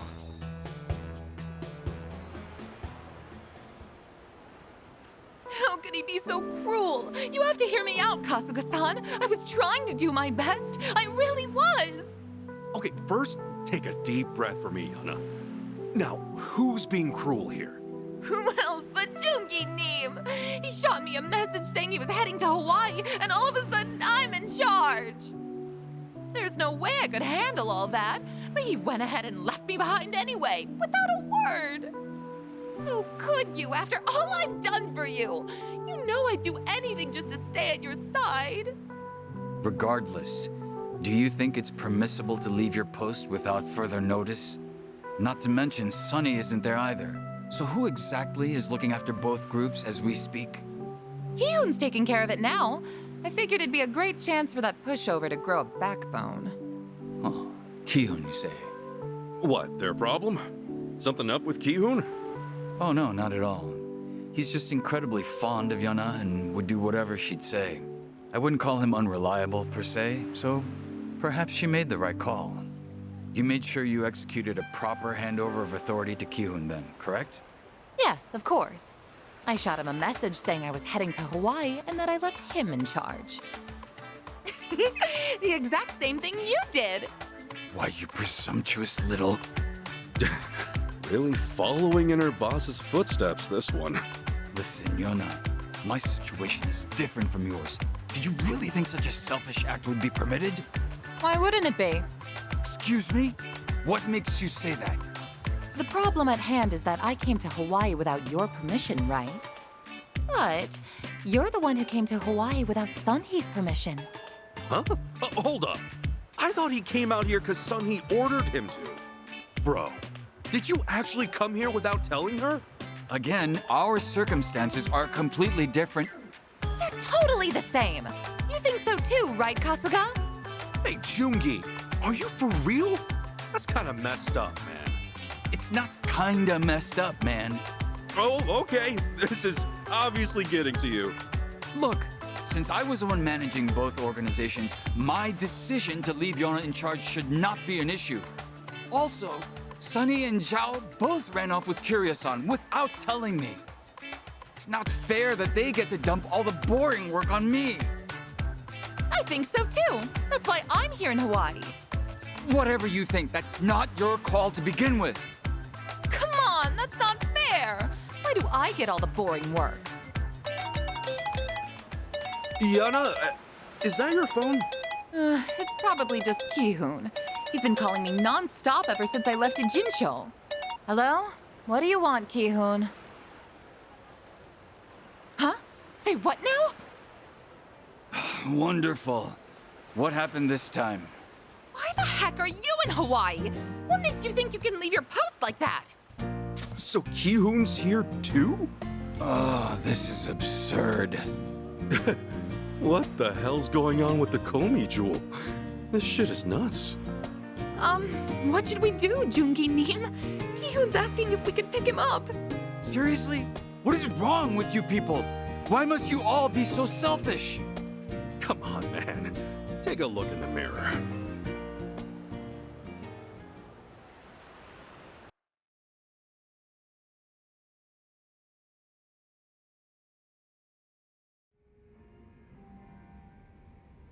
So, everything good now, Joongi? Yes, it's all settled. Yana and Ki-hoon are returning to Japan. I even spoke with Sunny myself. Nice. What'd she say? She knew about everything, even without me telling her a word. Nothing gets by the Queen of Komijul. She told me that instead of wasting time, I should focus on doing what needs to be done in Hawaii. She even provided me with a cover by telling my subordinates that I went to Hawaii under her orders. Oh, nice save. Real talk, she's damn good at what she does. I guess you have to think fast when you're the boss. I was rather hoping she'd scold me, since it's been some time. A shame she didn't. Uh-huh. This coming from the guy who wasn't looking too hot a while ago. But still, you came all the way here to help without getting her permission. You've got balls, man. Once I caught wind you had gone to Hawaii, I started gathering intel independently. Eventually, I learned what Palikana was and figured you might be stuck trying to get to Nele Island. The moment I wrapped up my investigation, I found myself on a plane to Hawaii. Truth be told, I felt a rush of excitement when all that went down. To think that I could once again fight at your side, to be called your worthy ally once more. Joongi. Though I never imagined you would ever bear witness to that shameful display. Such an embarrassment. I do apologize for all that. I know you always keep a cool head, but hey, doesn't hurt to let loose sometimes, yeah? So what if you got a few weak points? We'll be there to cover them. That's what friends are for. And obviously, the more time we spend together, the more sides we'll see of each other. This lecture of yours is actually getting through to me today. Well, in that case, I'll let you off the hook. For now.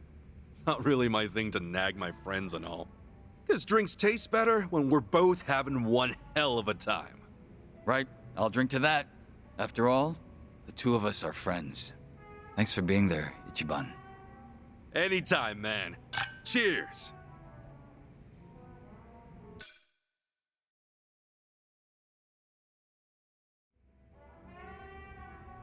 Funny, the two of us would be off on another adventure like this. Life truly is unpredictable, wouldn't you say? Hey, you're telling me. I mean, we're in Hawaii for crying out loud. Glad you came along, man. Really. That's kind of you to say. I wouldn't want to disappoint, so I'll keep honing my skills. You have my word. Hopefully Seonhee sees some growth as well, at least by the time I return. Yeah, won't do you any good if all you bring back's a tan. Well, no doubt I'd look fantastic, but I'd need to make sure it suits my style first. Whatever you say, pal. Jeez, you never change, do you? You're certainly one to talk, Kasuga-san.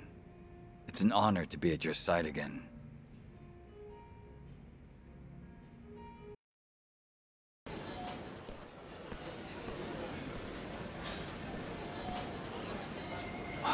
These aromas really do stimulate the appetite. What should we try first?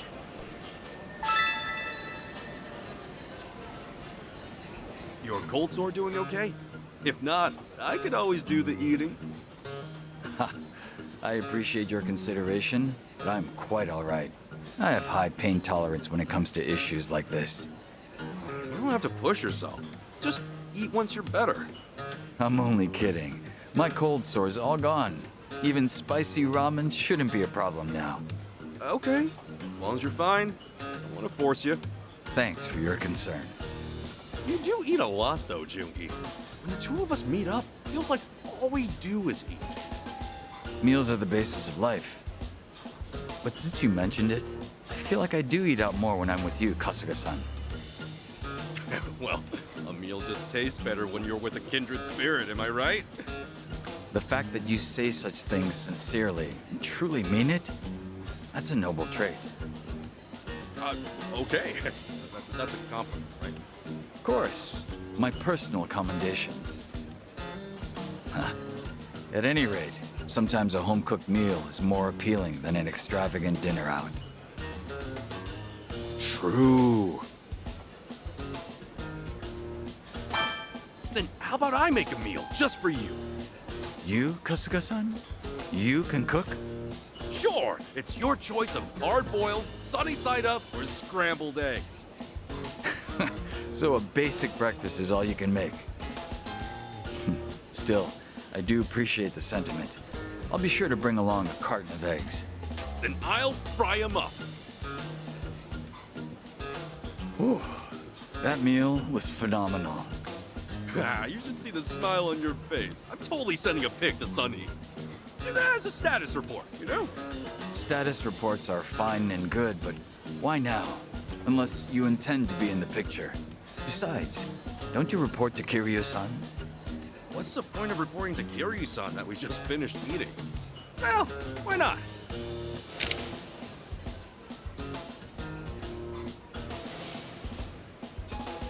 What an utterly ridiculous photo. Seonhee doesn't need to see that. Isn't ridiculous just business as usual?